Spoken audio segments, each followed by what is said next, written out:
Adrian College Television would like to give a big thank you to our sponsor, Carlton Lodge of Adrian. Carlton Lodge is sponsoring all ACTV broadcasts during the 2021 to 2022 school year. Located at 1629 West Maumee in Adrian, Carlton Lodge offers comfortable rooms and suites at affordable rates. There's also a heated indoor and outdoor pool, along with a 24-hour fitness center. Thank you for the continued support toward Adrian College Television. Adrian College has once again found itself on the 2022 U.S. News & World Report Best College Rankings. This is the 8th straight year that Adrian has been named to the top regional colleges Midwest section. Adrian College was also named the most innovative school in the regional colleges Midwest category. In addition, Adrian received accolades in Best Value in undergraduate teaching within regional colleges Midwest. Adrian College was also named in the top first-year experiences by U.S. News & World Report. This marks the 13th consecutive year that Adrian has appeared in U.S. News & World Report. To see the full rankings, visit their website. For more information on Adrian College, visit adrian.edu.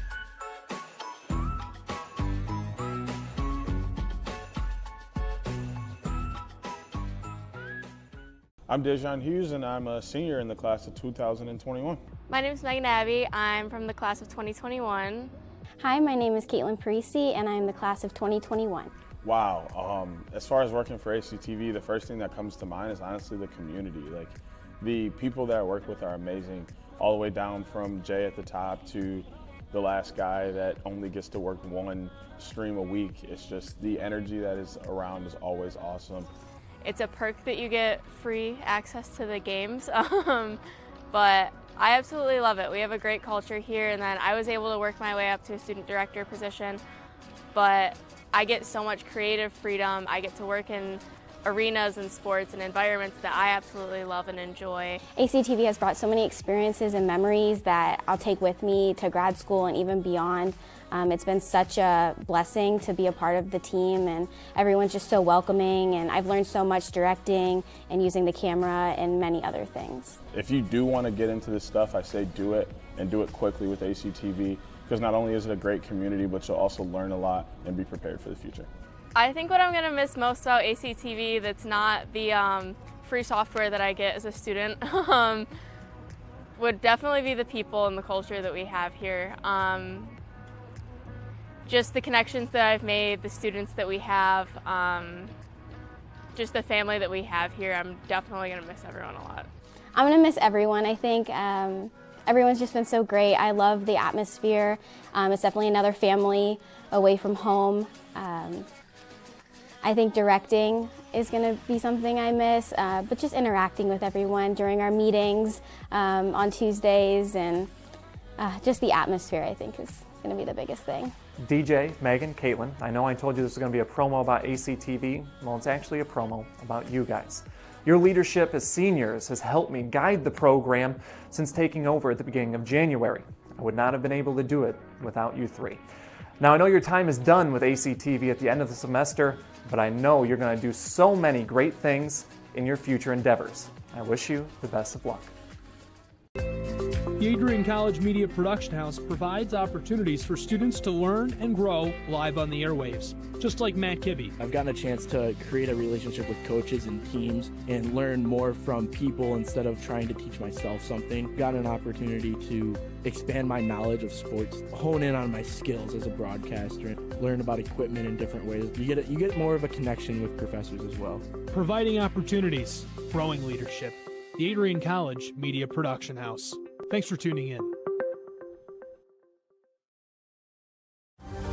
Adrian College is looking for leaders, student athletes with the tenacity to keep the Bulldogs at the top, the forefront, in and out of the classroom.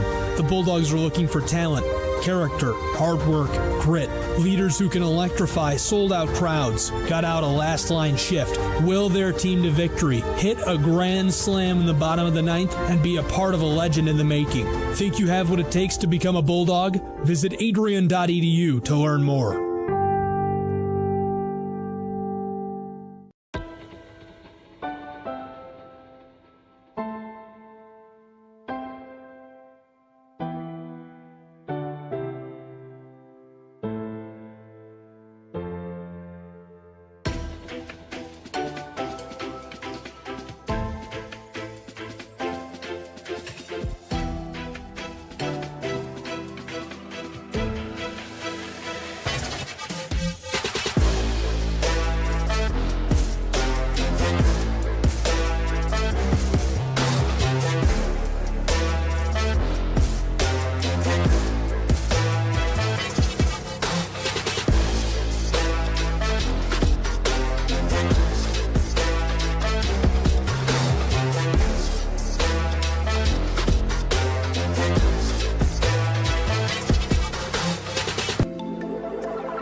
What if you didn't choose to become an Adrian College Bulldog?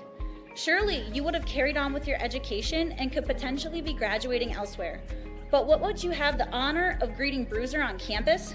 Would you have had the privilege of working alongside faculty that know your name?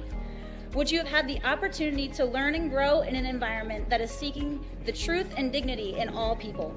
Would you have had a creative learning environment that is supportive of challenging you and achieving excellence in your academics, but also your personal and professional lives?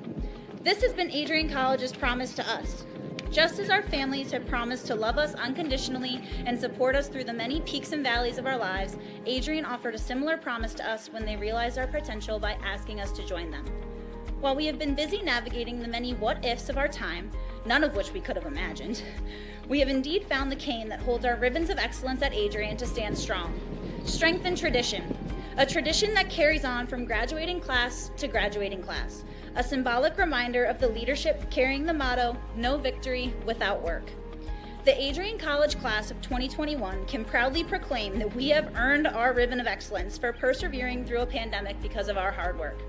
We have had to learn how to best navigate the many what-ifs in uncharted times. While some of the what-ifs have been answered, it is now up to each of us to embrace and navigate on our own. What if I take that job? What if I decide to continue on for postgraduate endeavors? What if I decide this? What if I decide that? No matter what, you'll be able to face your tomorrow knowing that you are a member of a pack, the Adrian College Bulldogs class of 2021. Part of the family here at Adrian College are the friends we've made. These friends have gone to games with you, shared late night tales with you, explored downtown with you, and joked around with you at Ritchie. They were in the library with you at midnight studying for the 8 a.m. exam you forgot to study for. And they're there when you cried because you failed that exam. These friends are your new family members now. You will stay in touch with them forever, even if it's just liking their Facebook post about the new puppy they just got. Parents, family, and friends, we cannot thank you enough for everything you have done for us. Thank you for the support and the opportunity for this moment to graduate from Adrian College. You have helped us reach our dreams and goals in life. Congratulations, class of 2021. We finally made it.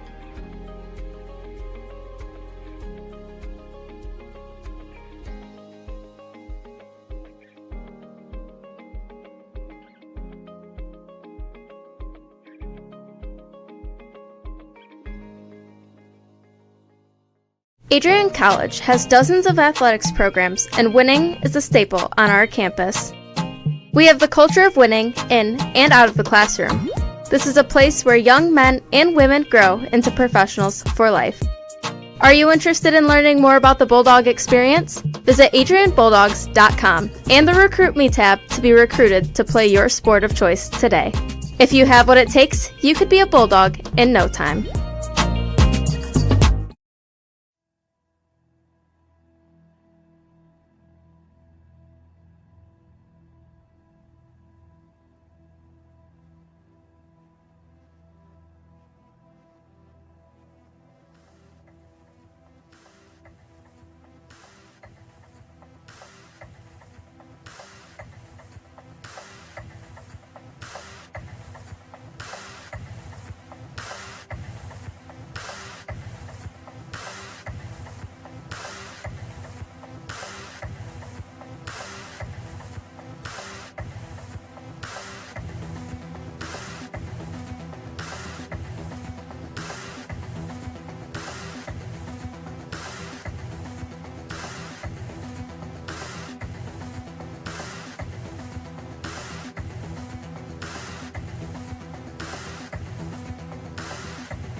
crosses over, back onto the far side.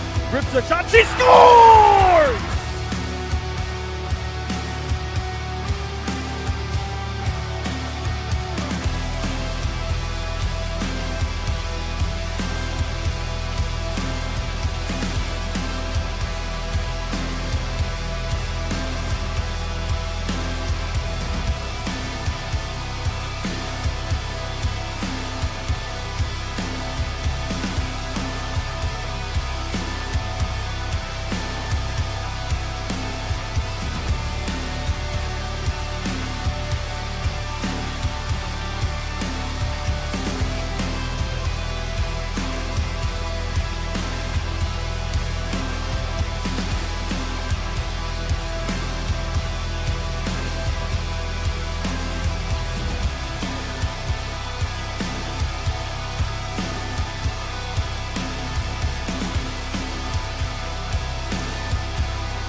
Adrian College is a pinpoint like no other. With our 77 undergraduate degrees, 47 majors, and 21 broad fields of study, Adrian has a one-of-a-kind, hands-on learning experience for everyone.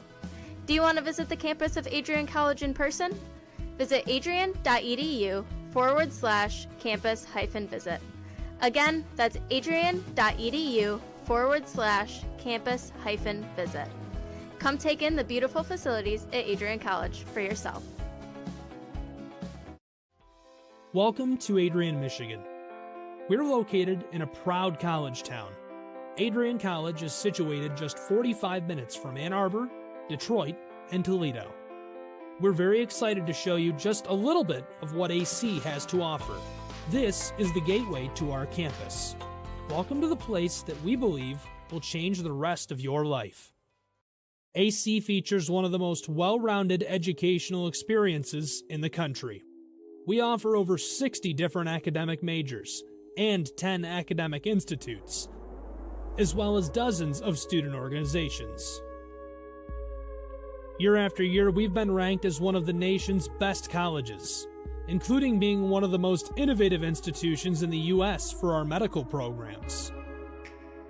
Our campus is simply beautiful.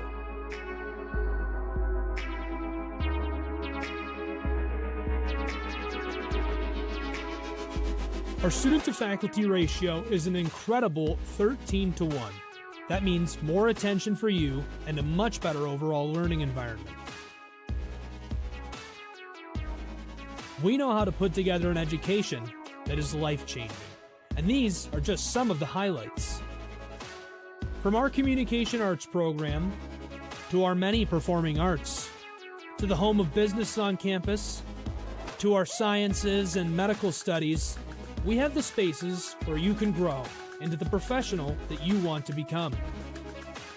Our first-year student experience is award-winning.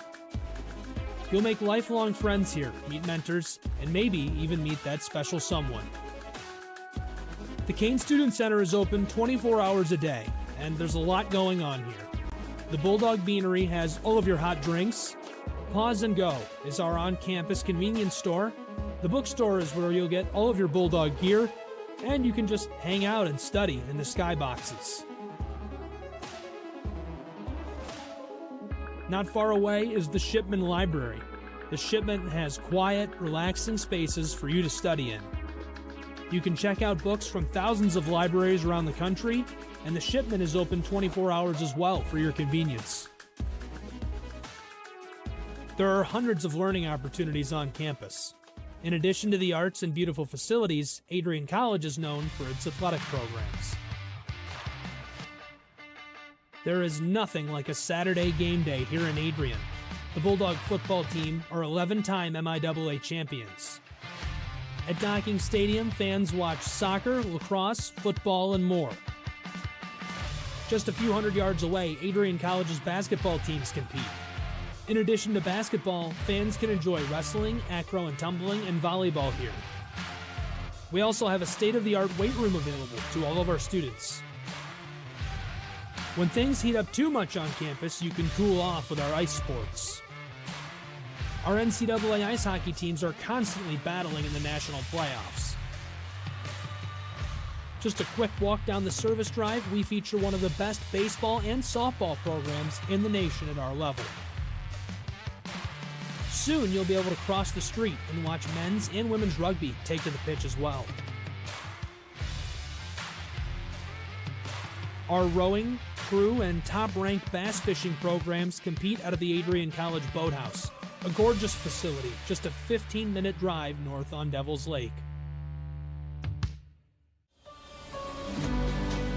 Our students know how to relax in their downtime. When they're not out and about, we have dozens of housing options on campus. With apartments right in the mix of things, you can pick what works best for you.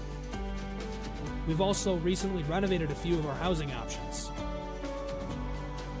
Adrian College. Good morning, ladies and gentlemen. Today we bring you this MIAA contest between the visiting Olivet College Comets and your Adrian College Bulldogs. I'm Mike Prang, joined alongside Dave Van Giesen, who's also going to be doing our public address announcing today. Joe Toth on the mound for the Bulldogs. Yesterday, Adrian took game one of the series by a score of 28-8. Fell one run shy of tying a single-game record in program history for most runs in a single game. That record was set in 2000 when the Bulldogs put up 29 against Tiffin University. Bulldogs come in with a record of 15-14. They are 7-6 in the MIAA. Olivet comes in 7-20 on the year, 2-11 in the MIAA.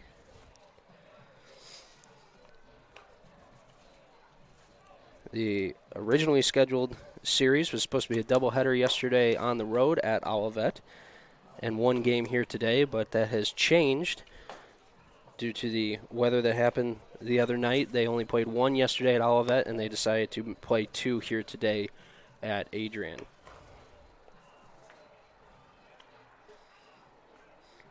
Starting lineup for the Bulldogs, leading off in right field is Don Goods. Playing second is David Kedrow. The designated hitter is A.J. Miranda. Third baseman Ryan Davis. Aaron Valentine batting fifth over at first.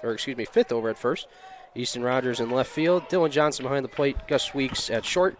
Ty Peck in center, and Joe Toth on the mound.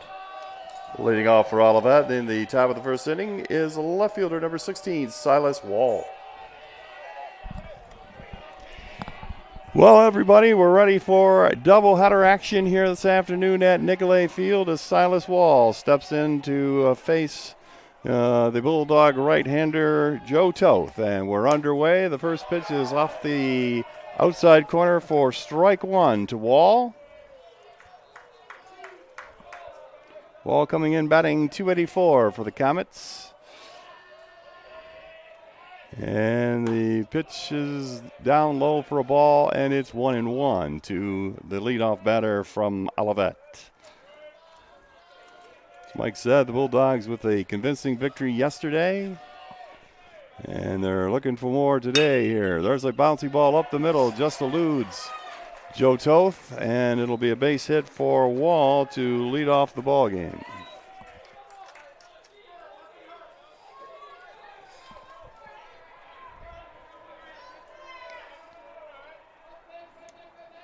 Now batting the third baseman, number 8, Matt Fisher.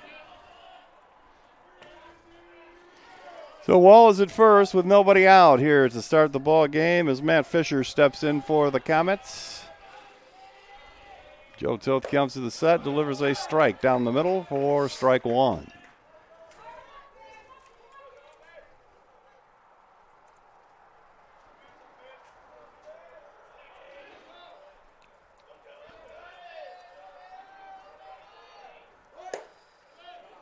Bulldogs home for two this afternoon due to the inclement weather. We had a beautiful day yesterday, but there was big rain the night before, and That pushed back a lot of athletic events. Softball game got pushed back a couple hours. It was a bouncy ball to third. Davis across the diamond, and it's going to be a double play as the Bulldogs erase the runner. And there are quickly 2 out here in the Olivet first. Batting the first baseman, number 32, Gabe Kirk. Kirk's had a good season so far for Olivet as he leads the team in batting average with a .361 average, 35 hits and 97 at-bats with 8 doubles, 2 triples, and a team-high 4 home runs with another team-high 30 RBIs. He watches a breaking ball come across the plate for a strike. So that's 3 batters in a row that Toth has got the first strike. There's a slow roller down to third base. This is going to be trouble, and he's going to leg that one out. That one turned out to be a fairly easy hit for Kirk as Davis was playing him to pull and was way off the line. And that'll bring up second baseman Ben Compton. Now batting the second baseman, number 4, Ben Compton.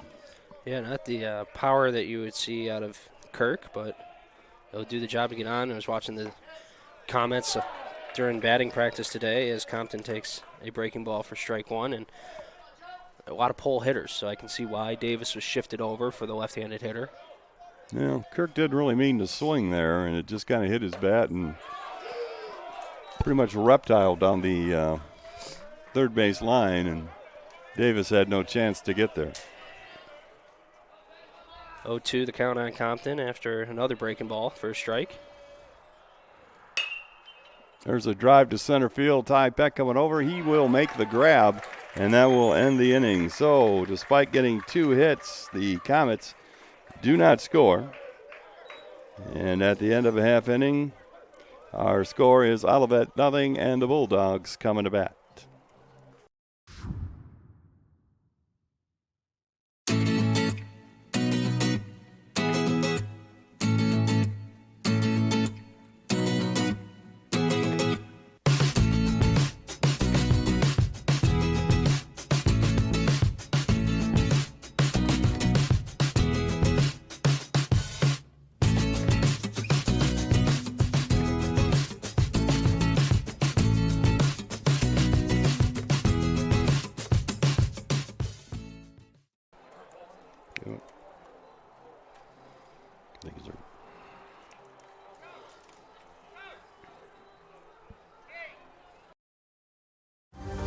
Adrian College is looking for leaders, student athletes with the tenacity to keep the Bulldogs at the top, the forefront, in and out of the classroom.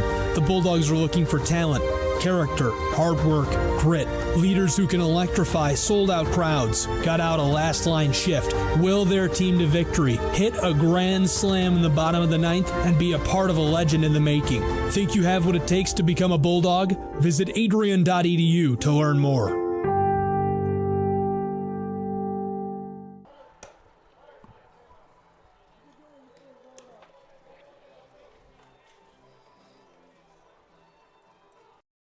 The Adrian College Media Production House provides opportunities for students to learn and grow live on the airwaves, just like Matt Kibbe. I've gotten a chance to create a relationship with coaches and teams and learn more from people instead of...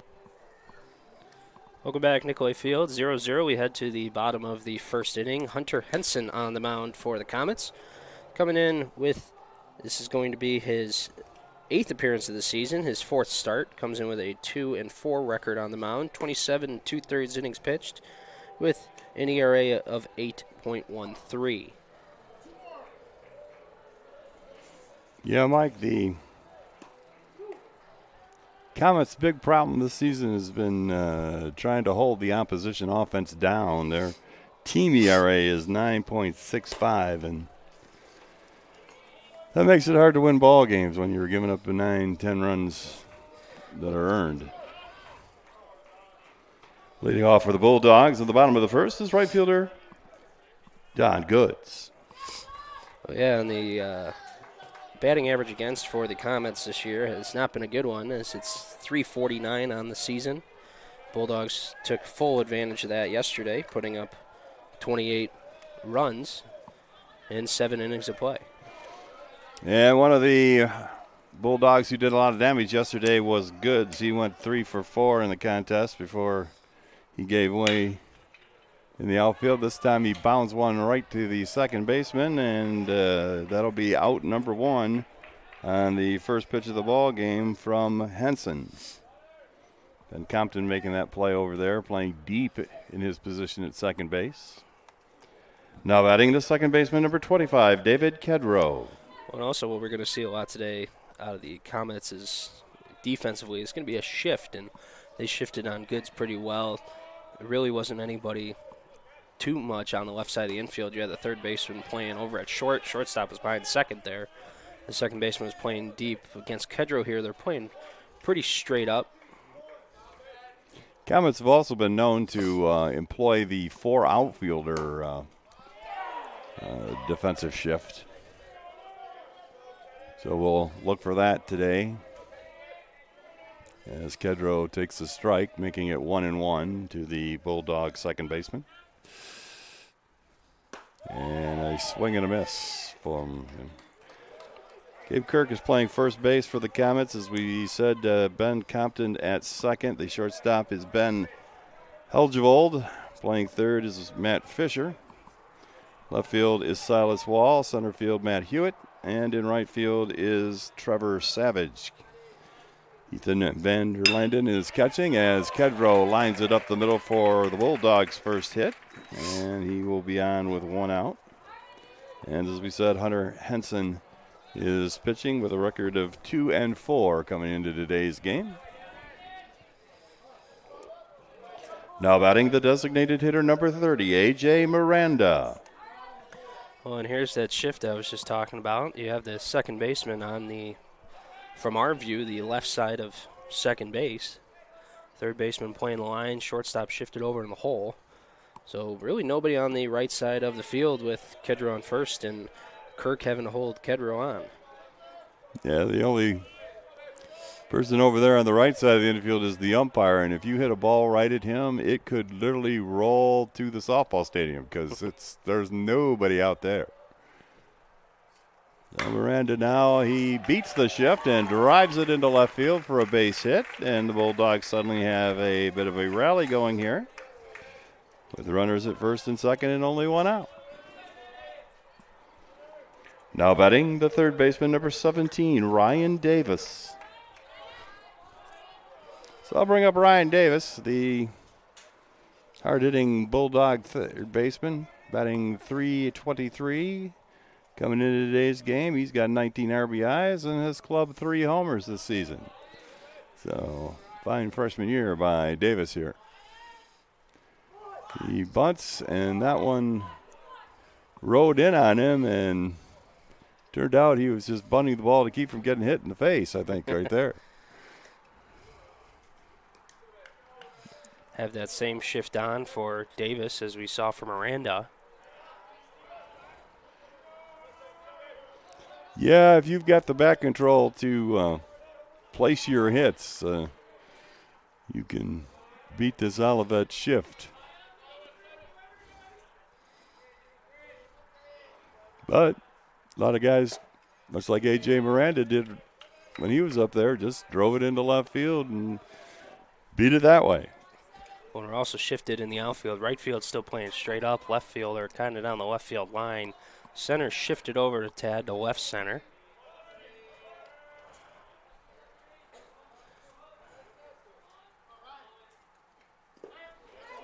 There's one that bounces in the front of the plate, and the runners will move up on the wild pitch.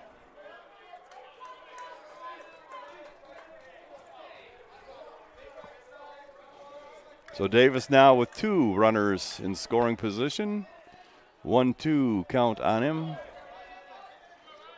So right now, he just wants to get that bat on the ball and see if he can get somebody home for the Bulldogs' first run. And a good breaking ball that time by Henson. And he gets Davis on strikes for out number 2. Now batting first baseman number 8, Aaron Valentine. So that'll bring up Valentine, the junior from Elucid, Ohio, coming.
He's 1-0 on the year and 15 2/3 innings pitched with an ERA of 3.45. Leading off for Olivet in the top of the second is center fielder, number 18, Matt Hewitt. So Matt Hewitt, the center fielder, will lead it off here as we move to the top of the second. Taking a quick look at the standings after yesterday's play, as there's a bouncing ball to Weeks. His long throw will not be in time, and that'll be a hit for Hewitt. Nice play by Weeks to get to the ball, but just couldn't get enough on it to get it to first to beat Matt Hewitt. Now batting the designated hitter number 5, Logan Sella. Yeah, it kind of short-hopped Weeks there and brought it too far up into his waist that he struggled to get the ball, and just the speed of Hewitt hustling down the line beat that one pretty easily. So Sella, the big left-hand hitting designated hitter for the Comets, steps in. There's a pitch on the outside corner for a strike, and there goes the runner, and he is out. A fine throw by Dylan Johnson to the shortstop, Weeks, and the Bulldogs cut down the runner stealing. As we said, that was a strike to Sella. And so the Bulldogs now with one out here in the second. There's a pitch a little high and wide, make it 1-1. As I mentioned, the standings right now, Hope College in first place with a record of 11-2 after that sweep of the Bulldogs earlier this week. As the next pitch is a strike. And it's 1-2 to Sella. Kalamazoo has a half-game lead on the Bulldogs. They are 7-5 for second place. And that one's outside for a ball, 2-2. Bulldogs in third with a record of 7-6. Trine is right behind them, 7-7, just a half game. There's a bouncing ball down the first base line to Valentine. He'll glove it, step on the bag, and there's 2 down.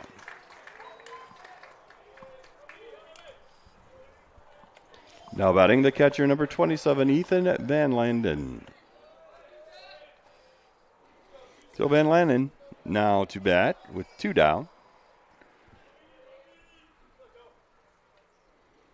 Those 4 positions are currently teams that would make the playoff. There's a drive just over the head of Weeks at shortstop. So give Van Landen a hit. He's going for 2, and he is going to be safe. It's going to go in as a hustle double there.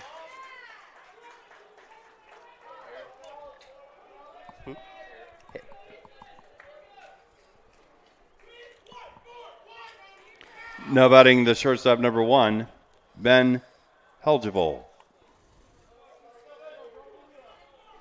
I'll bring up the Comet shortstop, Ben Haljevold.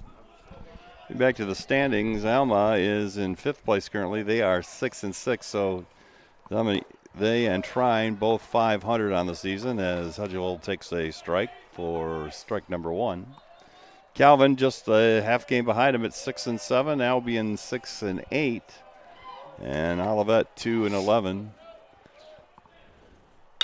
There's a bounding ball to second base, and that will almost take Valentine off the bag, but he does a good job of pulling in David Kedrow's throw, and the inning is over. So the Comets fail to score in their half of the second despite getting a pair of hits, and there were no Bulldog errors, and 1 was left on base.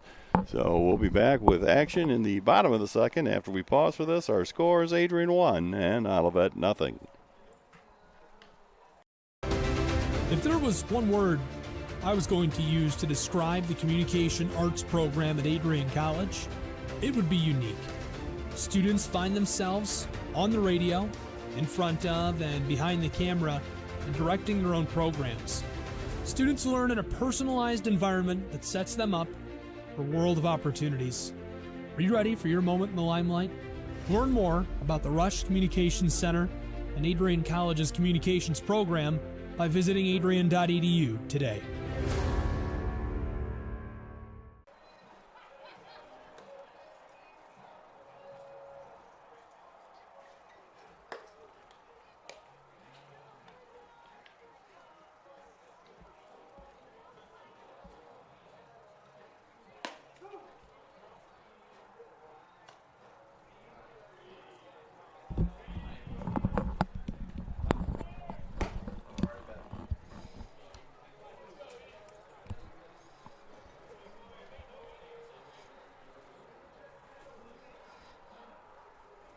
Leading off for the Bulldogs in the bottom of the second is left fielder number 26, Easton Rogers. Welcome back. Bottom of the second, Bulldogs leading 1-0 over Olivet. Bulldogs looking to increase their lead. They currently at 1-0. The Bulldogs 3 hits in the first inning, but only got 1 run across. Olivet 4 hits on the day, but nothing across for them after the double play in the first inning and the runner caught stealing in the second. As Rogers, a big hack, swings through that one, 0-2. After yesterday's games, I think both teams are trying to make some things happen here, knowing that based on yesterday's results, they're going to need a lot of runs to win this ball game. There's a drive into center field, driving back the center fielder Hewitt, and he will make the catch in front of the 2021 College World Series sign out there.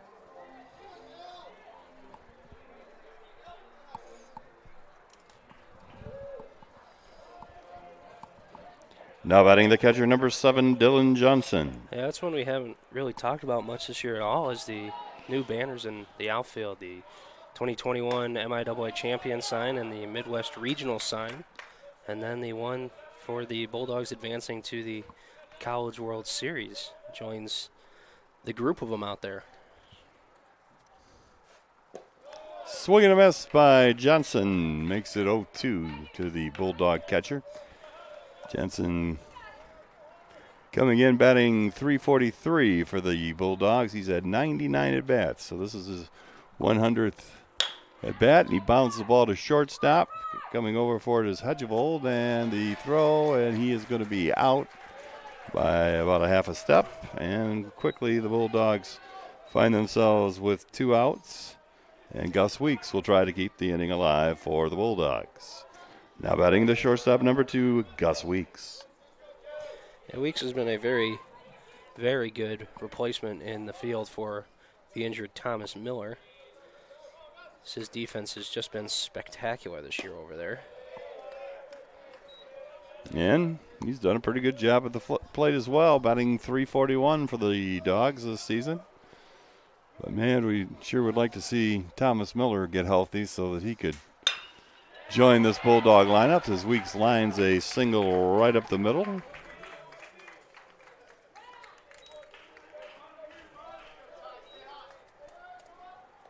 Now batting the center fielder, number 6, Ty Peck. So the Bulldogs once again looking to do some damage with 2 out.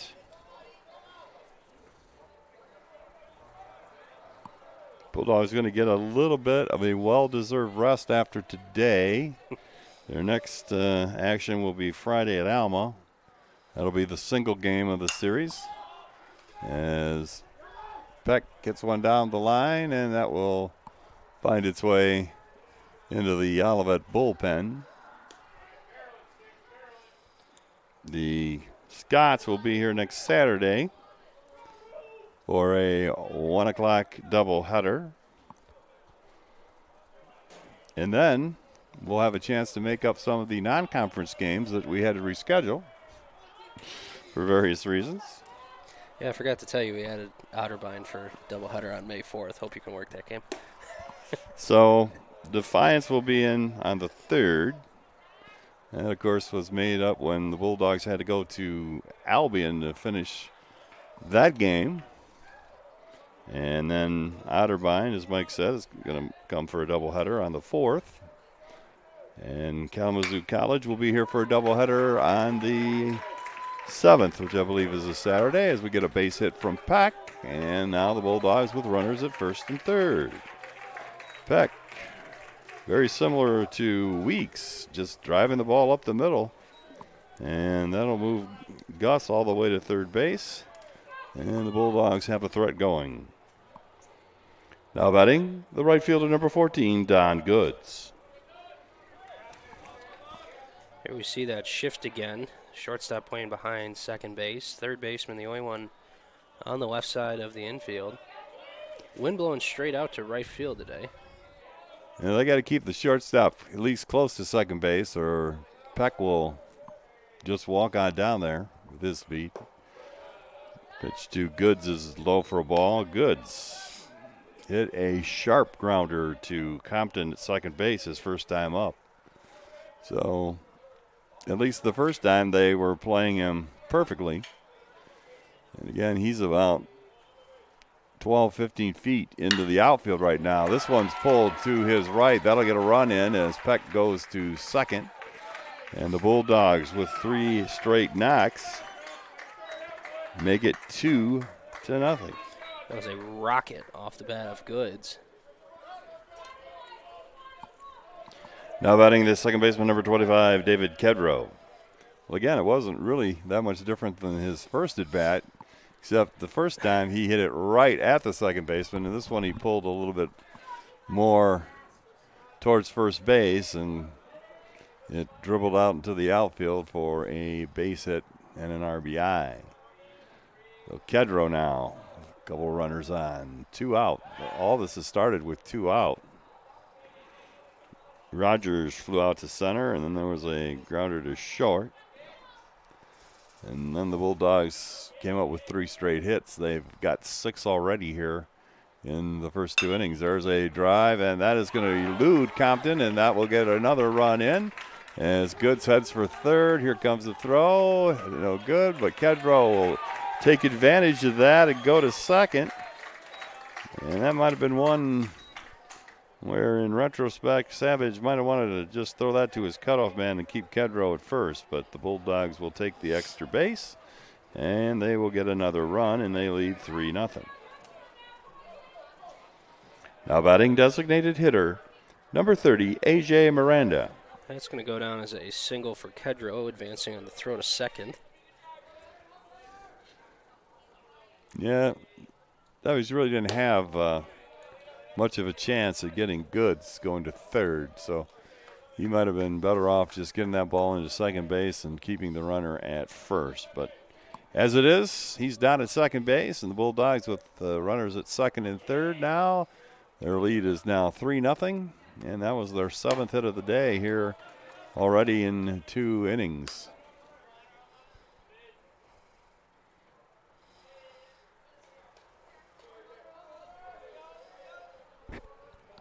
The count to Miranda.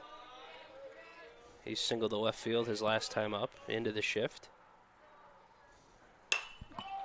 This time he pops it up. It's going to be out in shallow left field. Everybody running for it, and it will drop. That was Compton trying to catch it over his shoulder, and that'll end up a 2-base hit for Miranda. That looks like a line drive in the box score, and it'll bring home 2 runs. And the Bulldogs now lead 5-0.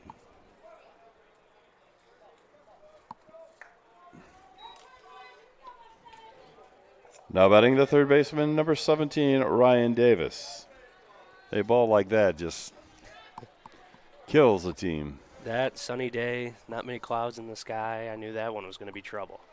Well, also I think when you shift as much as Olivet does, you kind of change like your angle running back on the ball. That and the fact of who's got it, because normally the shortstop would just take that ball, but he's pulled so far over towards third, it was a long run for him. And it's usually not a ball the second baseman would handle, as there's a bouncer foul down the third base line from Davis, make it 1-1. So I think initially they were all kind of looking at each other, trying to figure out who was going to take this one, and that cost him because, again, the second baseman Compton was not in a real good position to try and feel that over his shoulder, and it falls in for a 2-run double for the Bulldogs.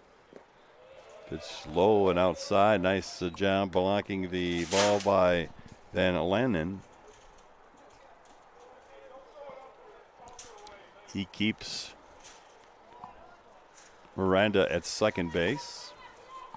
Again, this whole rally started with after Olivet got the first 2 men out.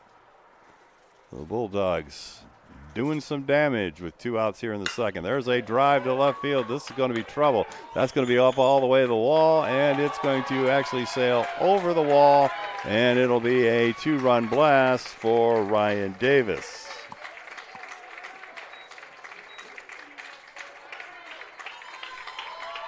That ball got out in a hurry, too.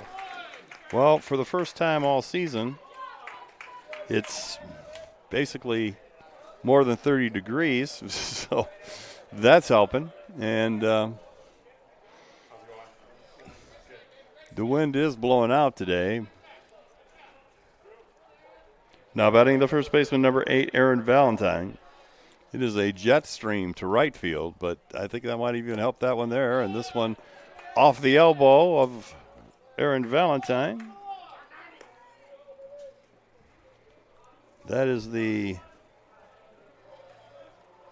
8th time this season that Valentine has been plunked. So he will go to first base. Now batting the left fielder, number 26, Easton Rogers. So Rogers will bat for a second time here in the second inning. He flew out to center field rather deeply his first time up in the inning, and that time he took a big cut, went down to a knee. He was trying to make it 9-0 with that swing. Rogers waits, kind of a little bit of a check swing, and that'll be strike 2.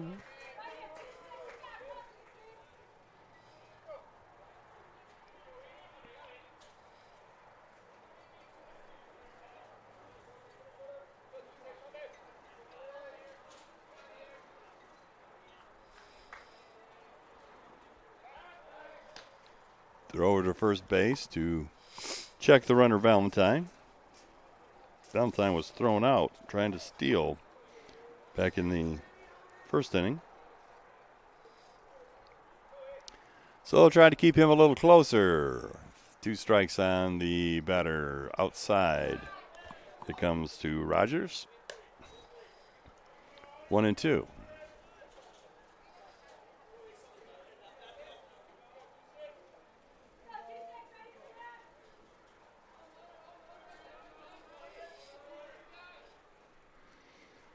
Here's the pitch. Fly ball to right field. Going back for it is Savage. He's running. He keeps running. That's over his head. It's going to bounce off the wall. That will get Valentine in. And a 3-base hit. Gets away, but that'll be retrieved by the pitcher Henson. And Rogers now with a triple. And again, that one kind of showed you just how strong that wind is. When first left the bat, I didn't think that was going to be anywhere near that far out there. Now batting the catcher, number 7, Dylan Johnson.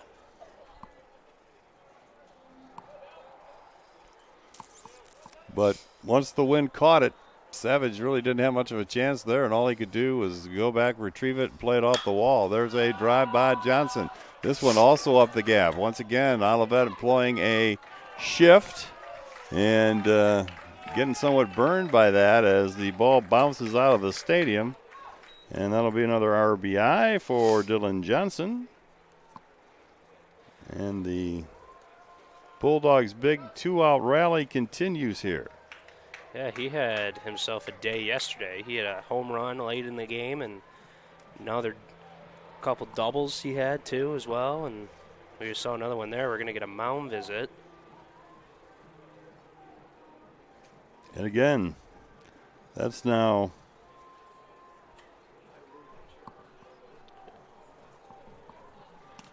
8 runs in this inning for Olivet. And again, that drop pop-up looms large because that's basically, if they caught that, that would have saved 6 runs at this point. 9 runs on 11 hits for the Bulldogs. No runs on 4 hits for Comets here in the bottom of the second.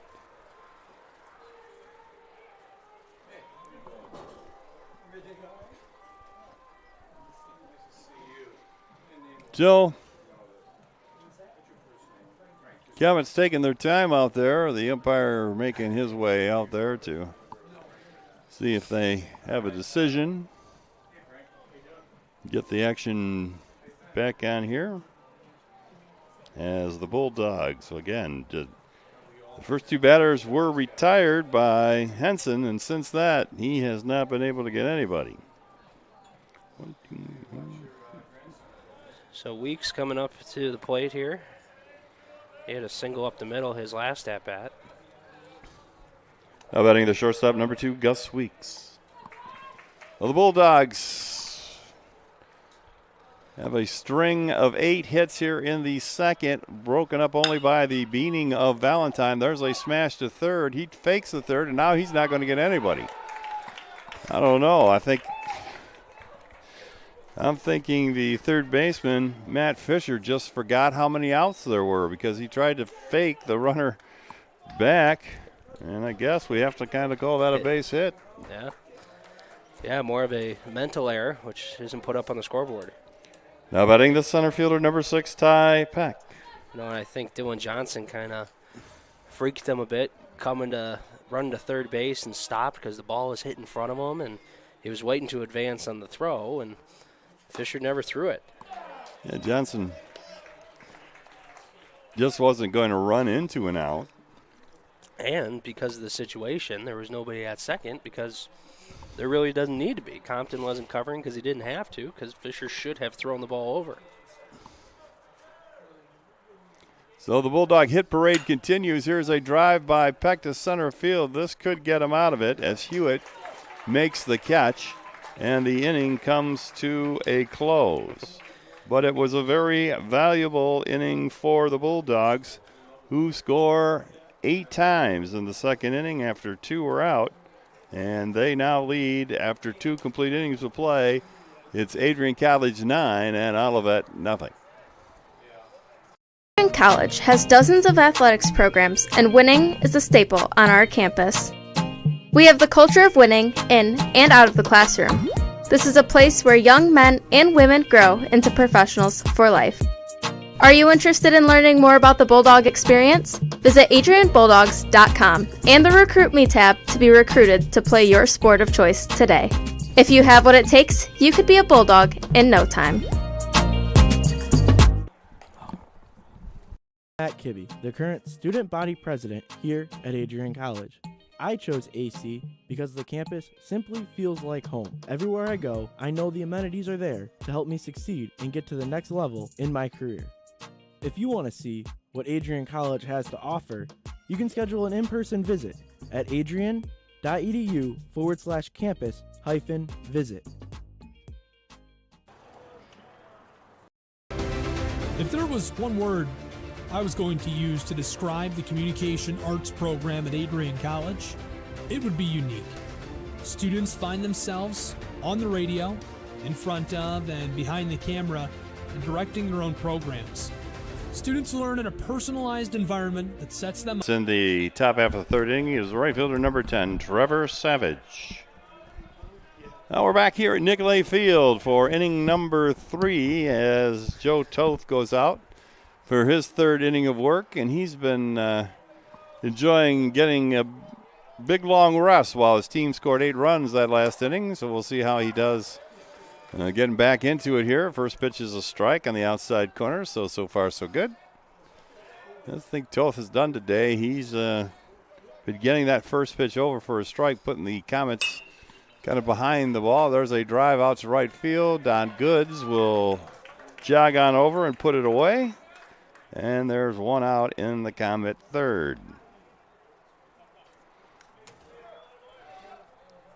Now batting the left fielder number 16, Silas Wall. Yeah, Toth's last start and his first of his career came last week against Albion, where he went 6 innings, allowing 2 hits, just 1 run. It was earned with 1 walk and 4 strikeouts to record the win. He's been doing pretty well to start today. Well, again, you get a 9-0 lead. Your job becomes pretty simple. Just pump strikes and let the other team get themselves out. You can kind of freewheel it a little bit out there on the mound.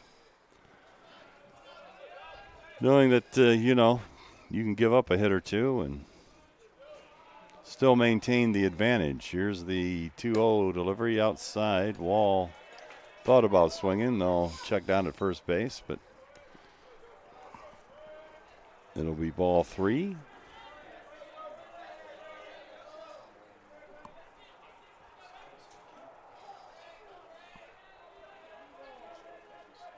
So the Bulldogs 7-6 at this point in the MIAA. Had the green light there on 3-0 to swing and rips it foul. They're going to have a real big series coming up here with Alman next weekend. Yeah. That'll be the fight for one of those playoff spots right there. Yeah, and Alma's been a little streaky. As we see ball 4 there, they've gone on some streaks winning, and they've lost a few that they should have won. But, the Bulldogs have been the same way. So, yeah, when you say it's a big series, it definitely is. Now batting the third baseman, number 8, Matt Fisher. You got that one, and then the one after against Kalamazoo. That is also a big series. That could come down to the way that they've been playing right now, sitting in second by half a game, like you talked about earlier. It could come down to who's going to host one of those first-round games with that second seed if hope doesn't slip as much as they need to for the Bulldogs to grab the first-place spot. Bouncing ball to Weeks. That'll be one. Relay, double play, and the Bulldogs are out of the third. Nice turn. That's the second time that Fisher has bounced into a double play today.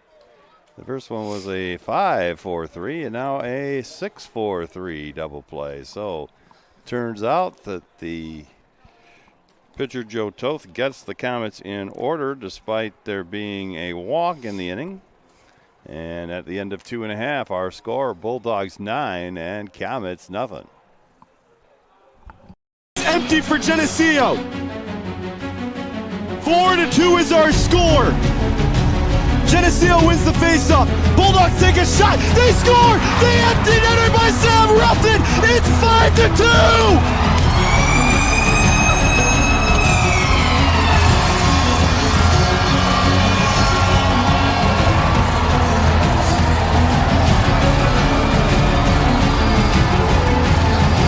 They celebrate on the bench. 11 seconds left in the game.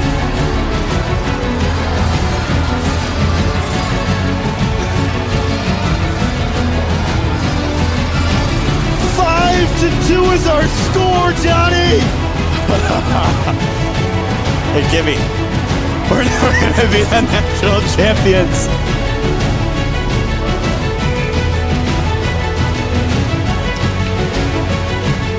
Geneseo will hang on to it. 5 seconds. All right, welcome back. Bottom of the third. Bulldogs leading Olivet 9-0. And Don Goods will lead off the inning. Bulldogs put up 8 last inning. Leading off for the Bulldogs in the bottom of the third is right fielder number 14, Don Goods. So Goods has hit 2 rocket shots here today.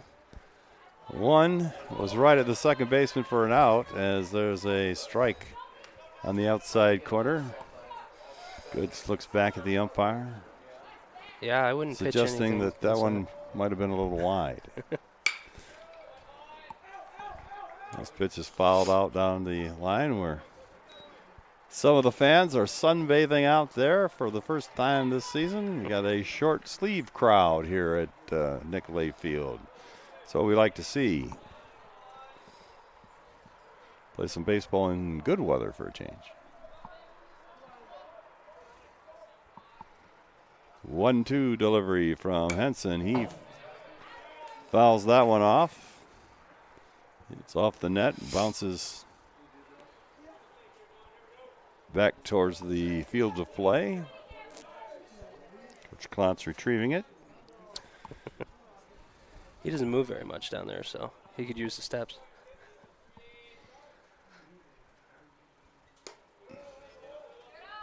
Outside for another ball, make it 2-2 to the Bulldog right fielder. Yeah, we're talking about that Alma Club. I think I seen somewhere the other day where they're playing a game at Comerica Park this week. Wow. Forget who they're playing. I believe it's a non-conference contest, but so that should be exciting for the Scots. Playing the large confines of Comerica Park. They're playing Eastern Michigan. Yeah. So it'll be ball 4, and Goods will take first. The leadoff man is aboard. Now batting the second baseman, number 25, David Kedrow. Yeah, that game is going to be on Wednesday of this week.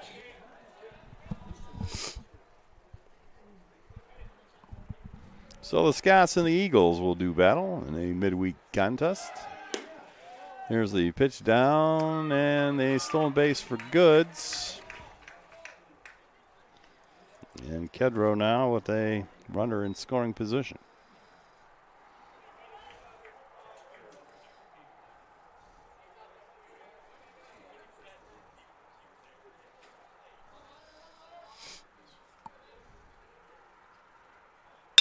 Bouncing ball to short.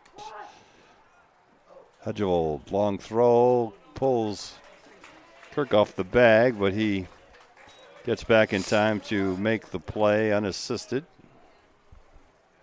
And Goods will hold at second base. Now batting designated hitter number 30, A.J. Miranda. So Miranda has a single, a double. And a double that was basically a pop-up and no one could get to. And once it hit the turf, bounded about 20 feet in the air. So he was easily down to second base. There's another high fly ball. This one into left. They are chasing it. That one might be. It is gone. A home run for A.J. Miranda. And now he'll be looking for a triple for the cycle, as he gets a 2-run homer here in the third. And the Bulldogs now lead 11-0.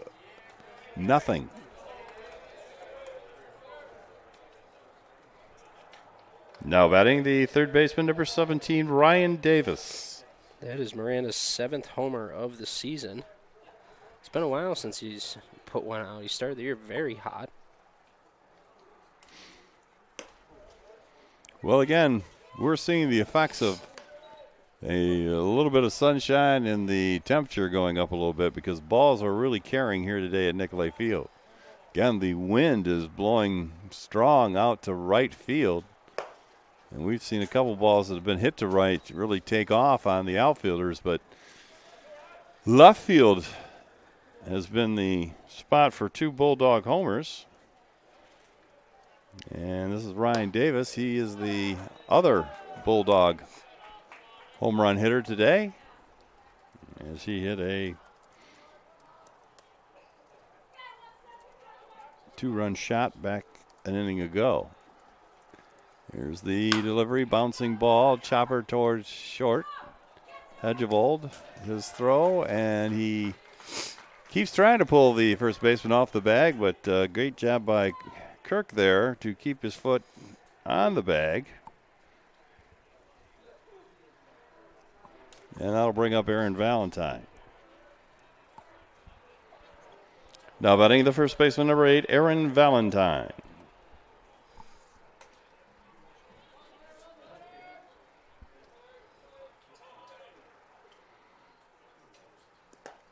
First pitch is low, bounces in front of the plate. Valentine has a base hit that was a shot, and the third baseman dove for it, got his glove on it, and knocked it away from the shortstop. So Valentine got an RBI there, and he was hit in the elbow this last time up, so he's been on twice today. As the Bulldogs have scored in every inning. They got 1 in the first, 8 in the second, and now 2 here in the third. Here's the delivery by Henson. That one's wide, and it's now 3-0 to Valentine. So for whatever reason, Henson has found it difficult to throw strikes when Mr. Valentine is standing there in the batter's box. And he walks on 4 pitches.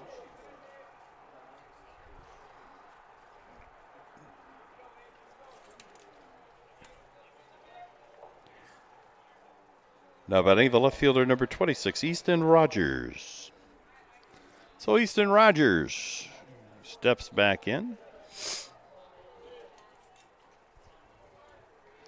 Rogers has flown out to center and tripled to right. This time he swings a big pop-up, and it is driving Savage back, but he makes the catch as he backpedals out there. Again, that wind playing a bit of havoc, but not enough for the ball to elude Savage, and the Bulldogs are done in the third. But they get a couple runs in the inning. And 2 hits. And at the end of 3 complete innings play, our score is Adrian College 11, Olivet nothing. We'll be back with 4th inning action after we pause for this. You're watching Adrian College Baseball on Adrian College TV. Welcome to Adrian, Michigan. We're located in a proud college town. Adrian College is situated just 45 minutes from Ann Arbor, Detroit, and Toledo. We're very excited to show you just a little bit of what AC has to offer. This is the gateway to our campus. Welcome to the place that we believe will change the rest of your life. AC features one of the most well-rounded educational experiences in the country. We offer over 60 different academic majors and 10 academic institutes, as well as dozens of student organizations. Year after year, we've been ranked as one of the nation's best colleges, including being one of the most innovative institutions in the U.S. for our medical programs. Our campus is simply beautiful.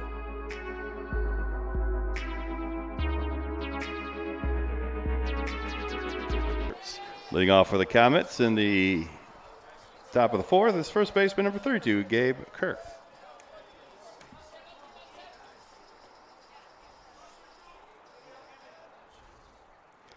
So Gabe Kirk leading it off here for Olivet. He takes a strike. Kirk had a check swing base hit in his first at bat.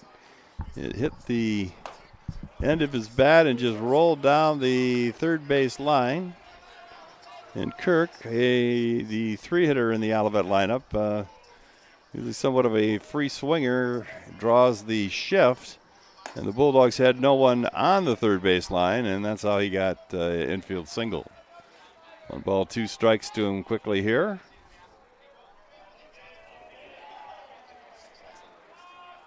And the delivery, another somewhat check swing that eludes Ty Peck there in center field. As Peck kind of went down to catch that one, and we're going to have to wait for the scoring decision from Michael Prang. Now batting second baseman number 4, Ben Compton. Yeah, I think that one's going to be an error. Well, it's kind of a funny ball because, like I said, it was pretty much another check swing. And Kirk is strong enough to check his swing and line a ball to center field. And Peck really came in on, and normally he usually is sure-handed on those. But in this case, as he started to dive, he just, I don't know if he took his eye off of it or it was just the fact that the impact of going down jarred the ball loose, but he was at any rate unable to come up with it. And so the Comets have a leadoff man on here for their 4-hitter, Ben Compton. He takes one on the inside corner, making it 1-2. He may not want to take that pitch again. That was pretty close. Yeah, especially with 2 strikes there.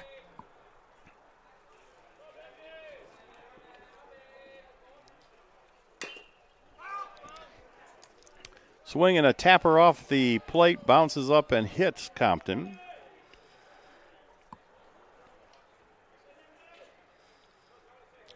So we'll do the 1-2 pitch again. Nobody out here in the 4th. And here's the pitch, bouncing ball to third. Davis backs up, makes the play, fires it to second base. He'll get 1, and that's all they'll get. So fielder's choice for Compton. Puts one out up on the board. Now batting the center fielder number 18, Matt Hewitt.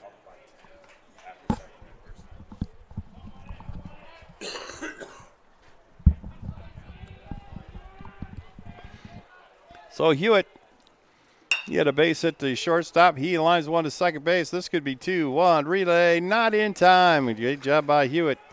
Hewitt has good speed that time because Kedrow and Weeks turned that about as fast as you could, but he still had it well beat.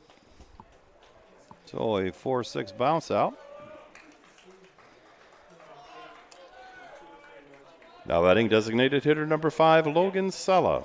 Yeah, when you're the hitter there and you hit what's lined up to be a routine ground ball double play, your job is just to hustle down and hope you just turn it into a fielder's choice. You know you're going to get 1 for sure, but you just got to beat the ball to first. That way you at least keep the inning alive. Well, that's twice he's legged out a ground ball and been safe. His base hit was kind of in the hole, but Weeks made a good play on it and made a good throw, and he just beat it out back in the second.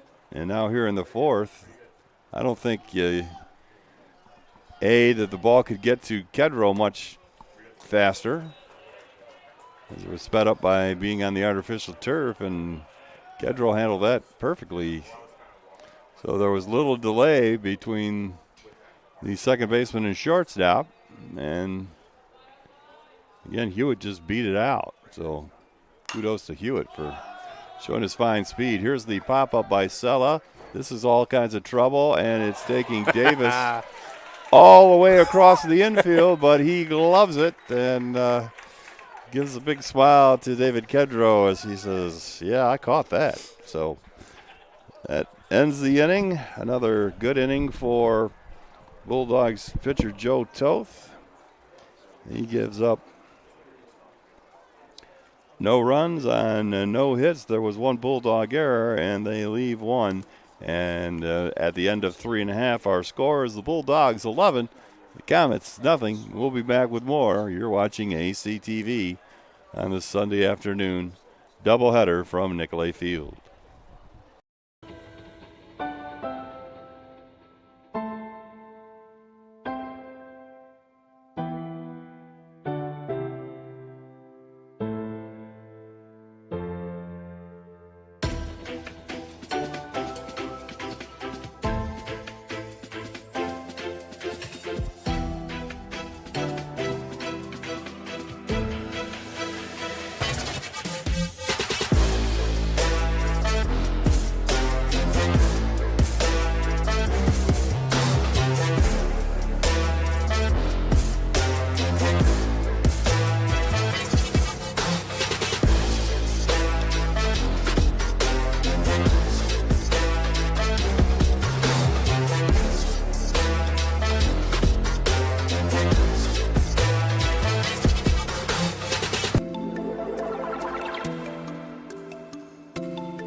For the Bulldogs in the bottom of the fourth is catcher number 7, Dylan Johnson. So we're back here at Nicolay Field, and we got a new pitcher on the mound as Wyatt Leland checks in for the fourth inning for the Comets. His first pitch is a ball to the batter, Dylan Johnson.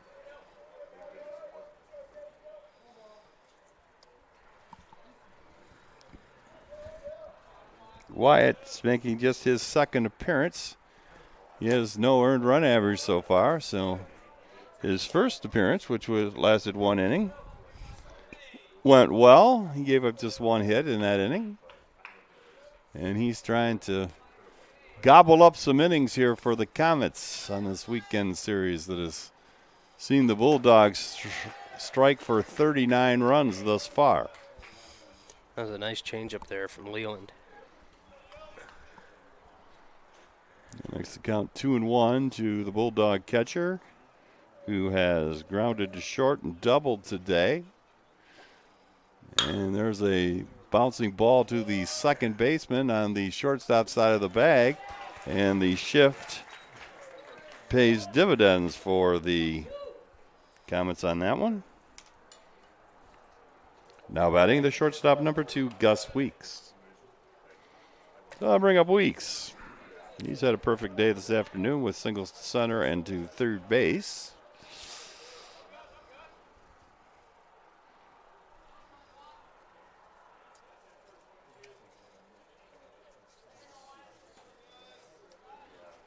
He's also enjoyed a good day yesterday. He had 3 hits and 5 trips. So he's got 5 hits on the weekend. And he pops that one up. He's the freshman infielder from Farmington Hills, Michigan. As we've said, came into the game batting .341, and 2 hits will definitely raise that a bit. Ty Peck in the on-deck circle for the Bulldogs here in the 4th inning. 1 down. Our score is 11-0 so far. The Bulldogs with a big 8-run second inning. And Weeks is retired for the first time today on a liner to Compton at second base. Now batting the center fielder number 6, Ty Peck. So that'll bring up Peck. Peck's got a single and 2 trips so far.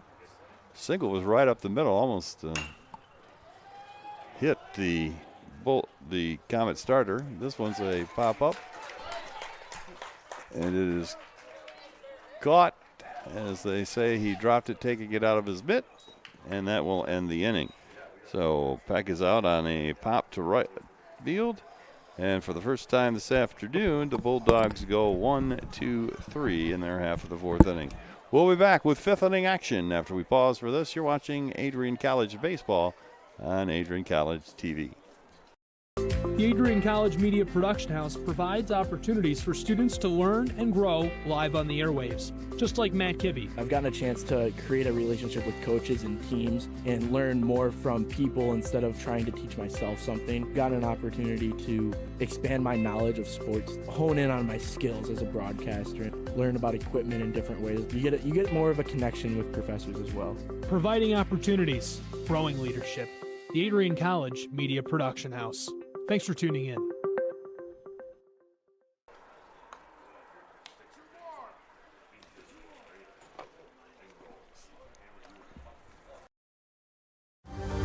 Adrian College is looking for leaders, student athletes with the tenacity to keep the Bulldogs at the top, the forefront, in and out of the classroom.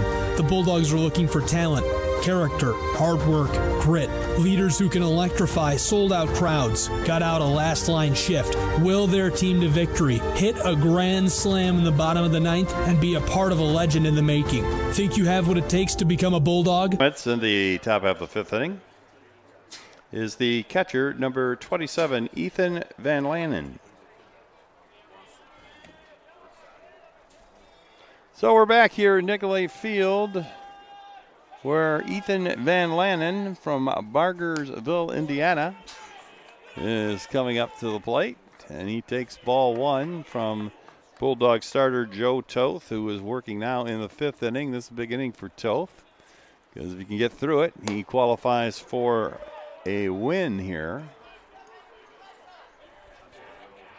He's quickly down 2-0, however. Toth 1-0 coming in to today's game, so he's looking for that second win of the season. And of course, considering how many games the Bulldogs have played this week, at all times, Chico Craig Prince is looking for guys that can eat up innings. Bulldogs also with the 11-run lead have the required 10 runs, so they might be able to shorten this game if they can hold a 10-run lead. But there's a walk to Van Lanen, and once again the Comets have their leadoff man on. Now batting the shortstop, number 1, Ben Hedgevold. So I'll bring up Hedgevold. He bounced to Bulldog second baseman David Kedrow his first time, and there's another ball. And that's going to prompt a visit from Coach Craig Rainey, who I'm sure in some kind of conference is going to try to impress upon Mr. Toth that he needs to start throwing strikes again like he did the first 4 innings. Again, with that 11-run lead, the last thing you want to do is give up a lot of free passes to the Comet hitters. Especially considering this inning you're facing the 7th, 8th, and 9th hitters in the Comet lineup.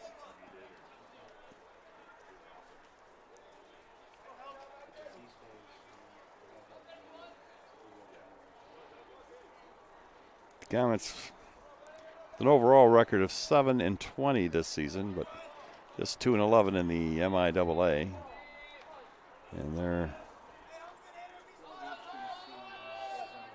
2-8 in their last 10. There's a pop-up of a bunt foul as the runner was moving with the pitch, and he got a flying start. Almost too bad for the Comets that he bunted that ball. He could have just let it go by, and then at the point of the sacrifice already done. Here's a pitch by a slicer foul. Gets past Davis at third base, but falls harmlessly in foul territory.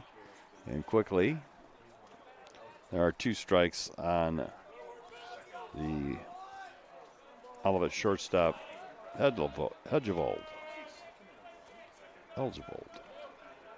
Here's the pitch, and there's a bouncer over the mound. It's at second base. Weeks takes it on the bag for the first out, and a third double play for the Bulldogs today. That's a 6-6-3 double play, and it'll bring up Trevor Savage. Now batting the right fielder, number 10, Trevor Savage. It can't be any more tailor-made than that one, as that bouncer actually, it was smart that Toth got out of the way and didn't touch that ball, because Weeks was able to field it with his foot right on the bag, and all he had to do was throw to first and get the easy double play. Here's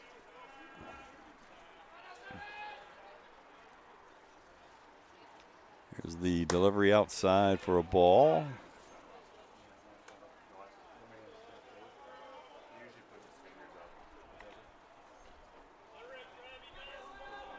One and one, the count. Here's the pitch, and that is a swing. As Savage checked his swing, but he had went too far. And he finds himself down 1-2 to the Bulldog starter, Joe Toth. Toth, a junior from Stowe, Ohio. There's a liner to Kedrow, and Kedrow will glove that, and that will be the end of the fifth inning for the Comets. So another 1-2-3 inning, although there was a walk in the inning, but the double play erased the base runner, and the Comets do not score in the top of the fifth. For Olivet in the top. Bulldog fans, connect with Adrian College TV on social media to be updated when we're broadcasting live, to see highlights, plays of the week, and much more. Adrian College Television is on Facebook, Instagram, and Twitter. ACTV's handle is at Adrian College TV on every form of social media. Thank you for tuning in and subscribing to the home of the Bulldogs, Adrian College TV.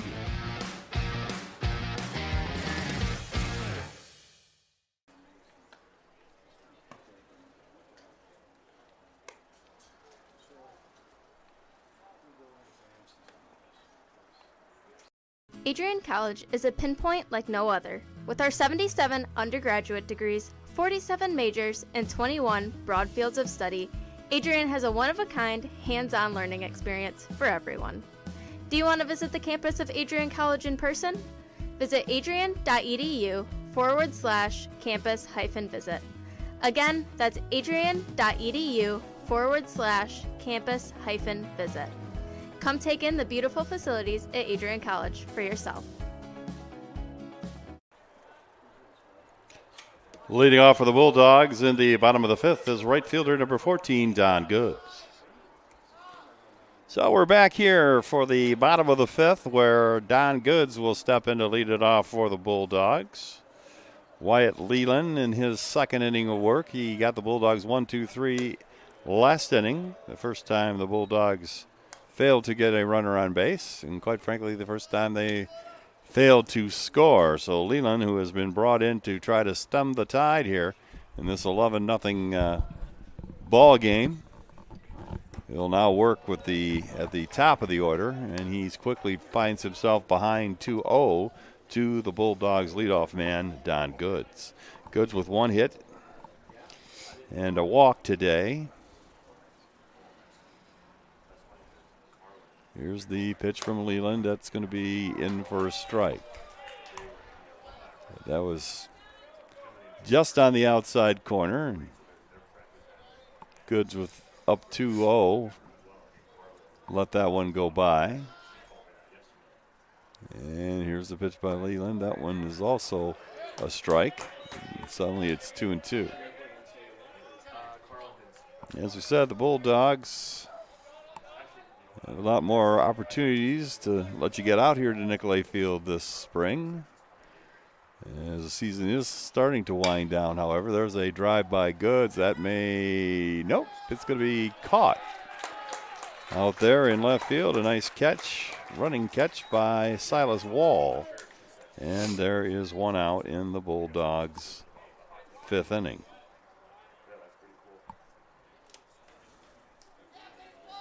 Now batting the second baseman, number 25, David Kedrow. I thought that had a good chance to drop in, but it just kind of hung up there in the air and allowed Wall to make a diving play. There's a ball to Kedrow. Kedrow has 2 hits and 3 at-bats this afternoon. He has a single to center, 1 to right, and a bouncer to first. Here's the pitch by Leland outside for a ball. They'll make it 2-0.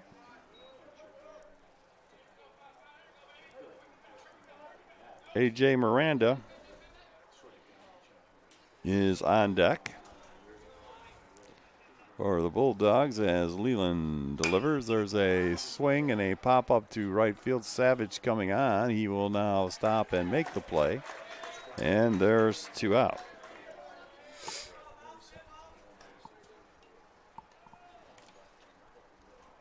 Now batting the designated hitter, number 30, A.J. Miranda. So the Bulldogs have 2 early outs, which is the exact situation they had back in the second inning. But then they proceeded to plate 8 runs. So the Bulldogs have shown that they can rally from this position before. As Miranda takes a ball inside, Miranda looking for a 3-base hit that would give him the cycle, as he homered in the third, doubled in the second, and singled back in the first.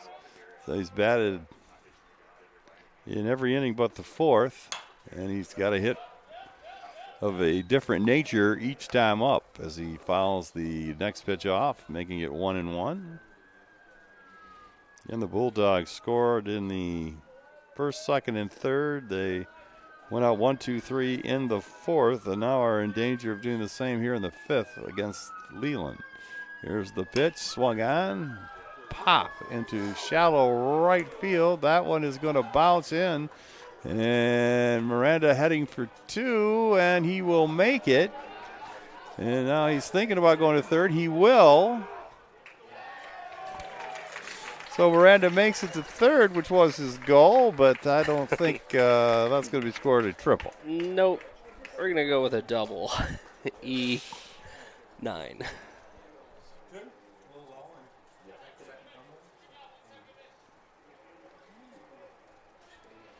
Well, we'll call that a little league triple there. Now batting the third baseman, number 17, Ryan Davis. Either way, though, Miranda is at third with 2 out. Here is Davis.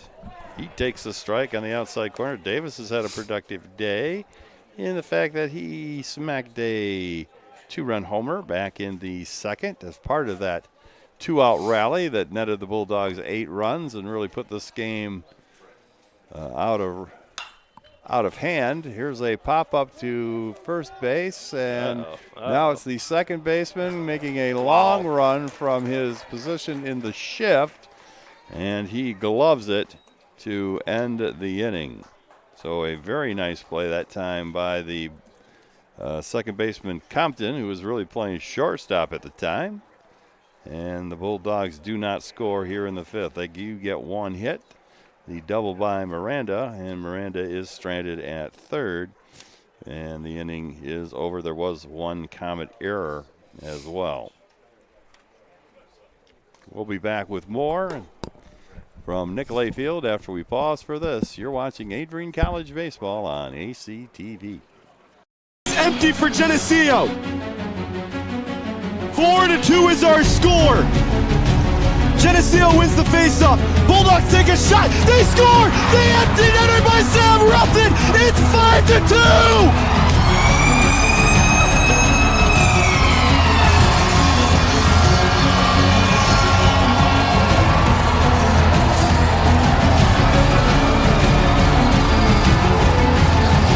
They celebrate on the bench. 11 seconds left of the game.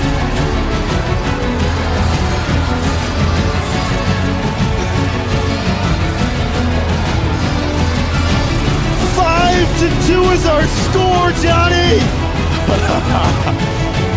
Hey, Kimmy, we're going to be the national champions. Silas Wall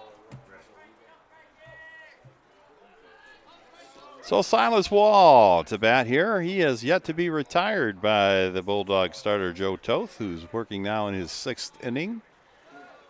He has shortens up to bunt, but the pitch is way outside. He had a single right up the middle to start the ball game and then was erased on a double play. He got a walk back into the 3rd and was once again erased on a double play. So there's a strike on the outside, making it 1-1.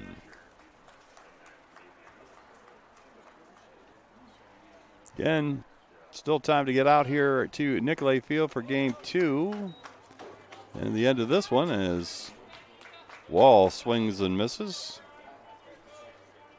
He's now down on the count 1-2.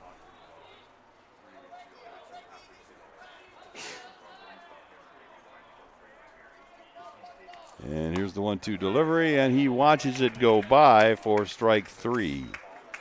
That was a beautiful pitch that time by Toth, and here's out number 1.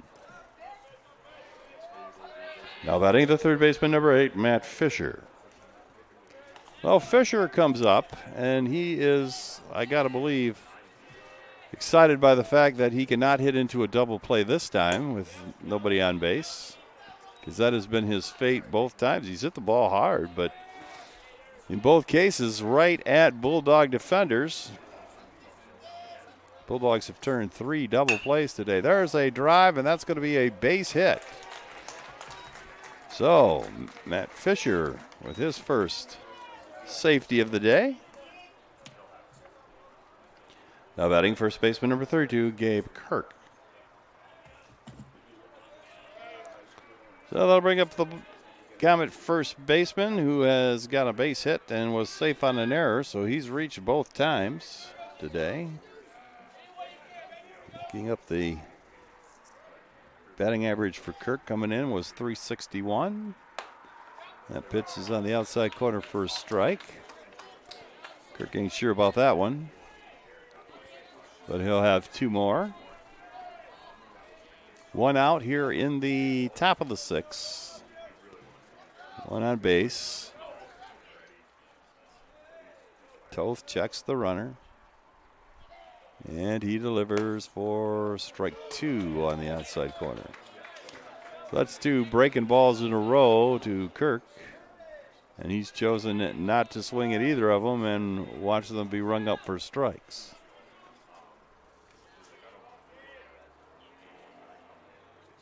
There's a bouncy ball back at the mound, knocked down by Toth. He goes to second for 1. Relay, double play. A nice play by Valentine, stretching out, and the Bulldogs turn double play number 4 as they are becoming quite proficient at getting 2 for the price of 1, and they set down the Comets in order. So no runs, 1 hit, no errors, and no one left on base for Olivet. We go to the bottom of the 6th. Our score is Adrian 11 and Olivet nothing.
Leading off for the Bulldogs in the bottom of the 6th is first baseman number 8, Aaron Valentine. So we're back here at Nicolay Field for the bottom of the sixth. The Bulldogs looking for maybe an insurance run or two. And you say, well, Dave, what do you mean they're ahead by 11? But as you know, it's a 10-run after 7 mercy rule in the MIAA. So if the Bulldogs want to shorten this first game, they're going to need to defend 1 run as it stands right now. There's a drive by Valentine to the second baseman Compton over there. They're playing in the shift, and Valentine is retired 4-3. Now batting, the left fielder, number 26, Easton Rogers. So Easton Rogers comes up. And part of the problems with the Bulldogs getting an insurance marker here in the sixth is the fact that since he's come on, they have been unable to solve Wyatt Leland. They got all 11 runs off the starter, Hunter Henson. Again, Henson kind of had an unkind fate because a couple of drop pop-ups really cost him in that 8-run inning. Really, he could have kept that to 2, and then it would be a 5-0 game, and the game would still be hanging in the balance, you would think. But here's, Leland gets caught up on the mound and comes tumbling down the hill. And the pitch does not come as your Selby Dixon comes out to make sure his right-hander is okay. Wyatt, a freshman from Langsburg. And like I say, he's only pitched 1 inning coming in, so he's getting a chance and making the best of it here. He's now thrown 3 shutout innings this season for the Comets. And I would think that this performance might get him some more work here in the future as the season winds down for Olivet.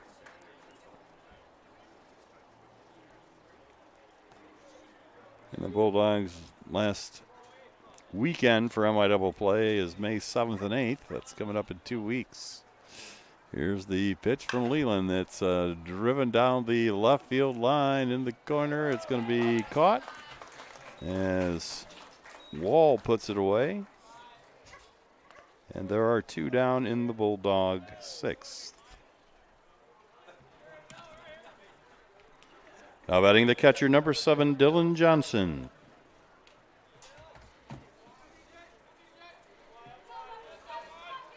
So Johnson steps in. Dylan has a double today in 3 trips.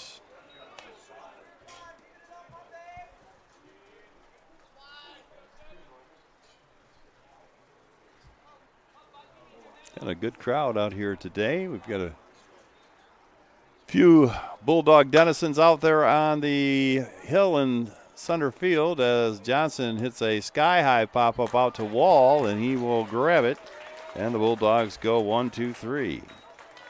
So if this does indeed end up being the last inning, that's a quality relief appearance by Leland. And if the Comets can score a couple, they can keep the game going, and he'll get a chance to pitch a little more here this afternoon.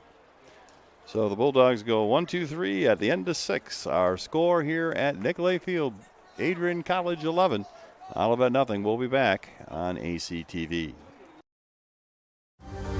Adrian College is looking for leaders, student athletes with the tenacity to keep the Bulldogs at the top, the forefront, in and out of the classroom. The Bulldogs are looking for talent, character, hard work, grit, leaders who can electrify sold-out crowds, gut out a last-line shift, will their team to victory, hit a grand slam in the bottom of the 9th, and be a part of a legend in the making. Think you have what it takes to become a Bulldog? Visit adrian.edu to learn more.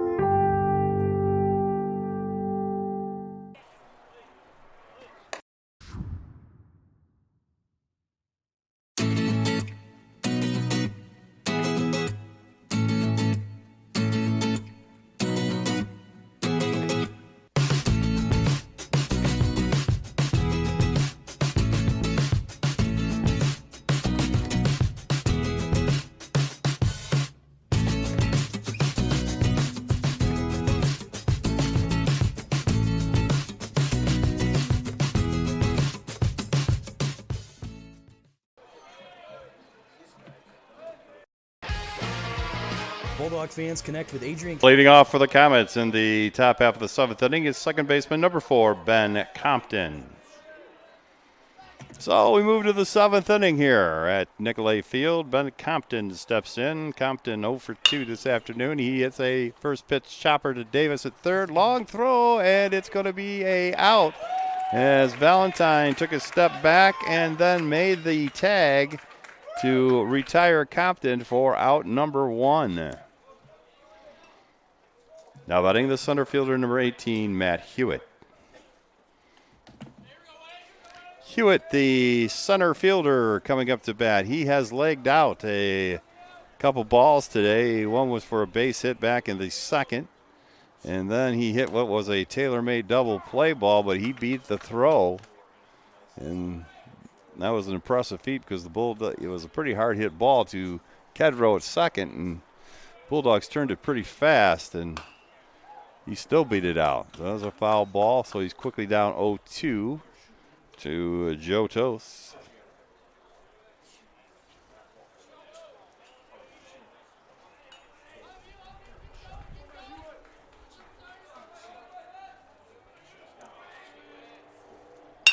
There's a bouncing ball to Kedrow at second. He hustles in, picks it up, and gets him by a step.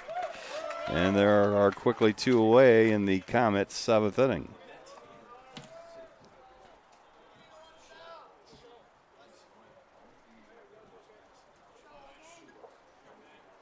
Now batting the designated hitter, number 5, Logan Sella. So Sella represents the last chance for the Comets right now.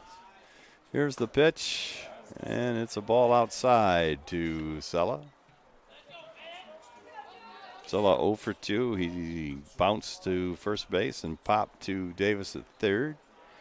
And this is his third appearance, and that one's inside, and turns around the catcher, Dylan Johnson.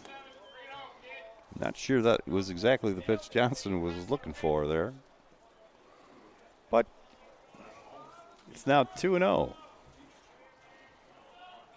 And again, we've seen pretty good control from Toth today. But now he's down 3-0 to the Comet designated hitter.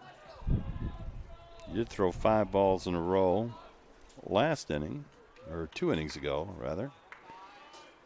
And that prompted a visit from Coach Rainey, and now he walks Sella on 4 straight. Now batting the catcher, number 27, Ethan Van Lannen. So here comes Van Lannen. He has doubled and walked. He is yet to be retired by Toth this afternoon. And there's a pitch right down Broadway for strike 1.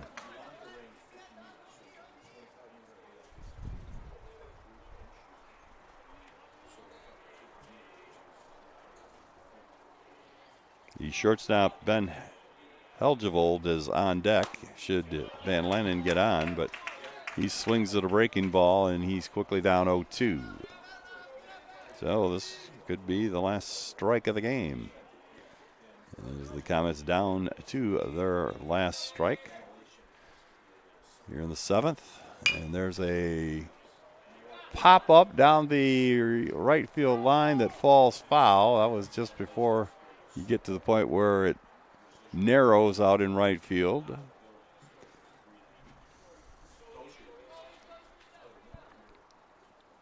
So Van Lannen has lived to see another pitch here.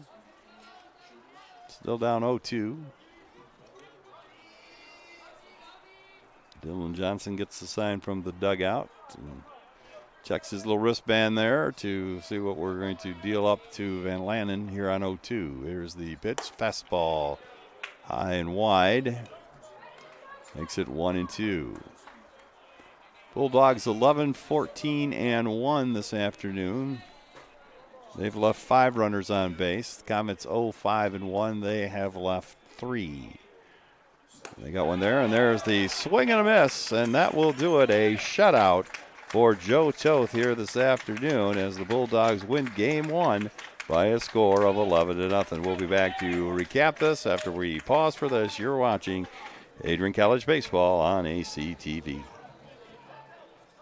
The Adrian College Media Production House provides opportunities for students to learn and grow live on the airwaves, just like Matt Kibbe. I've gotten a chance to create a relationship with coaches and teams and learn more from people instead of trying to teach myself something. Gotten an opportunity to expand my knowledge of sports, hone in on my skills as a broadcaster, and learn about equipment in different ways. You get more of a connection with professors as well. Providing opportunities, growing leadership. The Adrian College Media Production House. Thanks for tuning in. The Adrian College Media Production House provides opportunities for students to learn and grow live on the airwaves, just like Matt Kibbe. I've gotten a chance to create a relationship with coaches and teams and learn more from people. Our final score here this afternoon is Adrian College 11 and Olivet College 0.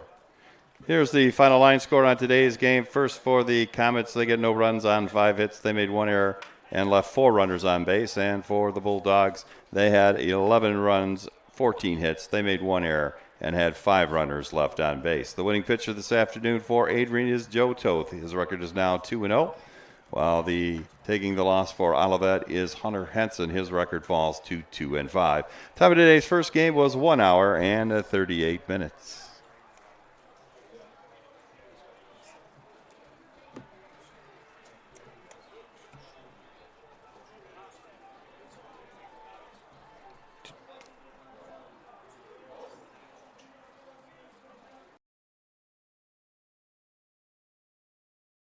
A reminder, please stick around for today's second game, which is slated to begin at approximately 2:10. If you are leaving the park at this time, we hope that you have enjoyed your time here at Nicolay Field, and we hope that you will visit us many more times throughout the 2022 baseball season.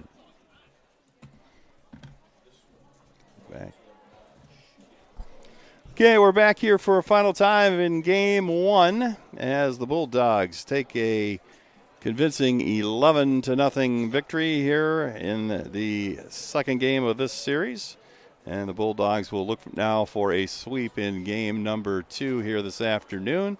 And that would sweep the series 3-0 should the Bulldogs prevail. Bulldogs' big inning this time was the second inning when, after their first 2 hitters made outs, they rallied for 8 runs on 9 hits in the second inning. Of course, they did benefit from a couple of fly balls that could have been caught, but found their way onto the green turf here at Nicolay Field to keep the inning alive. And then they got a home run from Ryan Davis, 2 RBI double by A.J. Miranda, and kind of put this game away as the Bulldogs win here at Nicolay Field and now advance in the standings as the Bulldogs are now 8-6 on the campaign, while Olivet falls to 2-12. We'll be back with second game action in about a half an hour, as right now we're looking at an approximate starting time for Game 2 at 2:10 this afternoon. So until then, this is Dave Van Giesen for Mike Prang and the Adrian College production television crew saying so long. We'll see you in about a half an hour.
And we're back here for game number 2 of the doubleheader this afternoon here at Nicolay Field, as Silas Wall is the first batter. And he strikes out. And the ball bounced into the middle of Dylan Johnson, and he had to throw it down to first base as the first out of the inning is recorded. Now batting the shortstop, number 8, Matt Fisher. So Matt Fisher will be stepping in. He hits the first pitch, a pop-up, and that will be brought down in the glove of David Kedrow. And there are quickly 2 outs.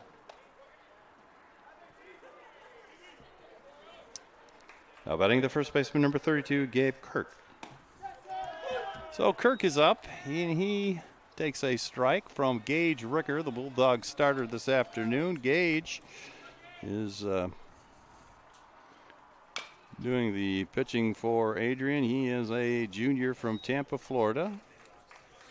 And Gage comes in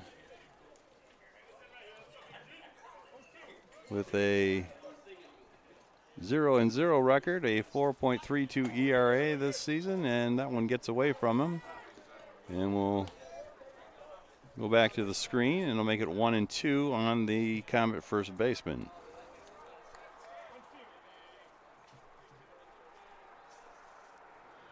He'll be followed in the lineup by Ben Compton if he can get on here. As a second ball to Kirk.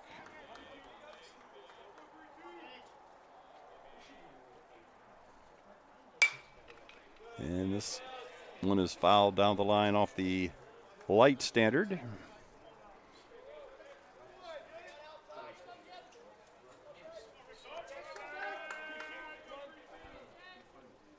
As we are hastily trying to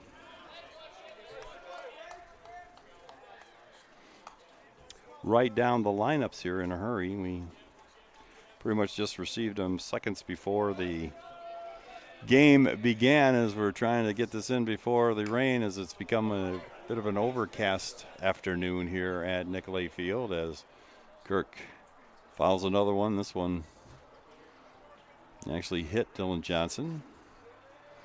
So Johnson making sure that his gear is still all snapped together. And he'll get back here, and we'll await the 2-2 delivery from Gage Ricker. Here's the pitch. That's a fly ball. That's well hit. That's way back, and the wind's going to take that, and that one is going to be gone. So the Comets will enjoy their first lead of the day on the 2-out home run by Gabe Kirk. And it's 1-0 Olivet.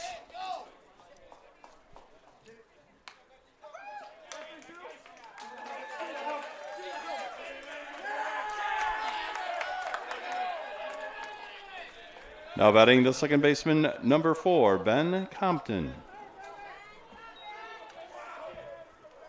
So Ben Compton will get a chance to bat here in the first. And the first pitch is a ball. And this is the first lead of the day for Olivet. And that is the first run of the day for the Comets as well. There was little doubt about that one, as Don Goods just kind of turned around and watched it sail into the softball stadium. 2-1 now. They count to Compton here in the first. Ricker delivers. That's a drive to center field. Ty Peck coming hard, and he will make the catch. A beautiful catch by Ty Peck in center field to end the inning, but it does not end before the Comets get a run, and they get one run on the one hit. It was the big fly home run by Gabe Kirk. And so at the end of half inning, the Comets lead the Bulldogs 1-0. And we'll be back with the bottom of the first inning after we pause for this. Adrian College is looking for leaders, student athletes with the tenacity to keep the Bulldogs at the top, the forefront, in and out of the classroom. The Bulldogs are looking for talent, Character, hard work, grit. Leaders who can electrify sold-out crowds. Got out a last-line shift. Will their team to victory. Hit a grand slam in the bottom of the ninth and be a part of a legend in the making. Think you have what it takes to become a Bulldog? Visit adrian.edu to learn more.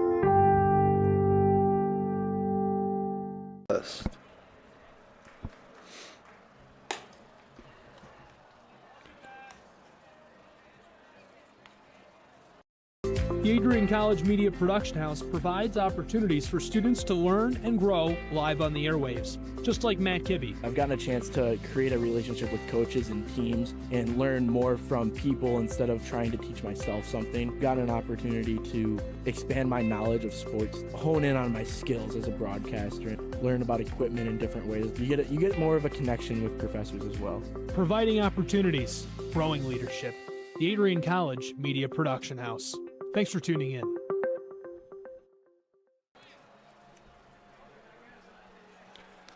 Hello and welcome back here to Nicolay Field. Game 2, bottom of the first inning here on this Sunday afternoon.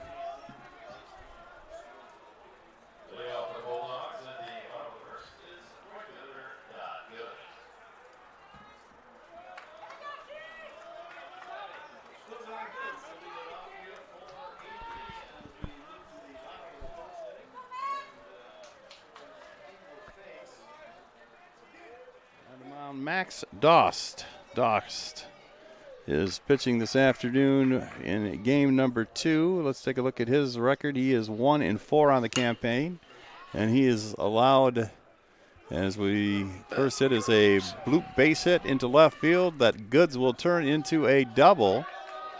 So right away, the Bulldogs have a runner at second base.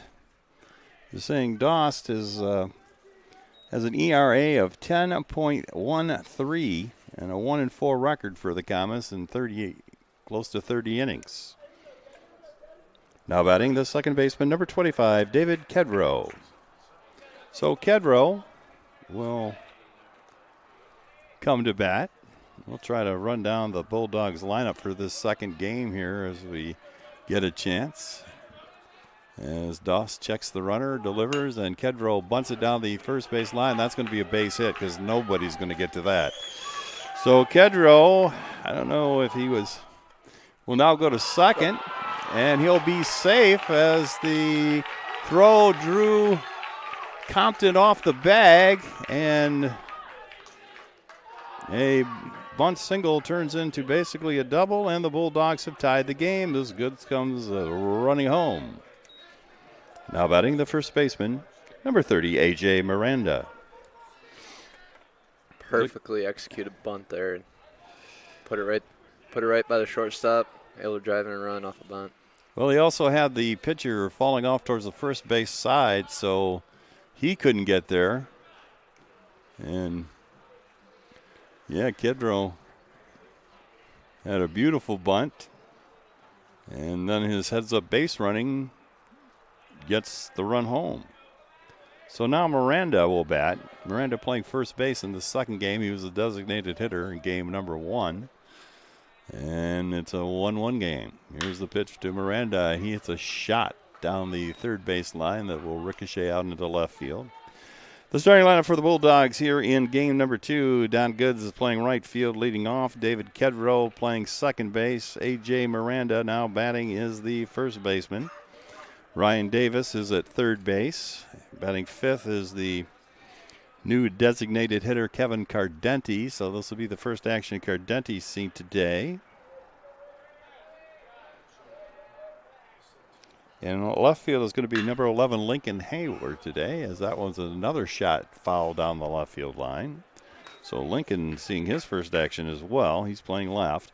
And then Dylan Johnson is doing the catching, followed by Gus Weeks, the shortstop, and Ty Peck in center field, who made that fine catch to end the top of the first. And that's the lineup for your Bulldogs as they go for a sweep of the Comets in their 3-game weekend series.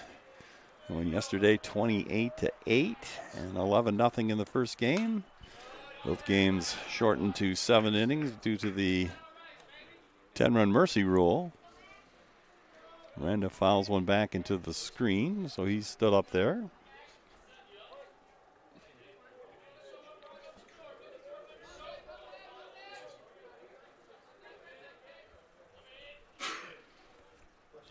And waiting on the 0-2 delivery, and it's high for a ball.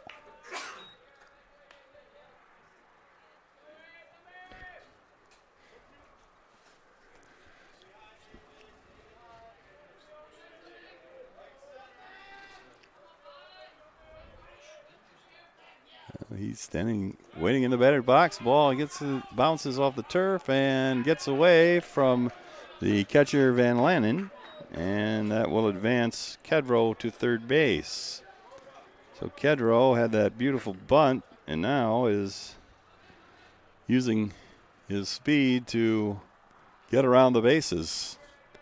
He represents a lead run for the Bulldogs at third base. 1-2 count on the first baseman Miranda at the plate.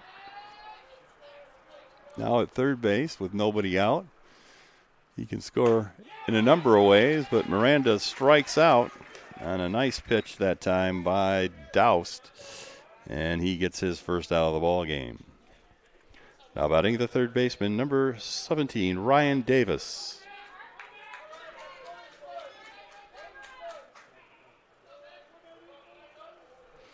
So Davis now will get a chance to drive in the run.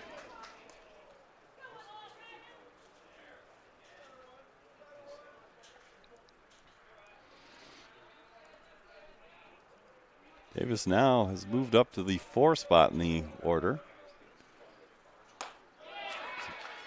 as he swings and misses for strike 2.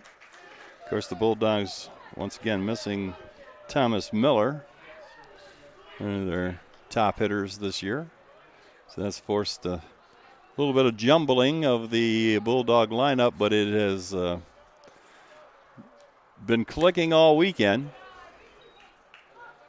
The Bulldogs now have 40 runs this weekend against the Comets. And it's a 1-2 count to Davis here in the bottom of the first. We're tied at 1-1. Just underway here from Nicolay Field. Here's the pitch, and that's up high for a ball. And it's 2-2. Kevin Cardenty, the designated hitter, waiting on deck for the Bulldogs at this point. It'll be Cardenty's first action of the day when he gets up there. Here's the pitch to Davis, up high, and he's worked the count to 3-2. So Douse was ahead early, and now it's thrown a couple of balls to knot it up here. He checks the runner and delivers, and that is strike 3 on the outside corner. Davis thought he had a walk, but he does his walk back to the Bulldog dugout, and it'll be up to Kevin Cardenty. Now batting the designated hitter number 9, Kevin Cardenty. So Cardenty comes up here batting .250 this season. He has knocked in 13 runs, hit a couple of homers, has 4 doubles.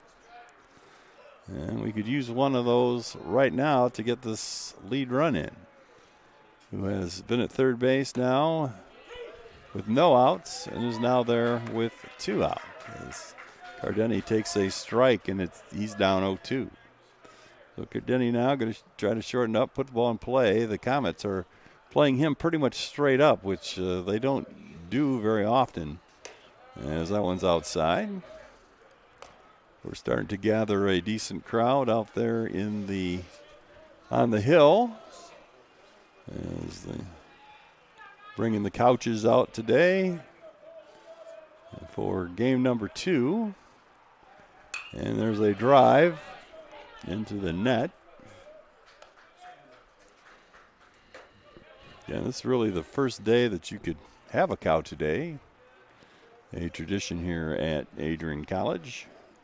Michigan finally giving us some nice spring weather, huh? Yeah, it's been a struggle. And a swing and a miss by Cardenty. So after the first 2 runners got base hits, Douse comes through and strikes out the side. So the Bulldogs do tie it, however. They get 1 run on 2 hits. There were no errors, and, of course, it was Kedrow left at third for the Bulldogs. So at the end of 1, our score is Olivet 1, Adrian 1. We'll be back with the second inning of play after we pause for this. Adrian College is looking for leaders, student athletes with the tenacity to keep the Bulldogs at the top, the forefront, in and out of the classroom. The Bulldogs are looking for talent, character, hard work, grit, leaders who can electrify sold-out crowds, gut out a last-line shift, will their team to victory, hit a grand slam in the bottom of the 9th, and be a part of a legend in the making. Think you have what it takes to become a Bulldog? Visit adrian.edu to learn more.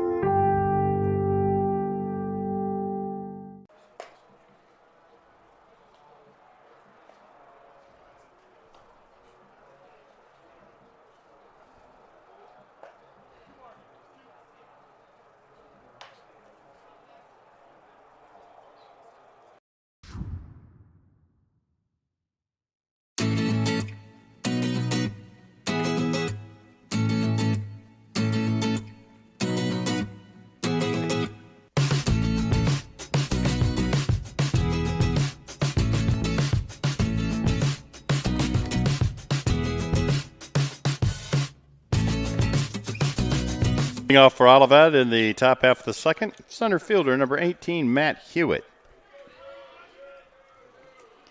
So we're back here at Nicolay Field for second inning action. Matt Hewitt, the center fielder of the Comets, up to bat. He takes a ball on the outside part of the plate, and he is quickly up 1-0 against Cage Ricker, who is toiling in his second inning. Here's the pitch. It's a bouncing ball to Miranda at first.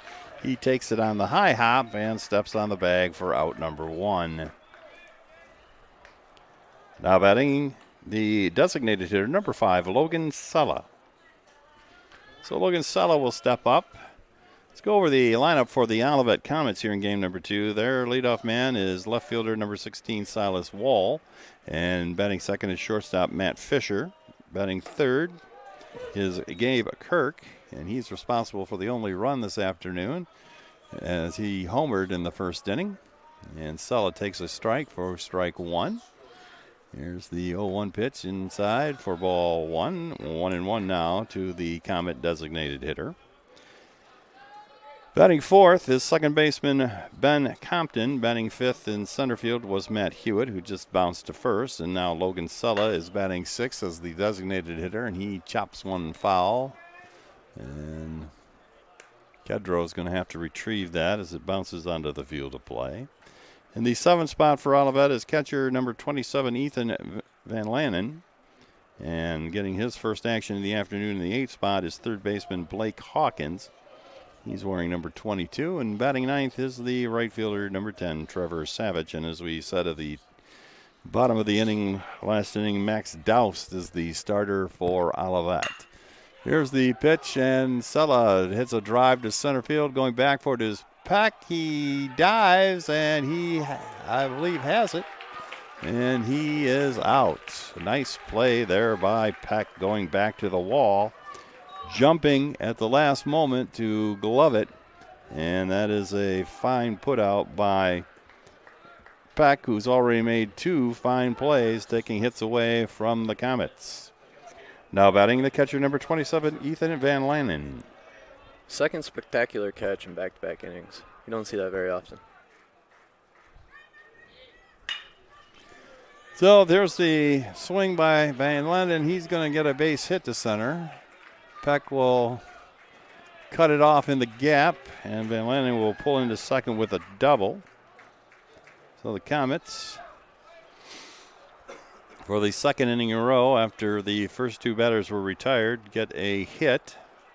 This one did stay in the ballpark, however, so it will be up to Blake Hawkins to drive him in. Now batting the third baseman, number 22, Blake Hawkins. We said Hawkins did not play in the first game. Pitches a strike to Hawkins. He didn't see action in game number 1 either, so this will be his first opportunity against the Bulldogs, and he bats with a runner on second base in scoring position with 2 out here in the second. There's a pop-up. Going over for it is Miranda, but he'll watch it hit in the Meyer Pavilion. And it's 2 strikes to the Comet third baseman.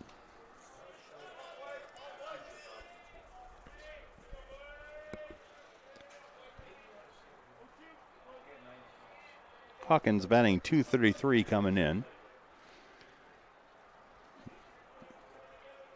He's played in 15 ball games. 43 at bats. There's a fly ball to center field. Going back is Hayward, and it's going to hit up on top of the wall, and that's going to be a 2-base hit for Hawkins. And the Comets are back in the lead.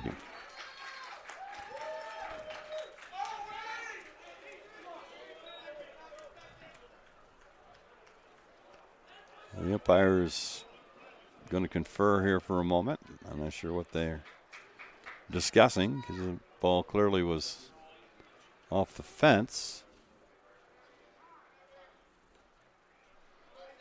And whatever it is, they've decided to break it up. Now batting the right fielder, number 10, Trevor Savage. And that'll bring up Savage, the 9-hitter in the Comet lineup. For Coach Shelby Dixon. And a rather timid swing there by Savage. Deciding to swing at that a little bit too late. So the Comets have scored 1 in each inning. Bulldogs got 1 in their half of the first, so it's 2-1. Here's the swing and a miss. A nice breaking ball there by Ricker to put him ahead 0-2 to the 9-hitter. Again, both innings, Comets'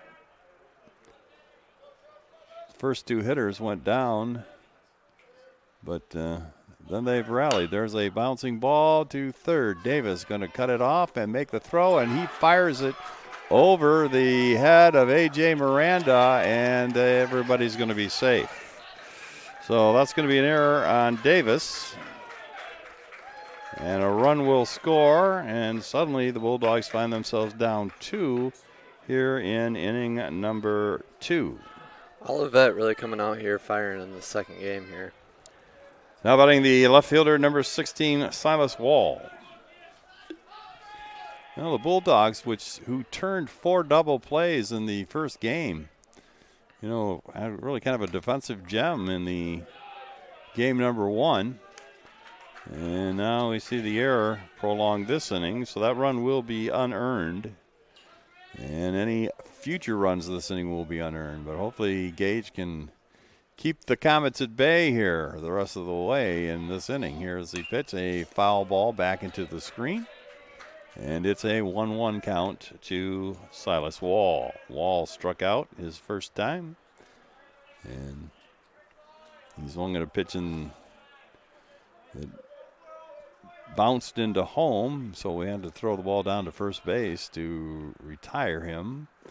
And there's another pitch on the outside bouncing in as Ricker was trying to get him to do it again.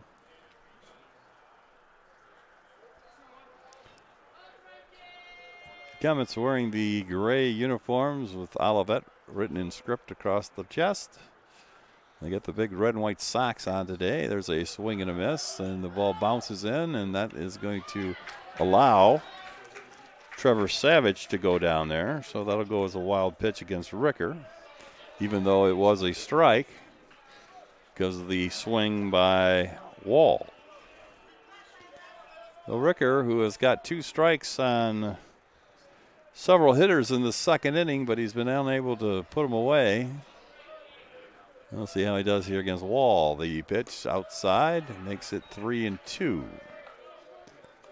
So now we've went about as far as we can go with Wall.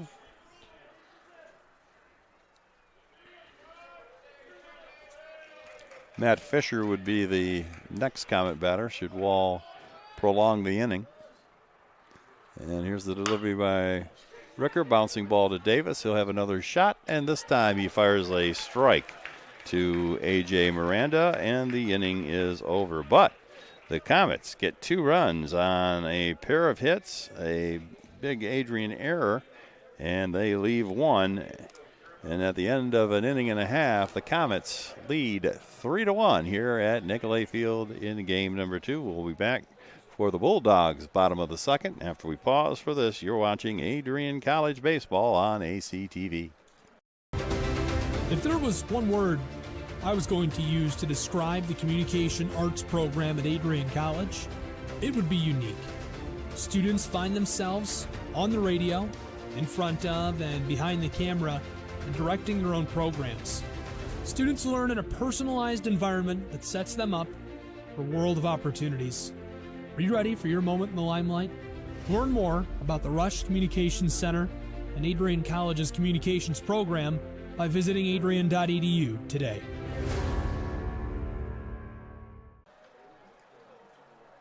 Matt Kibbe, the current student body president here at Adrian College.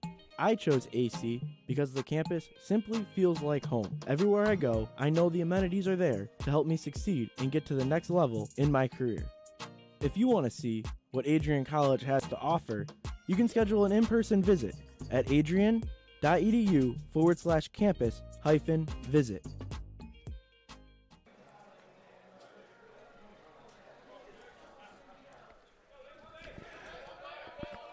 Leading off for the Bulldogs in the bottom of the second is left fielder number 11, Lincoln Hayward. So Lincoln Hayward will lead it off for Adrian here in the bottom of the second. Lincoln playing left field in today's second game. And he takes a ball outside to start the sequence against Doust, who gave up 1 run in the first inning and a pair of hits. As Don Good started the game with a double, and then David Kedrow had a perfect bunt and kind of took advantage of the defense by going to second, and throw was kind of off the mark there. He went all the way to second on his bunt, and while they were trying to get him at second, Don Goods alertly scampered home with the Bulldogs' first run of the game. So 2 balls, 1 strike to the Bulldog left fielder. And this one's fouled back. Hayward, a freshman from Romeo, Michigan.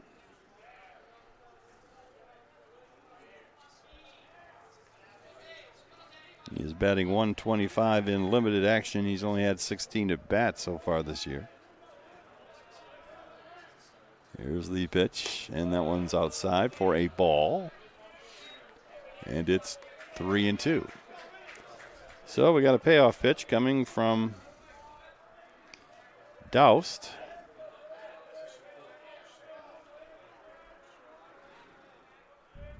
Here's the delivery, and smack to shortstop.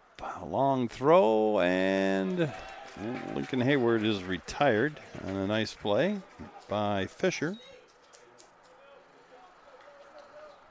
And we'll see Dylan Johnson. Now batting the catcher, number 7, Dylan Johnson.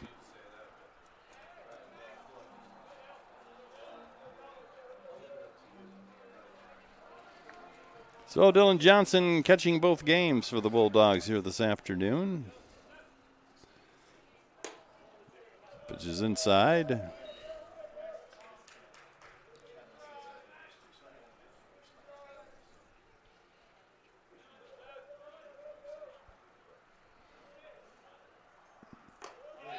That one hits Johnson right in the batting helmet. It was a breaking ball, but Johnson certainly couldn't get out of the way of it, and he'll take his trip down to first base and become a base runner for the Bulldogs. Now batting the shortstop, number 2, Gus Weeks. And that'll bring up Weeks. Weeks batting in the 8th spot for Coach Craig Rainey in this second game. And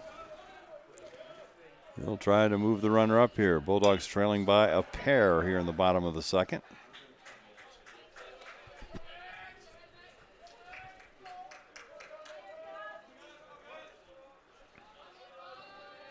Bulldogs jumped on the Comets in game number 1, scoring 11 runs in the first 3 innings. This is a pitch down low, and Johnson thought about going, and then he had to dive back.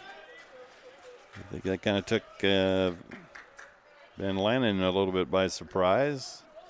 So his throw to first kind of skipped in and was a little bit wide. That aided Johnson in getting back to first base. So Weeks now with a 1-1 count. 1 out here in the second. Here's the pitch inside for a ball.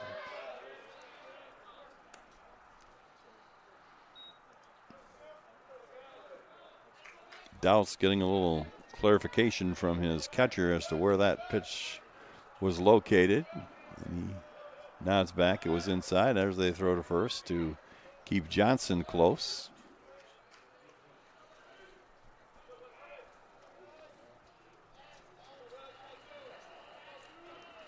Weeks came into today's doubleheader batting .341 for the Dogs. Here's a pitch, bouncing ball to third. And they'll go to second for 1. The relay will be in time. So a double play for the Comets as they give Adrian a little of their own medicine after the multiple double plays in game number 1. The Comets get 2 for the price of 1 here to end the second inning. So no runs, no hits, there were no errors, and there were no one left after the double play. We'll be back with third inning action after we pause for this. You're watching Adrian College Baseball on ACTV. Adrian College has dozens of athletics programs, and winning is a staple on our campus. We have the culture of winning in and out of the classroom. This is a place where young men and women grow into professionals for life. Are you interested in learning more about the Bulldog experience? Visit AdrianBulldogs.com and the Recruit Me tab to be recruited to play your sport of choice today. If you have what it takes, you could be a Bulldog in no time. Not at all. The pitcher. He has a 10.13 ERA. Sheesh. That's pretty hefty. Yeah, it is. He's 1-4. Out of how many? He's pitched 20. Coming in, he pitched 29. Student body president here at Adrian College. I chose AC because the campus simply feels like home. Everywhere I go, I know the amenities are there to help me succeed and get to the next level in my career. If you want to see what Adrian College has to offer.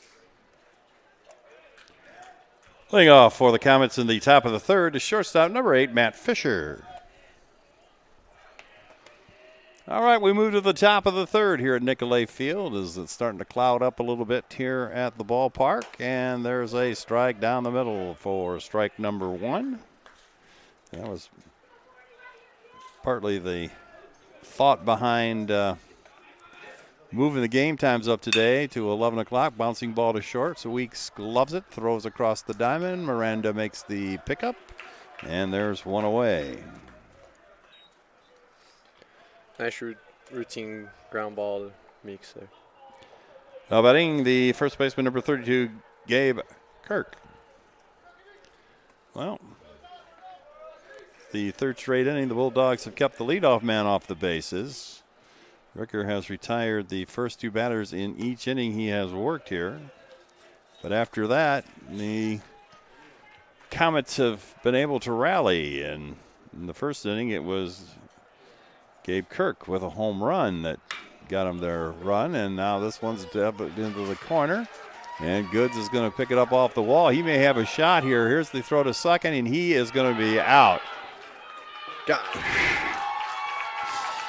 Heck of a throw from right field there. I think the umpire was waiting to make sure he caught it, but he was definitely out. And Goods not only made a great throw, but the big key was the fact that he was able to to get the ball barehanded off that wall, and that's out number 2. Throws it over top of his cutoff man and straight to second base. Now batting the second baseman, number 4, Ben Compton. So swing and a miss by Compton. Yeah, that was played perfectly down there in the corner by Goods. The ball bounced right off the wall, right into his throwing hand, and he just turned and fired. And I think Kirk was just expecting easy stand-up double to jog in there, and then he realized as Compton is beamed right in the back with a curveball. Well, the other thing, too, was when he slid, he kind of stuck there. And so he was basically just laying there about 3 feet in front of the bag, which made it easy enough for Weeks to walk over and tag him. And we're going to get a trip to the mound by Coach Prince.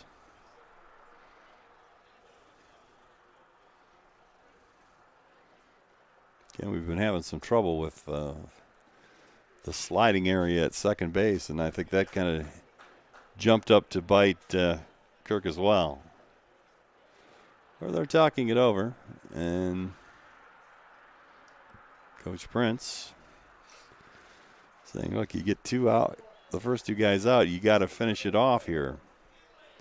And he is looking down to his bullpen, which is starting to get loose down there. The Bulldogs cannot afford to fall any further behind the Comets here.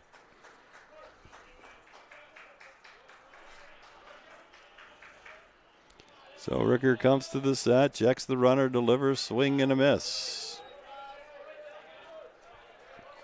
Now batting is center fielder number 18, Matt Hewitt.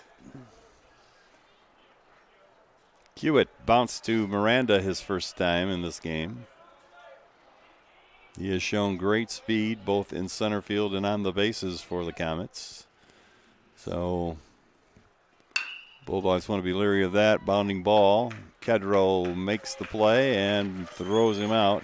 And the Bulldogs get him without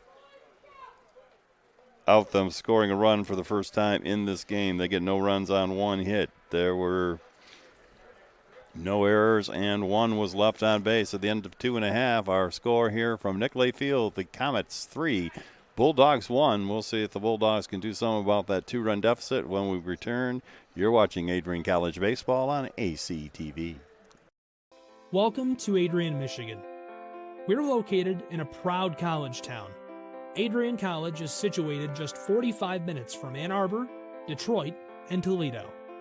We're very excited to show you just a little bit of what AC has to offer.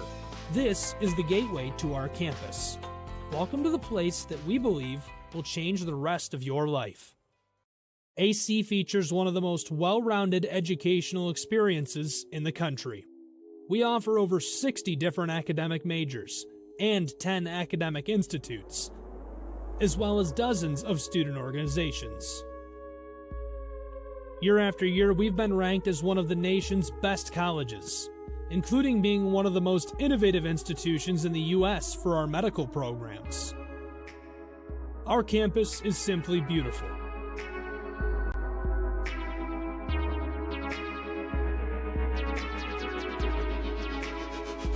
Our student-to-faculty ratio is an incredible 13-1. Leading off for the Bulldogs in the bottom of the third inning is center fielder number 6, Ty Peck.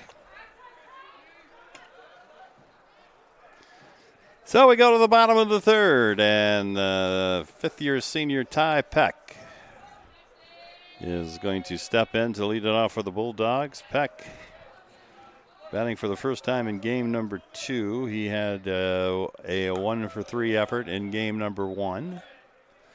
He scored a run in the Bulldogs' big second inning where they scored 8 times to put the game away. But since they got one more in the third, or 2 more in the third in that game, but they failed to score in the last 3 innings, and now they only have the 1 run here in the first. So the pitching rising up here against the Bulldogs. Peck quickly up 2-0. Here comes the 2-0 delivery, and it's a ball low, and Peck now 3-0 can take his pick of the pitches to come here from the Olivet starter, Max Doust.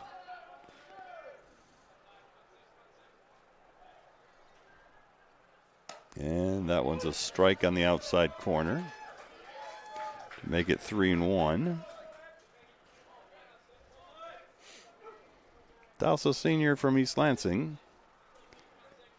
And here's the pitch fouled away, and he's fought back to 3-2 now on Peck.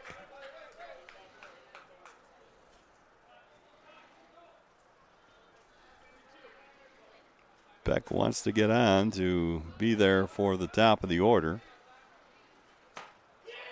And he strikes out on a pitch in the outside corner. So a great job by Dowse to fight back from 3-0 and get the strikeout as Peck is caught looking. Now batting the right fielder, number 14, Don Goods.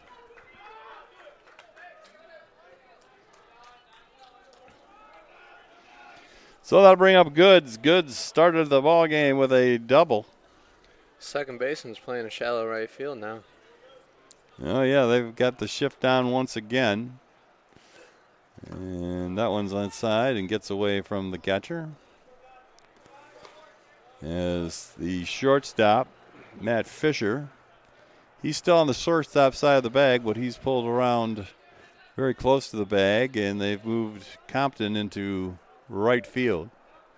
Again, Olivet in the past has employed a 4 outfield shift where they just take the second baseman and stick him out in left field. They haven't done that today, but they have done that in the past.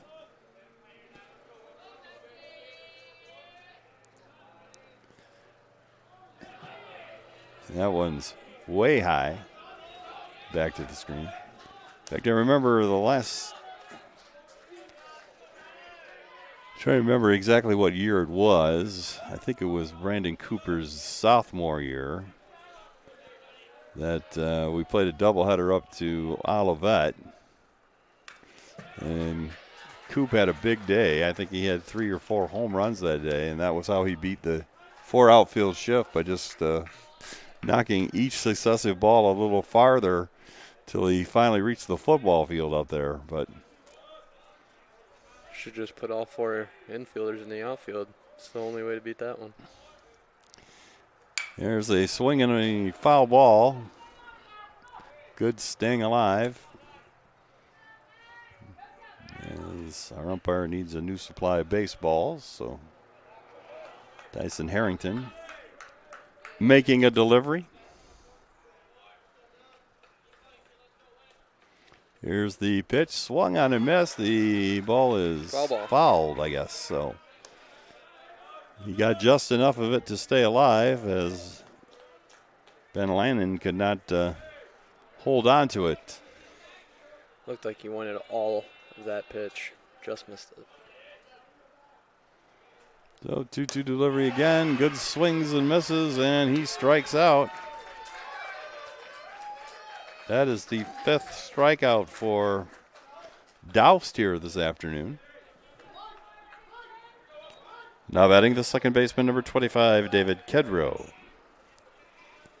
And Compton moves in a little bit at his second base position as the Comets going to play it pretty much straight up for Kedrow, who had a beautiful bunt single back in the first. And then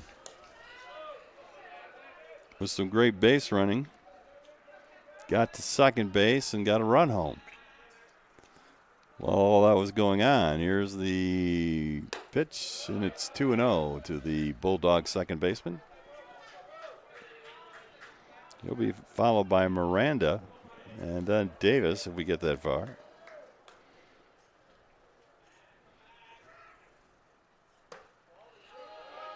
Pitch is inside for a ball, make it 3-0. 3-0 once again.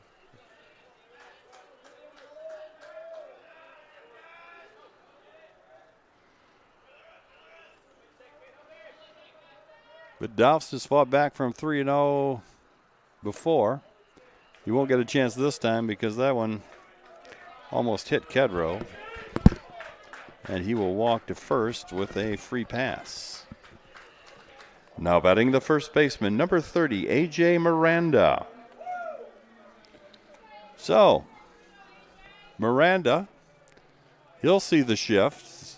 Second baseman Compton all the way on the shortstop side. So if he could somehow get a bouncing ball to normal second base, it will roll for quite some time before anyone's available to pick it up. Game 1, Miranda was a triple shy of the cycle. He did have a outstanding first game. He had 2 doubles. Little league triple. Well, yes, because by the time they got done throwing it around, he was on third base. But 2 doubles, a single, and a homer is a pretty good start to your afternoon. But the Bulldogs been struggling to do anything with Douse here. Again, he struck out 5 Bulldogs in the 2 2/3 innings. And one of those strikeouts was of A.J. Miranda back in the first. Bulldogs had a runner at third at the time. And that one's high. But this inning he's struggled to throw strikes. 7 straight balls. He went 3-0 on Peck.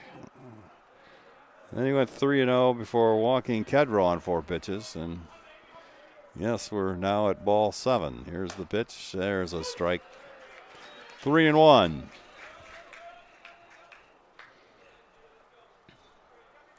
Two out here in the third. The Comets in the lead, 3-1. And the Bulldogs won the first game 11-0. There's a pop-up, and shading his eyes is Kirk, and he will make the play, and the inning is over. Kirk catching that one just in fair territory.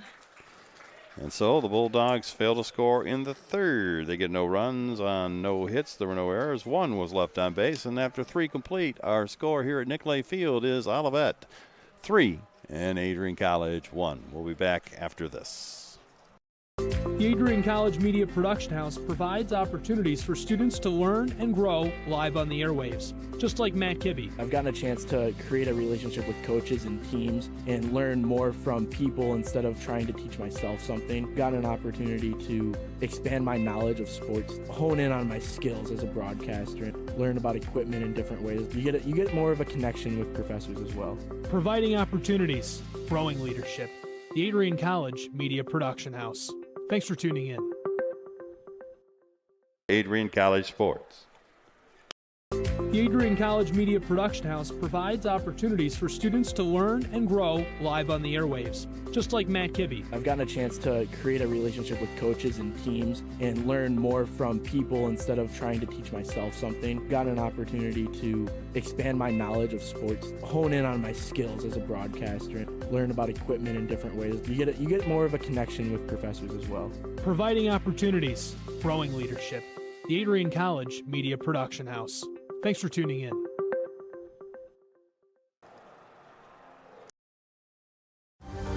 Adrian College is looking for leaders, student athletes with the tenacity to keep the Bulldogs at the top, the forefront, in and out of the classroom.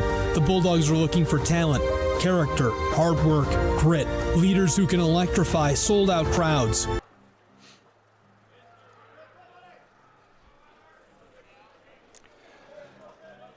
Ladies and gentlemen, your attention please. Now pitching for the Bulldogs is number 43, Griffin Firestein. Firestein in place of Gage Ricker. Leading off for Olivet is designated hitter number 5, Logan Sella. And we're back here at Nicolay Field. We got a new pitcher as Griffin Firestein relieves Gage Ricker after 3 innings of work. His first pitch is on the inside corner. Now he goes to the outside corner for a strike to even the count at 1-1 against the designated hitter of the Comets, Logan Sella. Sella hit a deep fly ball to center field. Another fine catch by Ty Peck kept him from being on the bases. But Peck really took away at least a double, maybe a triple from Sella in his first at bat in this contest against Ricker. And it's now 2-2 as the curveball misses outside. And Sella will be followed by Ethan Van Lannen and Blake Hawkins here in the 4th for Olivet. That one's way wide, and now the count is full to Sella. And the last thing on earth Firestein wants to do is walk Sella after getting 2 strikes on him. There he fouls one away into the net. That protects the Bulldog fans down the third base line, right above the Adrian dugout. Here's the 3-2 pitch again. Bouncing ball. This is going to be right at Weeks at short. He throws across the diamond and one away in the 4th for the Comets. So a great job by Firestein there not to lose them. And there's one away. Now batting the catcher, number 27, Ethan Van Lannen. So here comes Van Lannen, who doubled and scored back in the 2nd inning. So he's 1 for 1 in this game. He pops it up, and that'll be caught by Kedrow. And quickly there are 2 down, which has been a familiar theme for the Comets in this game. But after 2 are down, they've rallied for 3 runs. Now batting the third baseman, number 22, Blake Hawkins. Hawkins knocked in Van Lannen his last time out with a double. Swing and a miss from Hawkins. Hawkins playing third base here in game number 2. He did not see action in the first 2 games of the series. Here's the pitch inside for a ball, make it 1-1.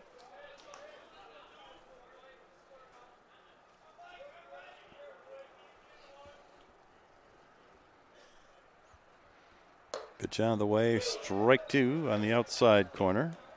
Firestein, this is only his 2nd appearance. He's pitched 2 2/3 innings for the Bulldogs.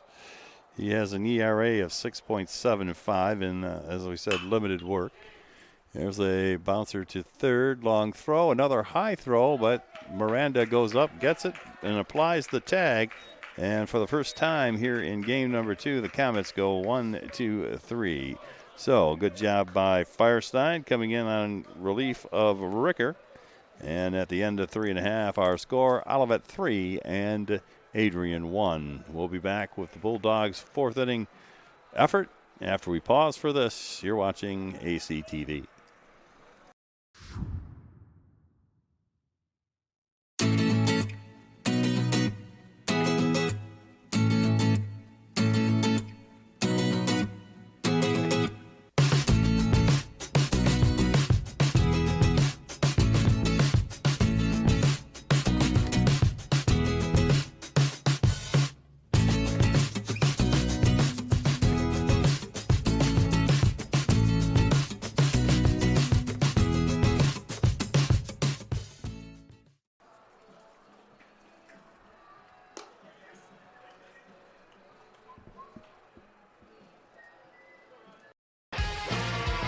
Bulldog fans, connect with Adrian College TV on social media to be updated when we're broadcasting live, to see highlights, plays of the week, and much more. Adrian College Television is on Facebook, Instagram, and Twitter. ACTV's handle is at Adrian College TV on every form of social media. Thank you for tuning in and subscribing to the home of the Bulldogs, Adrian College TV.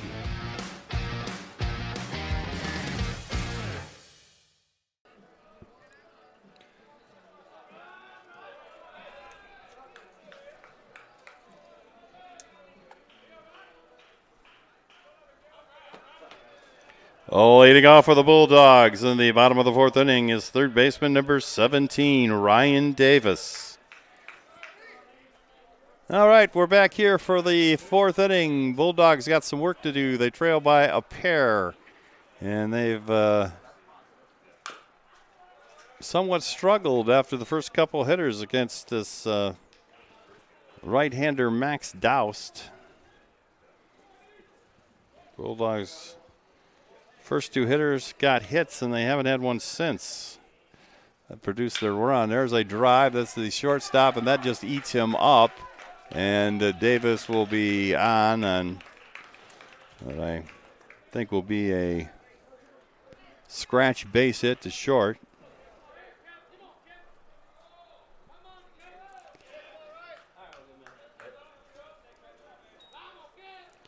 Now batting the designated hitter number 9, Kevin Cardenty.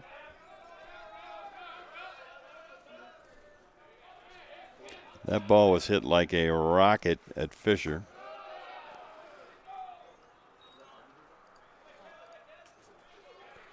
And he could not get it cleanly. And even if he had, he was in the shift so far in the hole. I don't know if he could have got it to first base. Would have been a very tough throw and bang play. There's a drive. That's almost the same spot, but Fisher wasn't there that time, and it goes out into left field. So the Bulldogs kicking up their heels and doing some barking here in the fourth inning with the first two hitters reaching base on singles. Now batting the left fielder, number 1, Lincoln Hayward.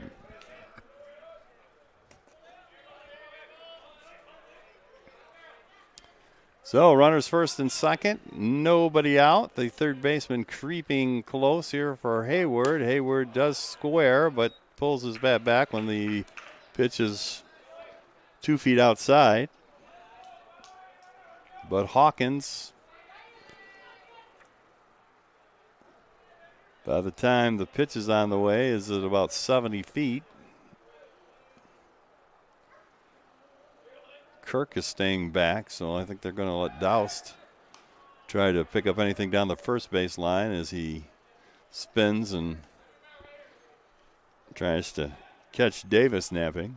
But Ryan, very alert, gets back easily.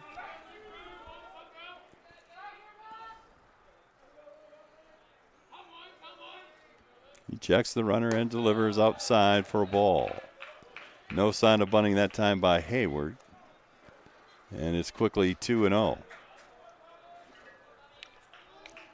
Last inning we saw some control problems from Doust, so maybe the Bulldogs will just kind of sit back here and see if they can't earn a walk here to get these runners moved up. Doust delivers, swing and a miss by Hayward.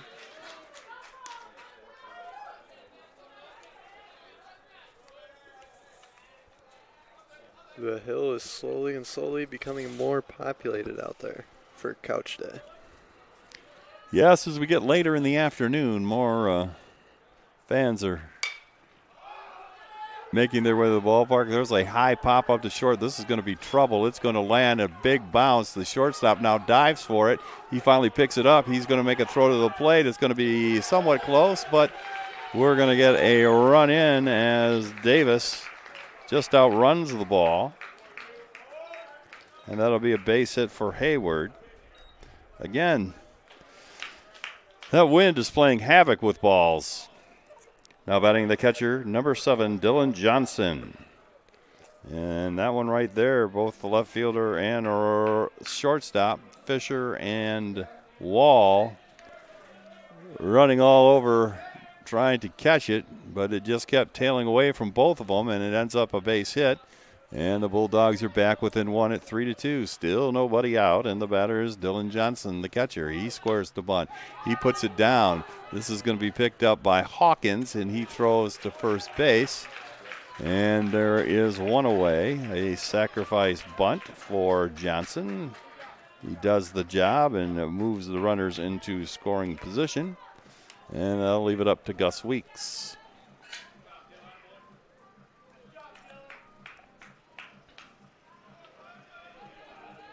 Now batting the shortstop, number 2, Gus Weeks. Weeks bounced in a double play to Hawkins at third base his first time. But right now he has ducks on the pond and is looking to put the Bulldogs in the lead as he takes ball 1 low and off the plate. Ty Peck would be the next batter should Weeks get on. Well, even if he doesn't, as long as you don't hit into a double play, Peck will see the plate. Here's the swing and a miss by Weeks. Doust elevated that one a little bit after the first ball bounced into the catcher. Weeks took a pretty good hack at that one, but it might have been out of the strike zone. 1-1. Doust checks the runners, delivers. Here's a swing off the end of the bat. It goes back to Doust. He will get the out at first. And he did a good job of looking the runner back. and that'll leave it up to Ty Peck.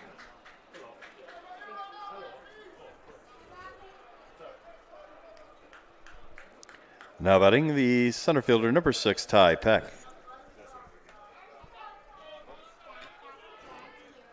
So Peck now at the plate. He needs to come through here. Bulldogs trailing by 1 in the 4th inning. 3-2 the score here from Nicolay Field. Olivet in the lead. And they're trying to not relinquish it. They haven't had it very much in the 3-game series. And Peck trying to take it back for the Bulldogs here on a sunny afternoon at Nicolay Field on Couch Day at Adrian College. Here's Douse, the 1-0 delivery outside for ball 2. Peck now up to 1-0. The throw goes over the pitcher Douse's head. And that forced Compton to be alert, as Cardenty was thinking about running home. Bulldogs started the inning with 3 straight singles. And Dylan Johnson bunted the runners forward, and there was a bouncer to the mound by Gus Weeks. And now the count has run to 3-0 against Ty Peck. Another 3-0 count. And that one is ball 4. Load on the bases. Nothing against Ty Peck, but Don Goods has hit a lot of hard balls today. I don't think he wanted to do that. Now batting the right fielder, number 14, Don Goods. Because Goods has shown, especially today, that he's seeing the ball and scoring it up pretty well with a single and double in the doubleheader so far. Here's the pitch. That's well on the ground, and that wild pitch will tie the ball game. Umpire calling time here. It looks like he might have got hit by the ball. He definitely got hit by the ball, because that ball hit so far in front of the plate that when the catcher went down to block it, it just went right over top of his shoulder. I think he would have been able to block it if he hadn't, if it would have got a little closer to the plate. I think it kind of hit him in the chest protector, so he's just taking a moment while the catch his breath. Catcher Van Lannen goes out and discusses the need for a little better pitch to handle than that last one. Well, the Bulldogs now with a run in. They still have 2 aboard at second and third, as that's, I believe, Hayward at first base, or third base, and Goods fouls it. Hayward at third, and Peck now at second. 1-1 the count to the Bulldog leadoff batter, Don Goods. Don's looking to take the lead back for the Bulldogs here with 2 out in the bottom of the 4th. Bulldogs have scored twice in the 4th to tie the ball game. Here's the pitch. Nubber off the end of the bat. Here comes Hawkins. He's going in. He juggles it, and he'll get no one. And the Bulldogs lead once again, as Hayward comes in. Peck goes to third. And Goods is now safe at first.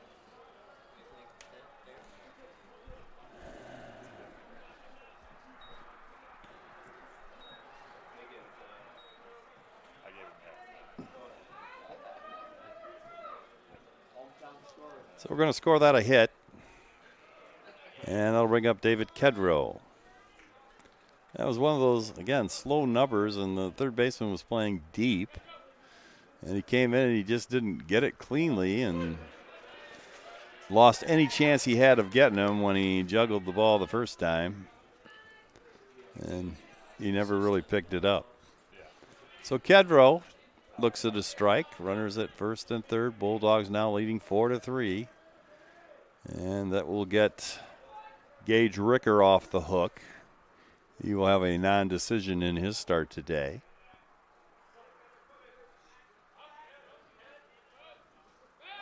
There's a throw over to first base as they're concerned about Goods, and rightfully so, because he has good speed. And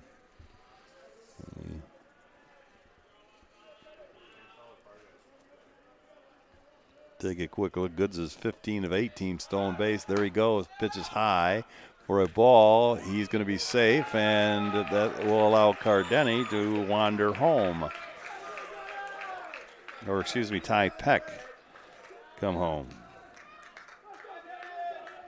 Reading his number upside down. I need one of those little lines. No. So Bulldogs now 5-3 on these stolen bases by Peck and Goods.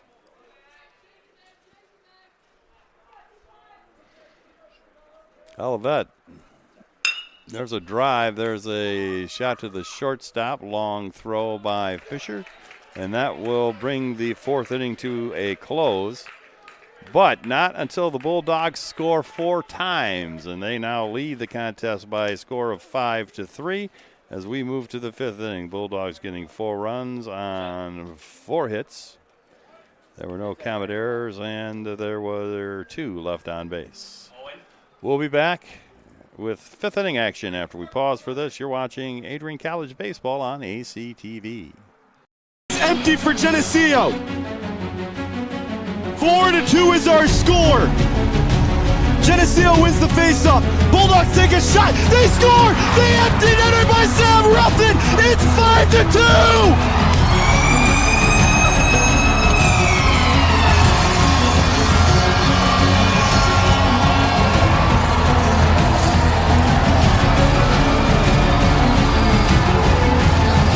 They celebrate on the bench. 11 seconds left of the game.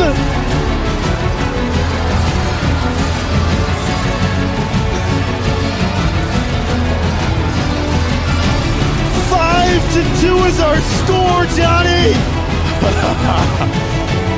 Hey, Kimmy, we're going to be the national champions.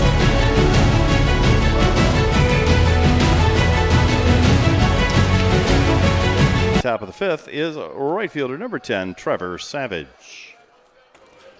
So we got some changes in the Bulldog lineup as Owen Brown goes to left field. He'll replace Lincoln Hayward as we move to the fifth. And suddenly, Griffin Firestein has a 2-run lead to work with. As we go to the fifth, Firestein delivers inside for a ball, 2-0 to the 9-hitter, Trevor Savage.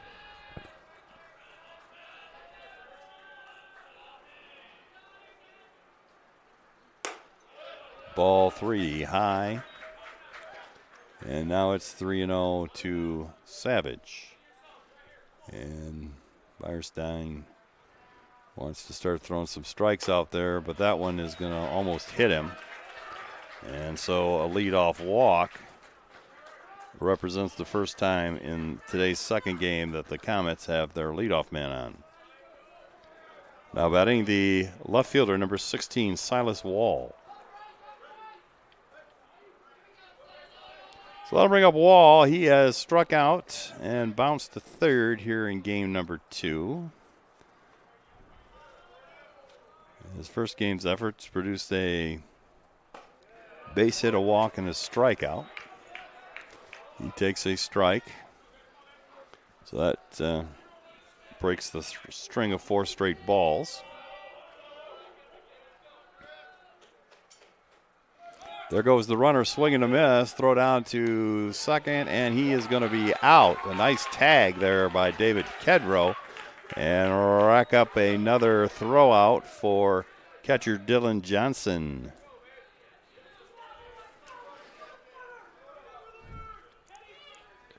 Batter swung at a pitch high. And now he hits a fly ball to center field. Going back is Peck. Peck not going to get there, and that's going to take one hop over the fence and be a two-base hit for Wall.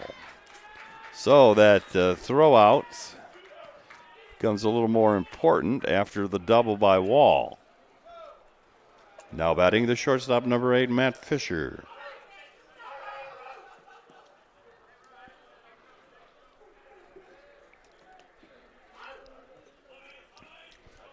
Matt Fisher batting for Olivet.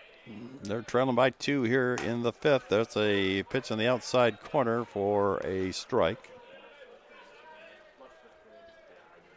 Again, Griffin Firestein in relief of Gage Ricker here. This is his second inning of work. He got him fairly easily with the 1-2-3 inning in the 4th, but he has struggled with his control here in his second inning. 1-1 count to Fisher. And the ball's in the dirt for ball 2, and that's going to bring out Coach Prince for a confab. Again, all the trips to the mound by both Prince and Rainey have revolved around, we need to throw strikes here. You just cannot put on runners on base for free. That's just, and especially you can't do it if you are the reliever. It's your job when you come in out of that bullpen to pound the strike zone. And that's the best way to get out of jams, is to force the other team to have to make some plays. So Prince's conference is over. And now it'll be 2-1 when we get back to the action. 1 out here in the top of the 5th.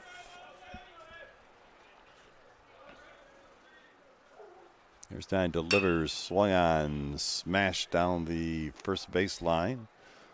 Off the fence, ricocheting out to Don Goods. Well, that'll just go as a long strike. Goods will toss it back to the Olivet dugout. And the count now moves to 2-2. A good time for his first strikeout. He could get it, and he did. That was a beautiful curveball. Fisher was too busy ducking out of the way and then saw it break across the plate for out number 2. Now batting the first baseman, number 32, Gabe Kirk.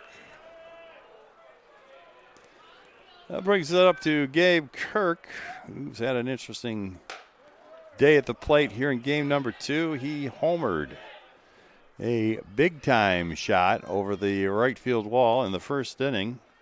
And then he hit one down into the corner in right that Don Goods made the perfect play on and threw him out at second base. That's a strike on the outside corner, make it 1-1. So with first base empty, I think you might want to be a little careful with the Comets 3-hitter, who appears to suddenly be on a hot string. Kind of looks like the approach to this at bat is trying to get him chasing the breaking balls outside the zone and try and get a ground out here. Well, like I say, especially with him being left-handed, I'm not sure Firestein, really would worry about walking him in this case. Well, he could face the right-hand hitting Compton as Kirk fouls one. Hit everybody at home base, so we take a moment. I think that one caught Johnson. So much like Johnson did when the umpire was hit, the umpire goes out and gives Johnson some time. Here's the 2-2 pitch on the way. Dribbler down the first base line. That will be fair, and Miranda will step on the bag, and the Comets are done in the 5th inning. So the Comets threaten but do not score. They get no runs on one hit. They leave a runner, and at the end of 4.5, we're halfway through game number 2 here at Nicolay Field. Our score, is the Bulldogs 5 and the Comets 3. We'll be back for the Bulldog 5th when we return after this message. You're watching ACTV.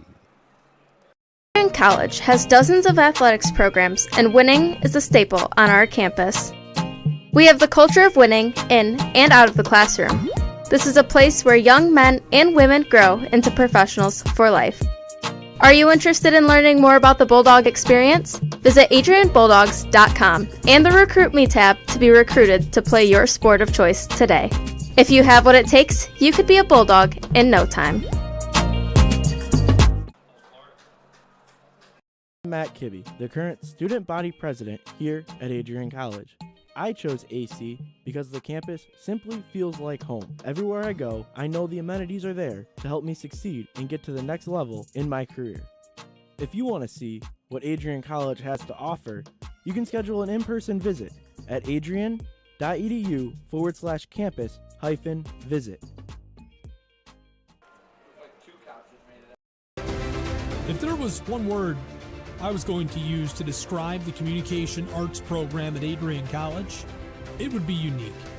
Students find themselves on the radio, in front of and behind the camera, and directing their own programs. Students learn in a personalized environment that sets them up for a world of opportunities. Are you ready for your moment in the limelight? Ladies and gentlemen, your attention please. Now pitching for Olivet is number 3, Alex Rose. Rose in place of Max Dowse. Leading off for the Bulldogs is first baseman number 30, A.J. Miranda. All right, we're back here at Nicolay Field, and we're in the 5th inning, and the Bulldogs are seeing a new pitcher as Alex Rose heads out to the mound. Alex is listed as a utility infielder. He's a sophomore from Gregory, Michigan. So he has made 8 appearances and has an ERA of 13.85. As Miranda quickly up 2-0 against Rose. Here's the delivery. That's 3-0. The Bulldogs probably pretty happy to see Max Dowse leave the ball game. Dowse pitched a pretty good ball game against them.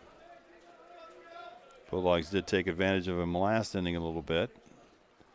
But again, it was another inning where a pop fly ball that fell between the shortstop and left fielder being blown by the wind. A little bit better defensive play by the Comets would have helped his effort. As Rose walks the first man he sees in Miranda. And I'll bring up Ryan Davis. Now batting the third baseman, number 7, Ryan Davis. Now when it comes to those shallow outfield flies, do you think the shift has a little bit of play on the communication aspect of who's catching what? Well, I do, in the sense that, traditionally, you've got kind of like a pecking order out there where the outfielder calls off the infielder and the shortstop calls off the other infielders. And where the shortstop, Fisher, is playing, he's way over in the hole short.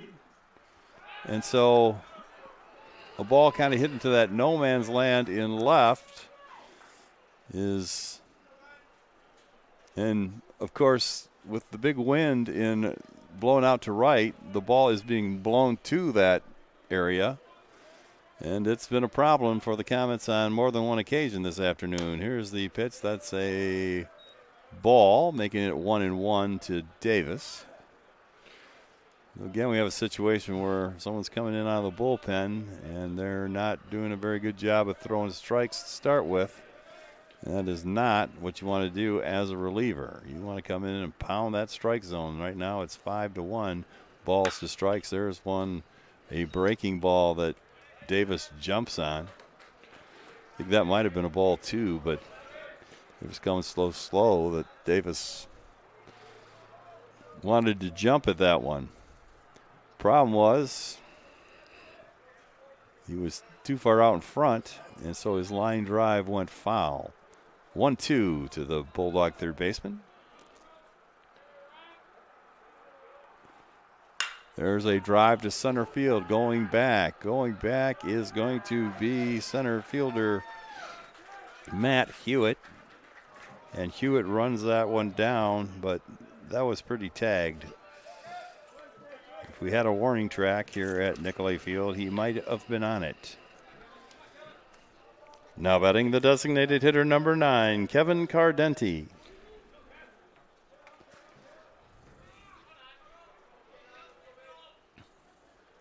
So I'll bring up Cardenty. Cardenty has a single in 2 trips this afternoon. Did not play in game number 1. He's the DH here in game 2. He takes the ball low.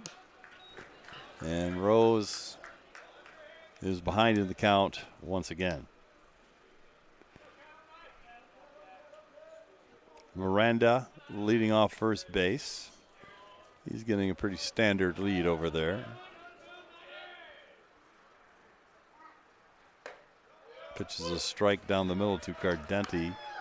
As Olivet playing hit Cardenty pretty much straight up.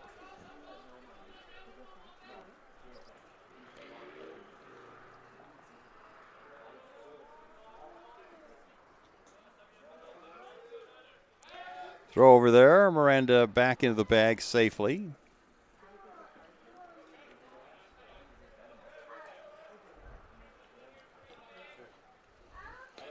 Now back to those no-man land fly balls. You almost got, when you got that shift with the second baseman over in the where shortstop, and that shortstop down in that deep hole, you almost got 4 people crashing in on the fly ball there. This breaking ball hits Cardenty, so he'll take his base. Well, and that's the thing, too. They're not in their normal positions, so really the shortstop would be better getting a foul ball where he's at. But again, with the – and to be honest, they've been pretty high pop-ups, which has allowed the wind to play havoc with them.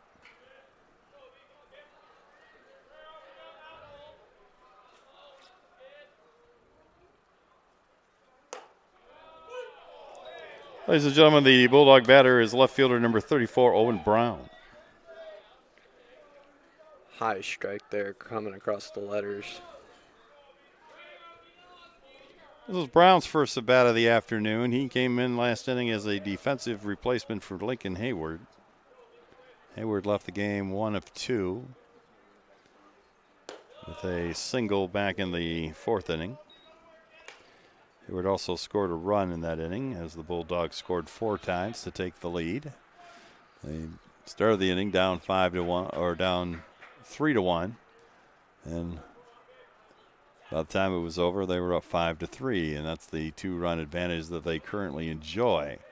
Here's the pitch, swung on, bouncing ball foul. Coach Solis with a nice play to stop that one. And it's 1-2. Very rare sight here. Olivet's actually playing a straight up shift. They're not moved all over the field where you can't even tell what position they're in. Yeah, they're playing Owen pretty much straight up as they did Kevin. But Kevin got plunked. So he's at first base. Miranda down at second.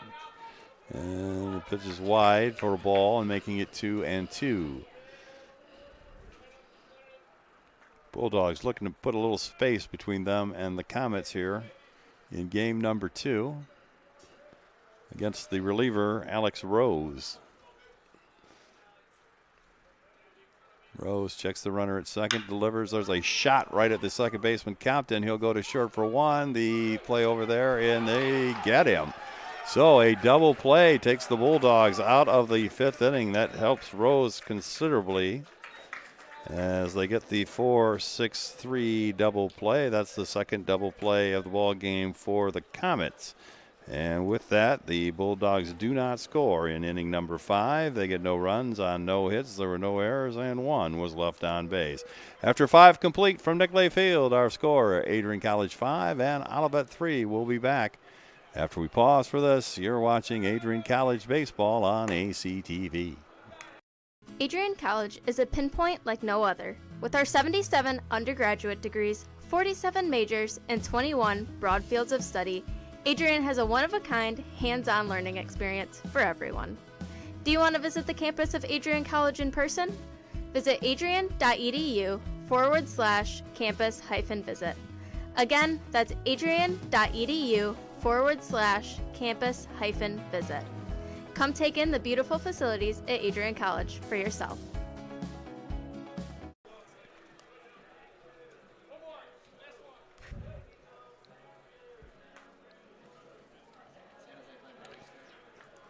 Welcome back here to Nicolay Field on Couch Day for the top of the 6th inning. Adrian left 2 on base last inning, unable to knock anything in. And it was unfortunate, too, because Owen Brown hit that ball completely on the nose. Been a little weaker, he could have beat it out, but he just hit it too hard. Now batting the second baseman, number 4, Ben Compton. And as I say that, obviously the object is to hit the ball hard, so not his fault. But just not at the...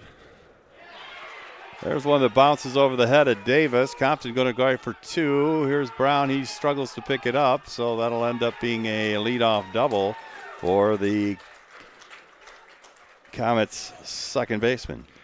Olivet is back rolling, getting the leadoff runner on for the first time today, right? Now batting the center fielder, number 18, Matt Hewitt. And that is correct, the first time the leadoff man, well, they got the leadoff man on last inning, but he was immediately thrown out at second base trying to steal. So he didn't stay out there very long as Firestein pumps the strike in there.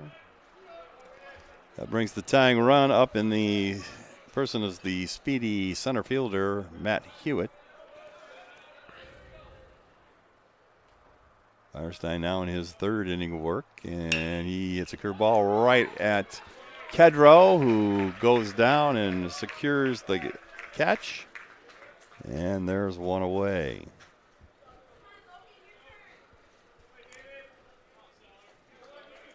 Now batting the designated hitter, number 5, Logan Sella. So here's Logan Sella. He's fly deep to center field and bounced to short. 1 out now. Runner still at second base. A breaking pitch by Firestein for strike number 1.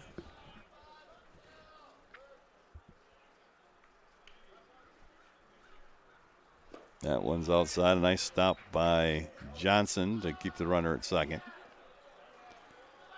The Comet catcher, Ethan Van Landen, is on deck.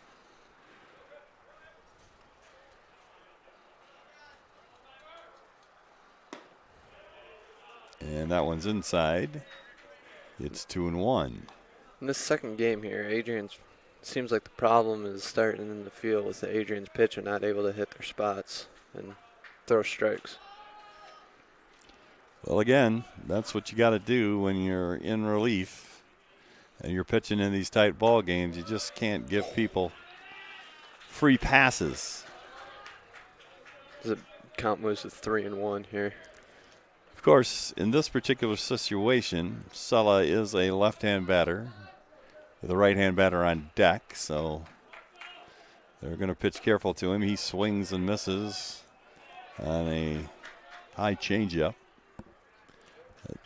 Threw his timing off a little bit, so it'll be interesting to see what Johnson calls here on the payoff pitch to Sella. There's Stein, checks the runner, checks again. Here comes the throw, fouled away. We'll do it all again.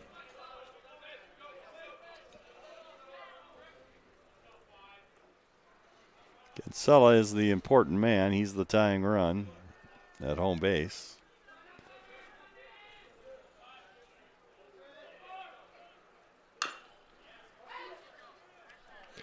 This batter here gets on base, putting the tying run on base. What would you go to the bullpen if you're coach Rainey here, or would you stick with him? Yeah, it kind of depends on how he gets there, I would think. And right now, there's not a whole lot of action down there, so I think he's planning on getting him. But he got Sella on a breaking ball outside for out number 2. Ethan, now batting the catcher, number 27, Ethan Van Lanen. So I'll bring up Van Lanen. He is the catcher who is doubled and popped up to second base. There's a pitch in the outside corner for strike 1. The big thing is you're trying to get those matchups, and Van Lanen being a right-hand batter, you probably wanted to stick with Firestein here in this situation. Strike 2, Van Lanen has shown a propensity to go for pitches out of the strike zone. So Firestein making sure he gets a few of those so he can do it some more. It's always nice when the batter helps out your pitcher by chasing pitches in the dirt and way outside. And there's strike 3, but Jensen can't quite hang on to it. So it was ticked a little bit. Should mention, like you say, with Van Lanen helping us out by swinging it. Some outside pitches. A good job by Johnson, though, to make the catch on those and keep them in front of him. Here's a bounding smash to Kedrow. Kedrow picks it up, shovels it into his throwing hand, and makes the play. So the Bulldogs avert damage here in the 6th. After the leadoff double, they leave the runner at second base, so no runs on 1 hit. There were no errors, 1 left for the Comets. We move to the bottom of the 6th. Your Bulldogs lead 5-3 over Olivet here in game number 2. We'll be back after we pause for this on ACTV. For the Comets in the top half of the 6th inning, they get no runs on 1 hit. There were no errors. Adrian College is a pinpoint like no other. With our 77 undergraduate degrees, 47 majors, and 21 broad fields of study, Adrian has a one-of-a-kind, hands-on learning experience for everyone. Do you want to visit the campus of Adrian College in person? Visit adrian.edu/campus-visit. Again, that's adrian.edu/campus-visit.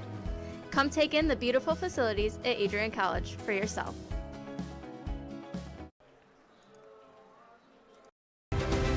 If there was one word I was going to use to describe the communication arts program at Adrian College, it would be unique. Students find themselves on the radio, in front of and behind the camera, and directing their own programs.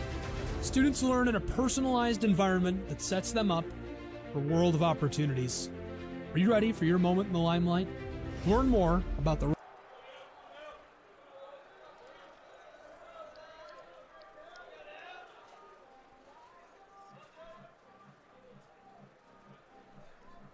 Leading off for the Bulldogs in the bottom of the 6th is catcher number 7, Dylan Johnson. So we move to the bottom of the 6th here. Bulldogs leading by 2, 5-3. They'd like some insurance runs here. First pitch is a ball outside to Johnson. Past 3 half innings have been scoreless for both teams, so not very much production here in the 5th going into the 6th. Bulldogs scored almost all their runs back in the 4th inning. And they got 4 runs on 4 hits. They also scored the 1 run in the 1st. And they now have 5 runs on 6 hits. They've made 1 error. There's a drive down the right field line that's going to get out of play.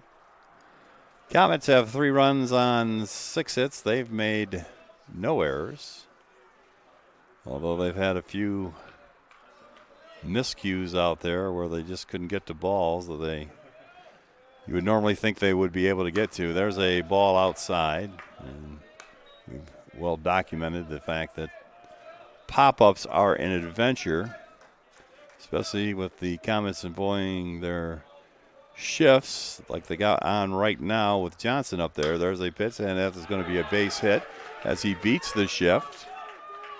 And this could be 2. Dylan headed for second, and he will get a double. And again, I think shift may have cost him there a little bit, because Savage was kind of pulled around a little bit towards right center, and it took him a while to get there, and that gave Johnson time to hustle down to second base. Now batting the shortstop, number 2, Gus Weeks. Like you said earlier in game 1, Goose, if you're able to locate your pitches and locate where you hit the ball, these shifts can be costful to Olivet, with Adrian put it in the holes where they give up those spots. There's a bunt, but it's unfortunately right up in the air, and Weeks is retired on the pop-up to the pitcher. So Weeks unable to get the bunt down, and I'll leave it up to Ty Peck. Now batting the center fielder, number 6, Ty Peck. So I remember when I was in high school, we played at a field that didn't have a fence, just had like a wooden area out there in right field. And a lot of times teams would employ the shift on me, and I would just try to step out on something that was on the outside corner and drive it right at those woods, because kind of a strange thing, because the woods were so far out there, they decided that those would be ground rule triples. So I got myself a few triples that I certainly would have been able to run out, but I got some by hitting the ball in the woods once in a while. Here's the pitch inside for a ball. A little Field of Dreams action there, but instead of corn, it's woods. Yep. Well, things have got a little better on that field, because they built when they built C.O. Brown Stadium there, where they used to have the state championships. It became Nichols Field, and now it's a really nice field. A lot of times they've played the state finals there, as well as the NABF World Series at Nichols Field. Here's the pitch, and that's down. Nice block by Van Lannen. Both catchers done a good job of keeping the ball in front of them this afternoon. It's now 3-1 to Ty Peck. I can guarantee you that Alex Rose does not want to put Peck on, because he, again, makes things happen on the bases with his speed. There's the pitch. It's a drive to center field. Coming in for it is going to be Hewitt, and he'll make the grab, and there's 2 down.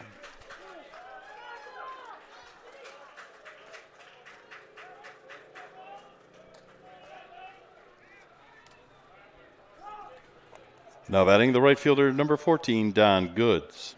So what started out as a promising inning with a leadoff double from Johnson now sees him at second base with 2 outs, and it'll be up to Goods.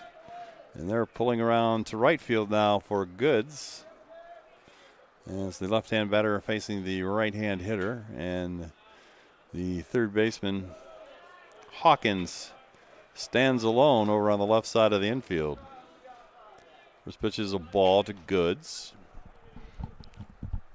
Kedrow is on deck in case Goods can keep the inning going here.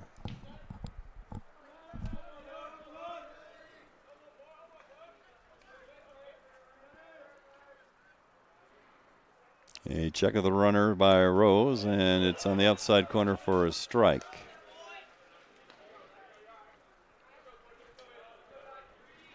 That might have been, that's one of those pitches there where it was right on the outside corner. That was one you could maybe slap down that line with just the single infielder over there.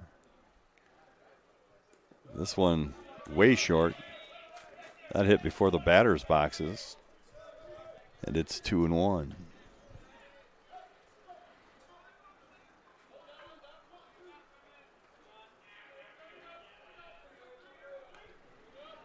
And the Bulldogs with some well-earned time off after this one. They don't play again until Friday, as it's exam week here at Adrian College. So today, the Bulldogs will focus on the books here for a final time in 2021-22 school year.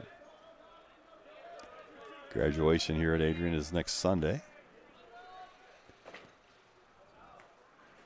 2-2, the count to Goods.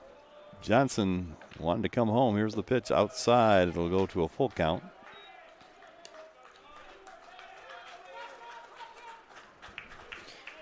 Got the outfield camera back. It's getting a little windy out there, center field. Yeah, we got to mount it to one of those couches. That's what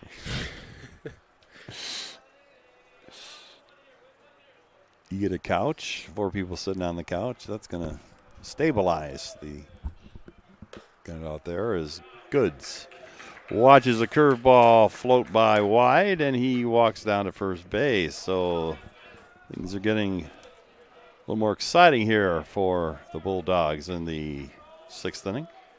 Now batting the second baseman, number 25, David Kedrow. Adrian's been able to get runners on base here with number 3 on the mound, but they haven't been able to capitalize on anything. They've just kind of been straining them out there. Well, double play cost him last inning, and this inning a foiled sacrifice bunt attempt didn't help, which Gus Weeks just popped it up close enough to the pitcher for him to catch it. So Kedrow is trying to come through here because, again, he's in the 2 spot. You got A.J. Miranda behind him. This is the part of the order that you'd like to see come through. That's why they're the 2-3 hitters. 1 strike to Kedrow here, and the delivery inside for a ball. Another nice block by Van Lannen. And it's 1-1. And the Bulldogs would just like to put a little space between them and the Comets going into the last 3 innings. Now, Goose, here, since probably in the high 70s. Yesterday we were in the 80s. Monday it was snowing. Do you think that has anything to do with how the players are playing, how they're anything like that? Well, I got to tell you, for sure, they're much happier to play this weekend than they have been. 100%. And I'm going to tell you, I'm much happier to broadcast this weekend than I have been, too. Able to open the garage doors up for the first time this year. There's a liner back over the Comet dugout. But I think we did see, especially in the first game, the fact that it's a little warmer, the ball's carrying a lot better here at Nicolay Field, so that's part of it. And not as many sore hands when the ball touches the bat.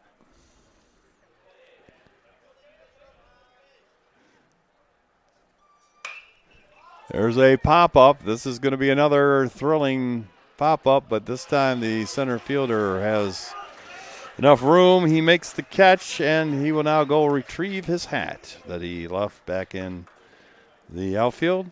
And the Bulldogs get nothing here in the 6th inning. They get no runs on one hit. A double by Dylan Johnson is wasted. There were no errors. There were 2 left on base. And after 6 complete innings of play, our score from Nicolay Field is Adrian College 5 and Olivet 3.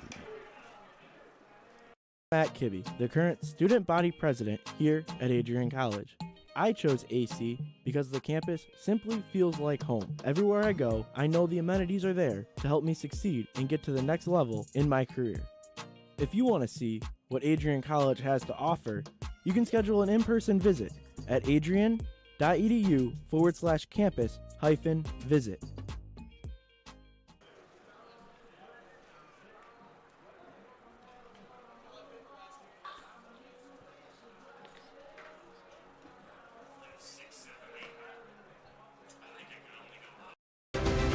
If there was one word I was going to use to describe the Communication Arts program at Adrian College, it would be unique. Students find themselves on the radio, in front of and behind the camera, and directing their own programs. Students learn in a personalized environment that sets them up for a world of opportunities. Are you ready for your moment in the limelight? Learn more about the Rush Communications Center and Adrian College's communications program by visiting adrian.edu today.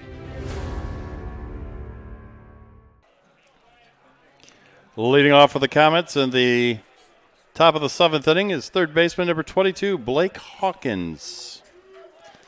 So Blake Hawkins to lead it off here for Olivet in the 7th as Griffin Firestein is in his 4th inning of work. He's trying to get that elusive first win of the season.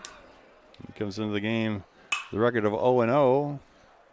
There's a drive down the line. That's going to be in the corner for a base hit. And here comes the throw, and that's going to be another close one. A good job by Goods, but he beat it this time, and Hawkins has a double. That's his second double of the ball game. Another amazing throw, another amazing rebound off the wall for Goods out there in right field. Almost got him for a second. Not the same runner, but almost got him, the team again, for a second time. Now batting the right fielder, number 10, Trevor Savage. Yeah, that was one that hit close enough to the line where it's in that little corner where that you can't really see from the press box. As Savage bats now. Swing and a miss. Strike one.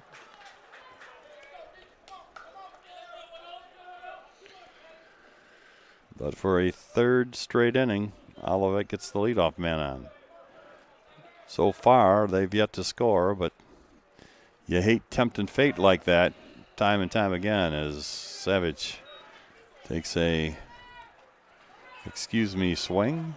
Olivet hasn't put up a run since the second inning, going scoreless from the third inning through the 6th inning.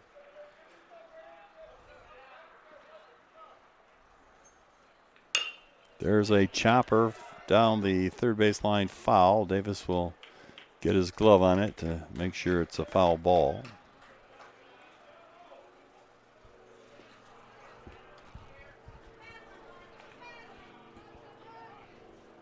Firestein has struck out 2.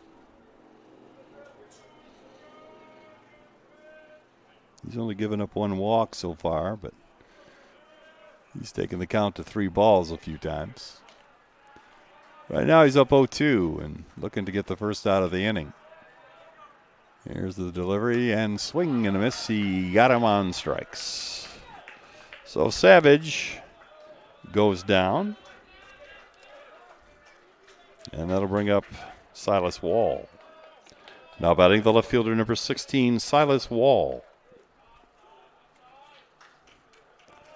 So Wall is 1-for-3. He had a double back in the 5th inning to lead off the 5th and then was stranded there, which is exactly how this inning started. So hopefully we will be able to strand Hawkins at second base as well. But Wall in the leadoff spot means we're starting all over again. Here's the pitch, a fly ball to right field. That is getting close to the fence, and that is going to be fair. And it's going to bounce out of the stadium, apparently. That bounce off the foul pole out there? No, what I think happened was the ball bounced, and then it bounced out over the foul fence because, again, there's only like a foot of foul territory there. So doubles have put the Comets back within 1 as it's an RBI double for Wall. That was a weird one there. Now batting the shortstop, number 8, Matt Fisher. Strike. Well, the thing about it is, this may be the easiest stadium in America to call a fair and foul ball like that down there, because if it lands in the field, it almost has to be fair. If it hits the fence, it's obviously foul. Very minimal space in right and left field to even have room to be called foul. You very rarely see a ball hit the ground and be foul because there just ain't that much room. Yes. Without it touching at least some part of the line. Here's the 0-2 pitch inside, and Fisher gets out of the way. Fisher 0-for-3 in this game. He has popped out and grounded to short and struck out in his 3 at-bats so far. Comets back within 1 now. Here's a swing and a miss, and Johnson makes the play, and we got him for out number 2. And call to the bullpen. We're going to go to the bullpen here as Gabe Kirk gets ready to bat. And a fine hand from the Bulldog fans for Griffin Firestein, who did a great job today. So far, he's only allowed 1 run. And now we're going to see Brandon Schultz, I believe. Schultz, the left-hander, coming in to face Kirk. So, take a look at Schultz's record so far. He has a 10.38 ERA. He's 0-1. This will be his 8th appearance of the year. He has struck out 3 batters, walked 2, and he's coming on in a somewhat pressure situation with Gabe Kirk coming up. Kirk is 2 for 3 with a home run and a double today. And as the left-hand pitcher in the Bulldogs bullpen, he'll be looking for 1 out against the left-hander Kirk. I would not be surprised if one way or another this is Schultz's last man. He may be just down here to get the left-hander, but then again, if he does get him, we'll see if he stays in. Bring him in as a little setup to get out of the 7th inning, put your closer in for 8 and 9. Well, I'm just thinking that the reason they replaced Firestein was to get a lefty-lefty matchup here, so we'll see if there's only one other left-hander in the Olivet lineup, so we'll see what happens after Kirk is the batter. Ladies and gentlemen, your attention please. Now pitching for the Bulldogs is number 36, Brandon Schultz. Schultz in place of Griffin Firestein. So Schultz comes to the set. He's got a runner at second, 2 out. Here's a swing and a pop-up over the fence. Back of home plate. Now batting his first baseman, number 32, Gabe Kirk.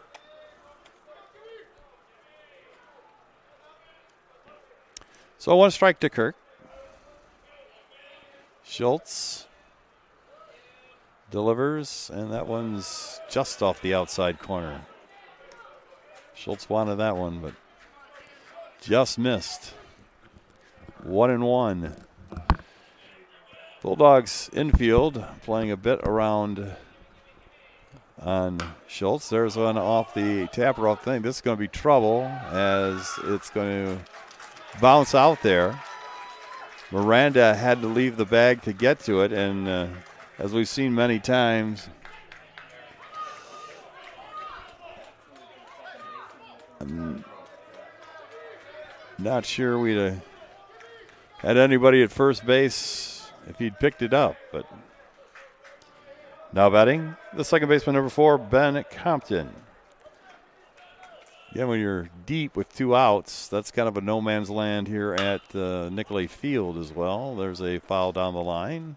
So Schultz does stay in to face the right-hander. He really fooled the left-hander Kirk. So, I mean, he did what he was brought in to do, but it just didn't work out.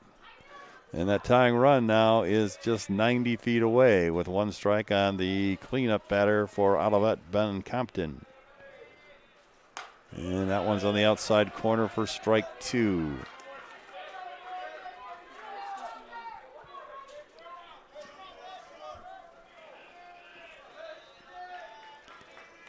No balls, 2 strikes.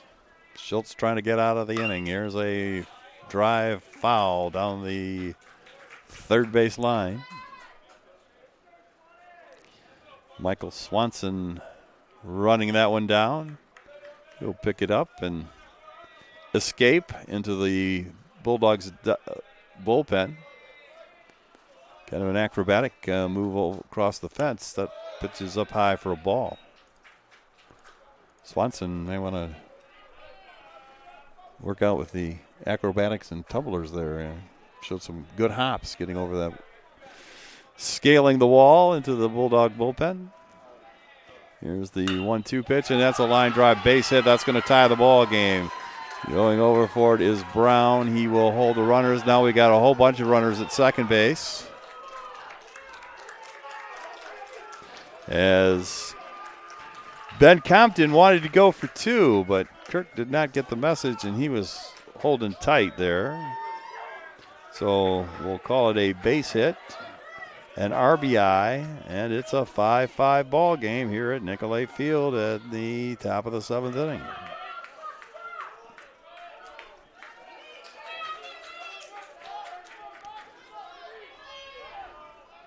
Olivet here sparking up a 2-out rally. And there's a liner that will end the inning.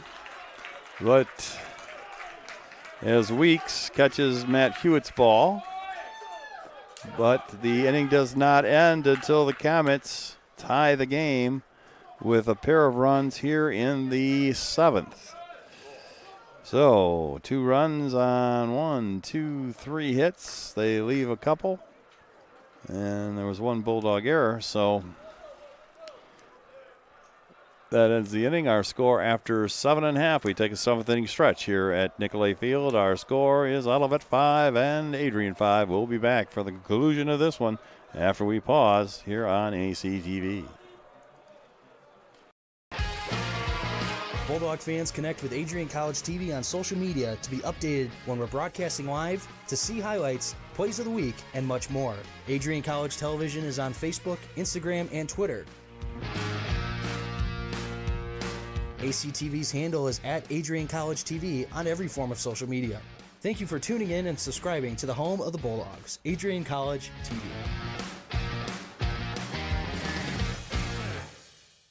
All the athletic programs here at The Adrian College Media Production House provides opportunities for students to learn and grow live on the airwaves, just like Matt Kibbe. I've gotten a chance to create a relationship with coaches and teams and learn more from people instead of trying to. Leading off for the Bulldogs in the bottom of the 7th is first baseman number 30, A.J. Miranda. Well, we got a dogfight here at Nicolay Field in the game 3 of this series. We're tied at 5 going into the bottom of the 7th.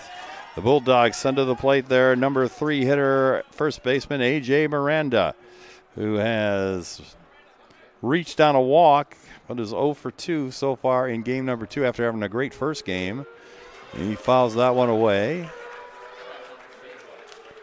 Miranda was just a triple away from the cycle. He had a pair of doubles, a homer, and a single in game number 1. But the team of Doust and Rose have kept him without a hit here in game number 2. Miranda playing first base in game number 2. He's a DH, and he swings and misses, and that's a strikeout.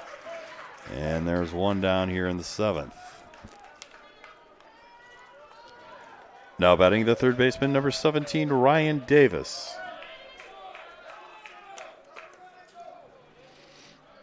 So that'll bring up Davis. He's got a hit in 3 trips here in this game. Rose outside for a ball.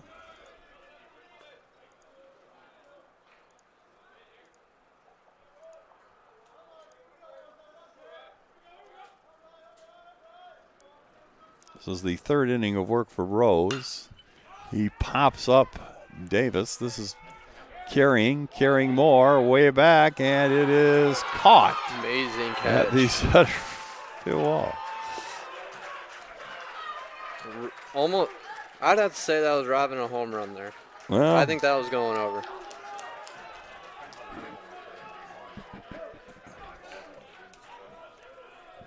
Now batting designated hitter number 9, Kevin Cardenty. I think that one was going to sail over the fence there, and Olivet center fielder made a great play. Well, I tell you, if it didn't go over the fence, he was going to run a while as we get a base hit from Cardenty, because he had overran that ball, and again, that wind is blowing it out towards right field, in that case center field, and that would have landed behind him if it stayed in the park. We're going to get a pinch runner now. Ladies and gentlemen, your attention please now. Running at first base for the Bulldogs is the number 1 Nathan Mix in place of Kevin Cardenty. Now batting for the Bulldogs is left fielder number 34, Owen Brown. So Cardenty's day is done. He finishes with 2 singles and 3 trips, and he was also beaned once. And the tying run is now, the winning or lead run is on base. I'll get it right here in a second. Owen Brown up to bat.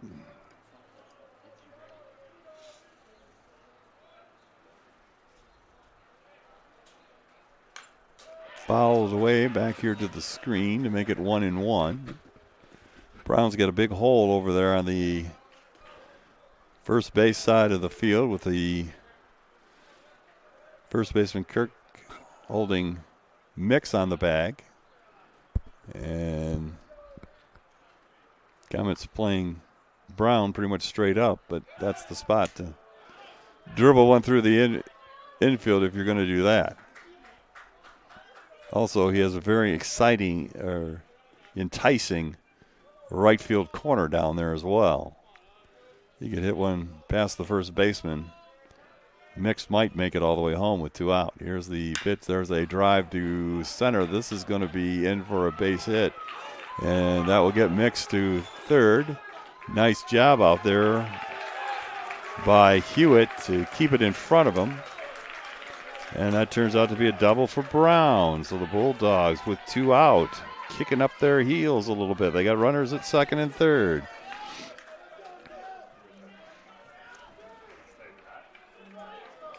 Now batting the catcher number 7, Dylan Johnson.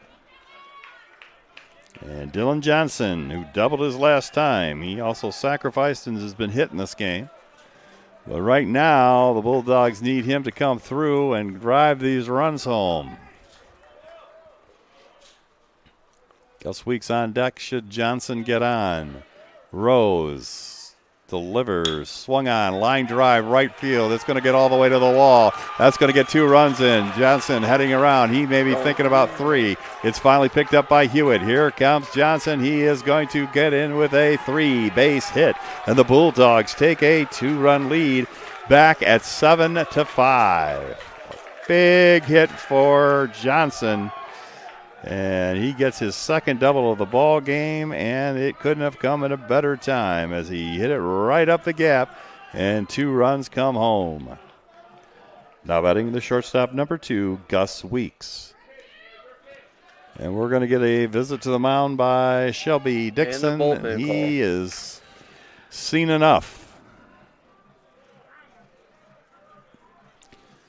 So we'll wait for the reliever to emerge from the Olivet bullpen. We can't really see down there, but it looks like this may be 11. Number 11, John Quartz.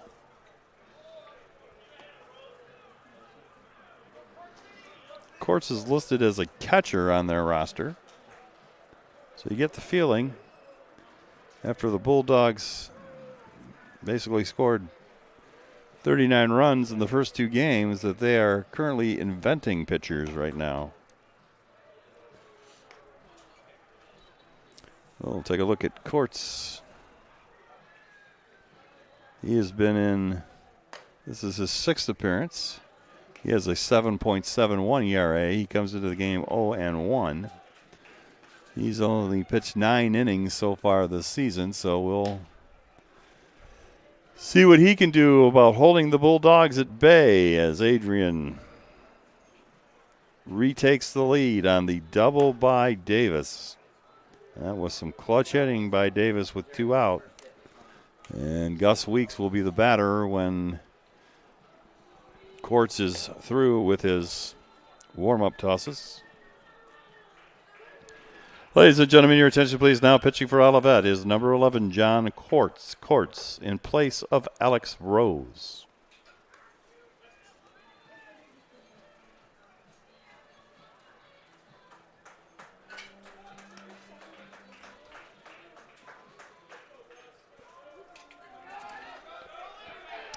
So Johnson at third base after the big triple.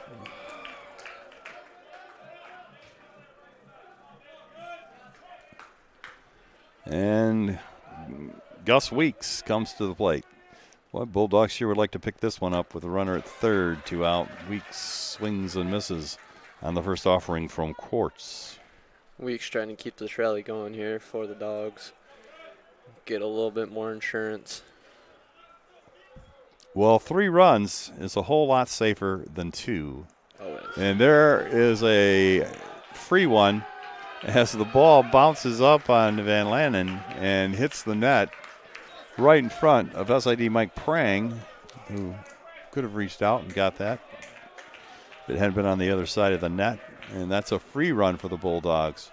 And I was about to say that its 3-run lead is so much more than a 2-run lead, because once you get a guy on, that brings the tying run to the plate.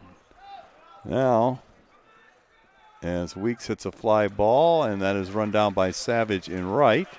Again, he was struggling to make the catch, so the wild pitch really helps out the Bulldogs by giving them that extra run. So the Bulldogs get 3 runs on 3 hits. There were no errors, and there was nobody left on base after 7 complete. Our score is Adrian 8 and Olivet 5. We'll be back for the 8th inning after we pause for this. Welcome to Adrian, Michigan. We're located in a proud college town. Adrian College is situated just 45 minutes from Ann Arbor, Detroit, and Toledo. We're very excited to show you just a little bit of what AC has to offer. This is the gateway to our campus. Welcome to the place that we believe will change the rest of your life. AC features one of the most well-rounded educational experiences in the country. We offer over 60 different academic majors and 10 academic institutes, as well as dozens of student organizations. Year after year, we've been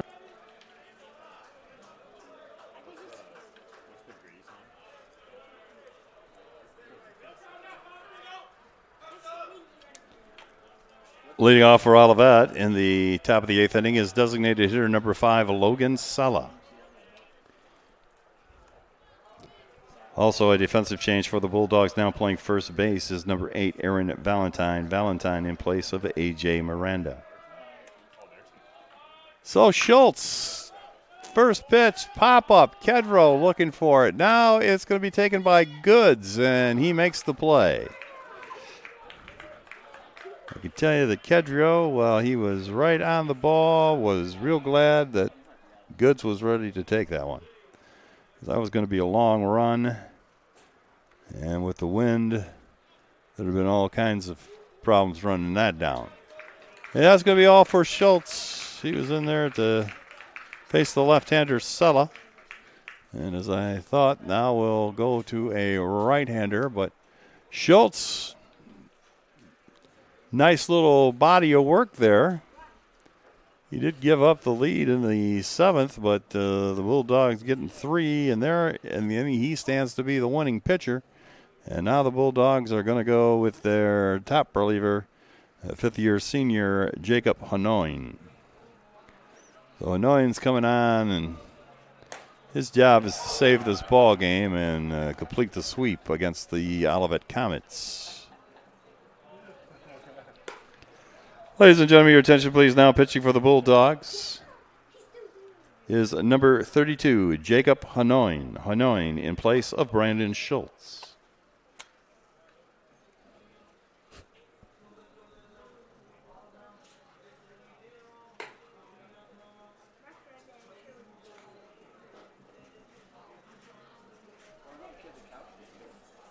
So Jacob Hanoin comes in,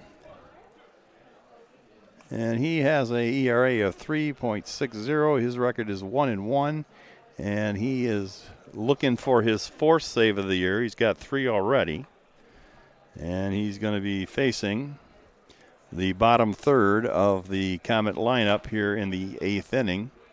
And he starts with 1 out, so he's got that going for him. Now batting for the Comets is catcher number 27, Ethan Van Lanen. So Van Lanen, who has a double in 3 trips, to face Hanoi, and he pops it up, and Hanoi runs over and makes the catch.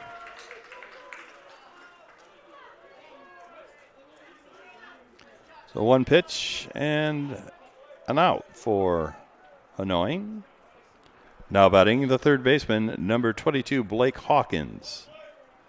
Here comes Blake Hawkins. He's been kind of a thorn in the Bulldogs' side in this one. He has a pair of doubles and 3 trips. And there's a bouncer to foul that gets out of the ballpark. And now hits the hill and rolls down towards the Bulldogs' bullpen. Hawkins' other trip, he bounced to third. Here's a cue ball down to the first base coach for the Comets. And quickly, Hanoi is ahead 0-2.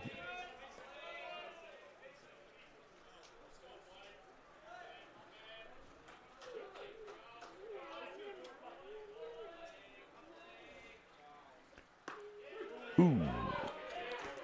Just missed on the outside corner. Rose up there like he was going to ring him up and thought better of it. 1 ball, 2 strikes. Hanoi kicks and delivers. Swung on, another bouncer foul down the right field line.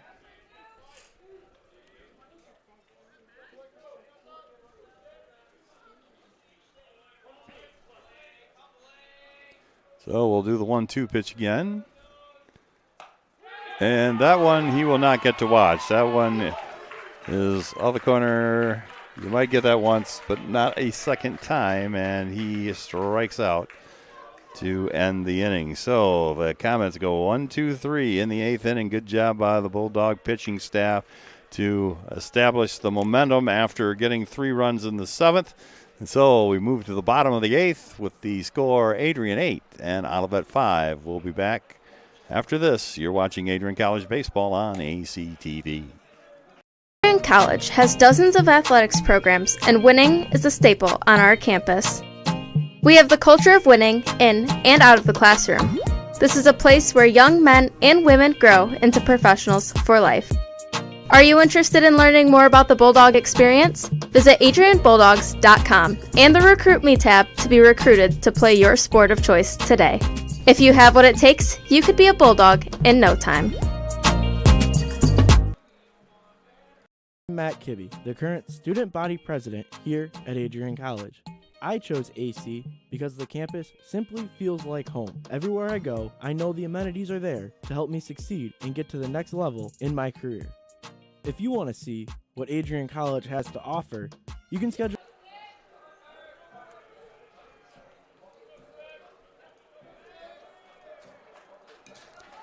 Leading off for the Bulldogs in the bottom of the 8th is center fielder number 6, Ty Peck. So we go to the 8th. Bulldogs' last chance to add some insurance runs going into the 9th. Here is a ball outside and low as Peck showed bunt. I think he was just trying to get a reaction from Hawkins down there at third.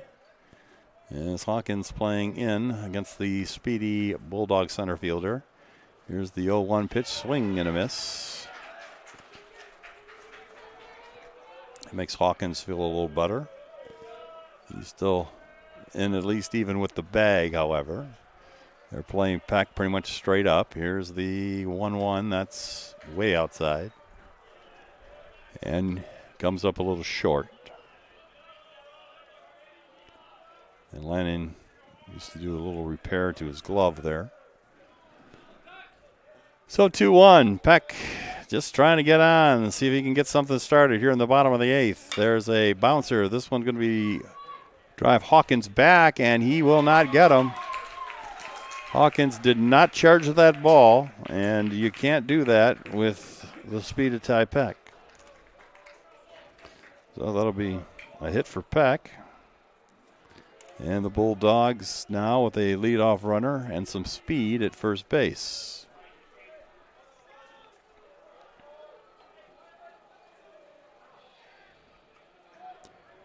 Now batting, right fielder number 14, Don Goods.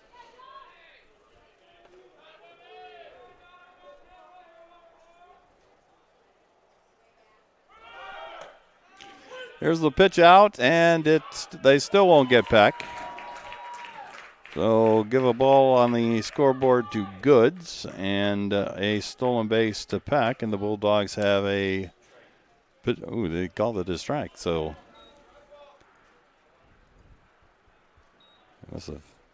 the Goods swung at the ball. So Goods now with a chance to drive in the run. Swing and a miss. Strike 2.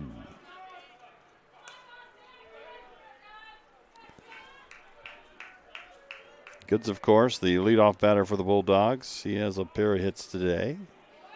In this game, he has a single back in the 4th and a double to lead the game off. He walked his last time in the 6th.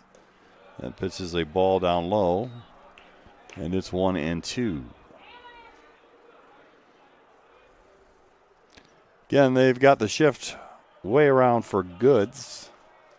So any ground ball to what normally would be the shortstop position will score the run if Goods can deliver here. Here's the pitch, swung on, popped up. This is going down the line. The second baseman, Compton, totally misses the ball. Again, the wind just playing havoc with balls hitting that direction. And the ball falls on the turf. 2-base hit. Not the prettiest of hits, but that makes him 3 for 4 on the afternoon. And Peck can only advance 1 base because he had to wait to see if the ball was going to be caught. So Bulldogs with 2 runners aboard, nobody out. Now batting the second baseman, number 25, David Kedrow. And that'll leave it up to Kedrow. Again, the infield now playing in on what would be the grass. There's a pop up to right field. That's going to drive Savage back. This will probably get Peck home. Peck now tags, comes in. The throw goes to third. And they won't get anybody as a sacrifice fly for Kedrow puts the Bulldogs in a more advantageous situation with a 4-run lead as it's now 9-5. Now batting the first baseman, number 8, Aaron Valentine. So Valentine, who came in for Miranda as a defensive replacement at last inning, will get his first at bat. Infield still in, but now there's 3 infielders on the left side of the infield as the pitch to Valentine is outside for a ball. And it's, as we said, 9-5. Bulldogs up by 4. They're trying to pick up another one here. Valentine looking over the defense, figuring out his plan of attack. Swing and a miss, gets by, but it kind of bounces right back at Van Lennon, so no advance by Goods. That's one of those where there's a fastball and it hits off the thing and just kind of bounces back to the catcher. To score, you usually need the catcher to somehow block the ball and deflect it one way or the other, or you just don't have time to get home. Here's the pitch, curveball over the head of Valentine.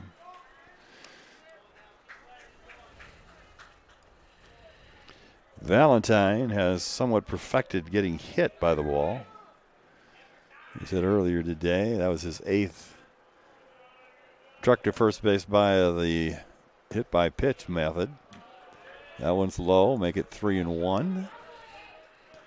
And so this might be an opportunity for Valentine to get a good pitch to hit with the runner Goods creeping down from third base.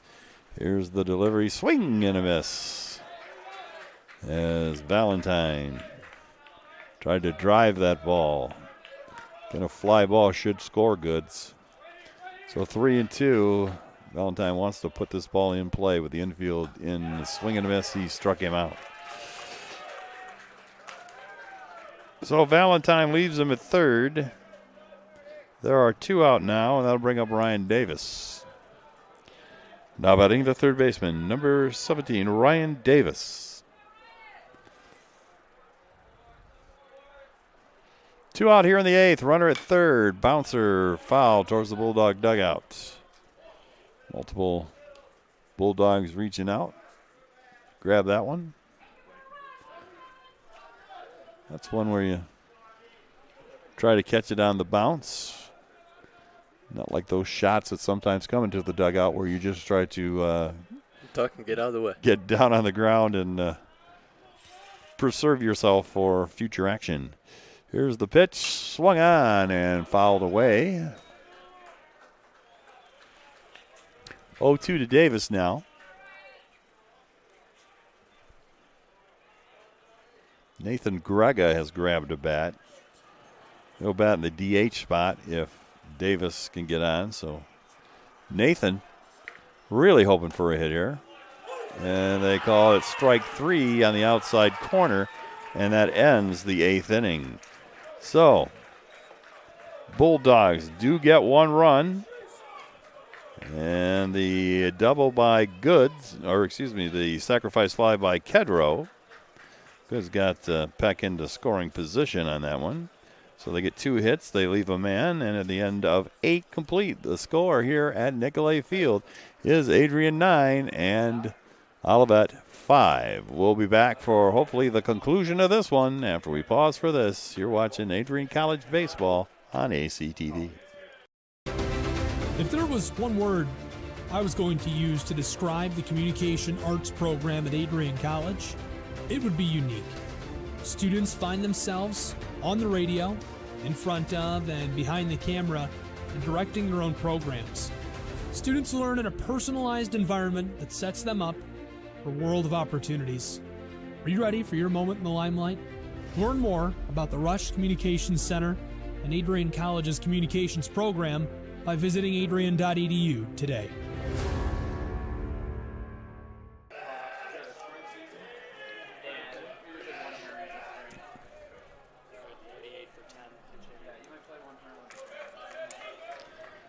All right, we go to the 9th, and we're going to see a pinch batter as Mason Cook has picked up a bat.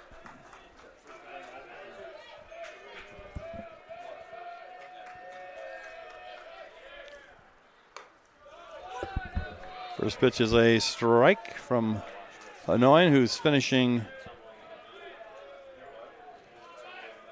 this ball game after coming in last inning. Cook is batting for Savage, and he is quickly behind. 0-2. Here's the pitch. Pop up. Back behind the screen. That will get out of play.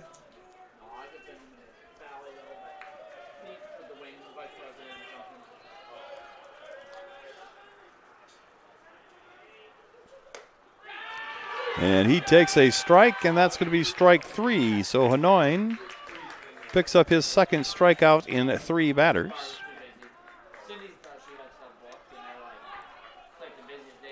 Now batting the left fielder, number 16, Silas Wall. And that brings us back to the top of the order.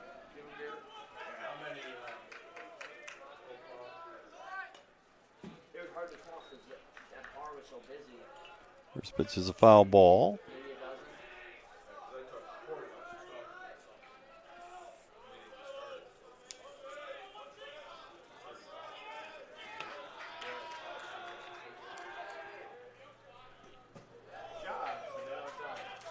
That one misses well past Johnson. That was just a little inside there. It wasn't too. It almost hit the.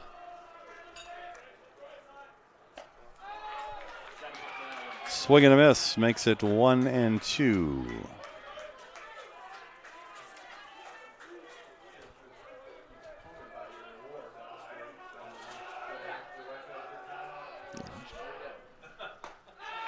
Swing and a miss, strikeout. 2 down. Olivet down to their final out here in game number 2. Adrian looking to end the game right here. Now batting shortstop number 8, Matt Fisher. That's 3 strikeouts in a row for Hanoin. As he starts out 1-0 to Fisher. Here's the pitch right down Broadway for strike number 1. 1-1. Bulldogs 9, 12, and 2 on the afternoon. That pitches a ball.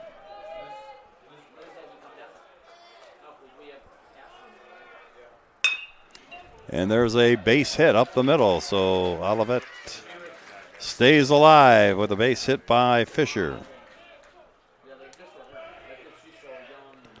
Now batting the first baseman, number 32, Gabe Kirk.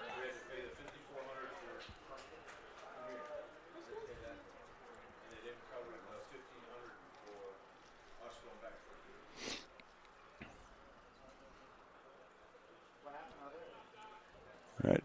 Cramp. Right now, the Bulldog center fielder Ty Peck went down out there in center field, so we're going to get some attention to him. I was saying the Bulldogs 9 runs, 12 hits, 2 errors. They've left 8 men on so far. Comets 5 runs on now 10 hits. They've left 7 on to this point. But that was great. I was like, perfect. Maybe the kids will miss the tweet and roll out there about 1:30. They can just started. Looks like we have a tire showing up to couch day. Well, whatever you can use for a seat on couch day. Maybe they don't have a couch. Maybe they took the couch home already. So they just used a tire.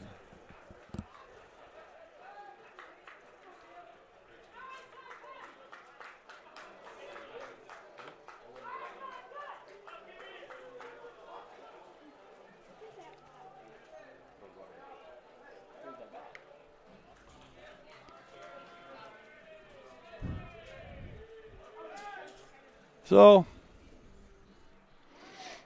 Ty's still doing a little stretching out there, but he looks like he's going to stay in the game, but maybe not here because we're getting a new left fielder in number 26. That is Easton Rogers. Easton's going to go to left, and that will move. And Goods will go to center. And moving to right will be Owen Brown. So, little volleyball rotation action going on in the Bulldog outfield here for what we hope is the final batter of the day.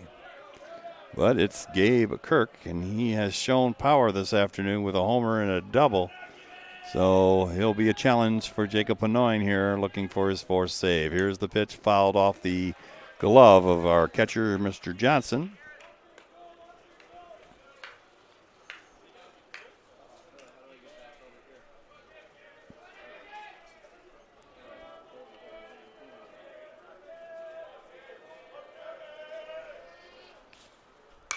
There's a foul ball into the parking lot, I think. I've made that big puddle there on the sidewalk as you leave Nicolay Field. And we got 2 strikes, so Comets down to their last strike here in this one. 9-5 Bulldogs, 2 out in the 9th. Ball down low, blocked by Johnson. Keeps the runner at first base. Of course, he's not too interested in moving up because he realizes that the Comets need at least 3 more base runners before they're back in this one.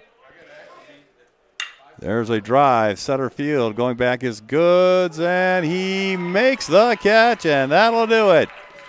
Goods, in his only moment in center field, makes a beautiful catch, and that ends the ball game as the Bulldogs take the series from Olivet with a 9-5 victory in the second game of the doubleheader, 3rd game of the series, and the Bulldogs' record now moves to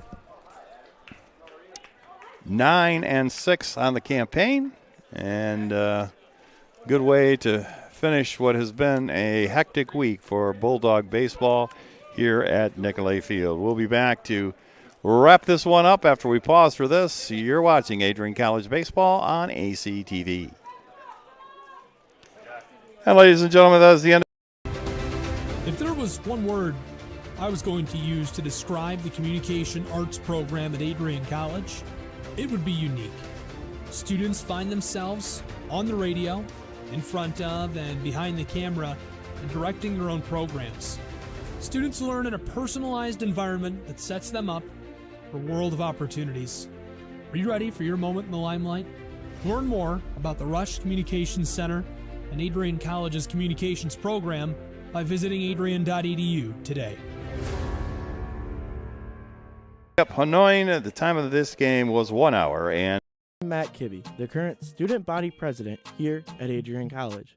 I chose AC because the campus simply feels like home. Everywhere I go, I know the amenities are there to help me succeed and get to the next level in my career. If you want to see what Adrian College has to offer, you can schedule an in-person visit at adrian.edu/campus-visit. that one approximately 4 o'clock. Again, that's Adrian College is a pinpoint like no other. With our 77 undergraduate degrees, 47 majors, and 21 broad. Okay, we're back here for a final time at Nicolay Field. A very successful Sunday afternoon for the Bulldogs, who up their record to 9-6 in the MIAA and 17-14 overall. And now they move their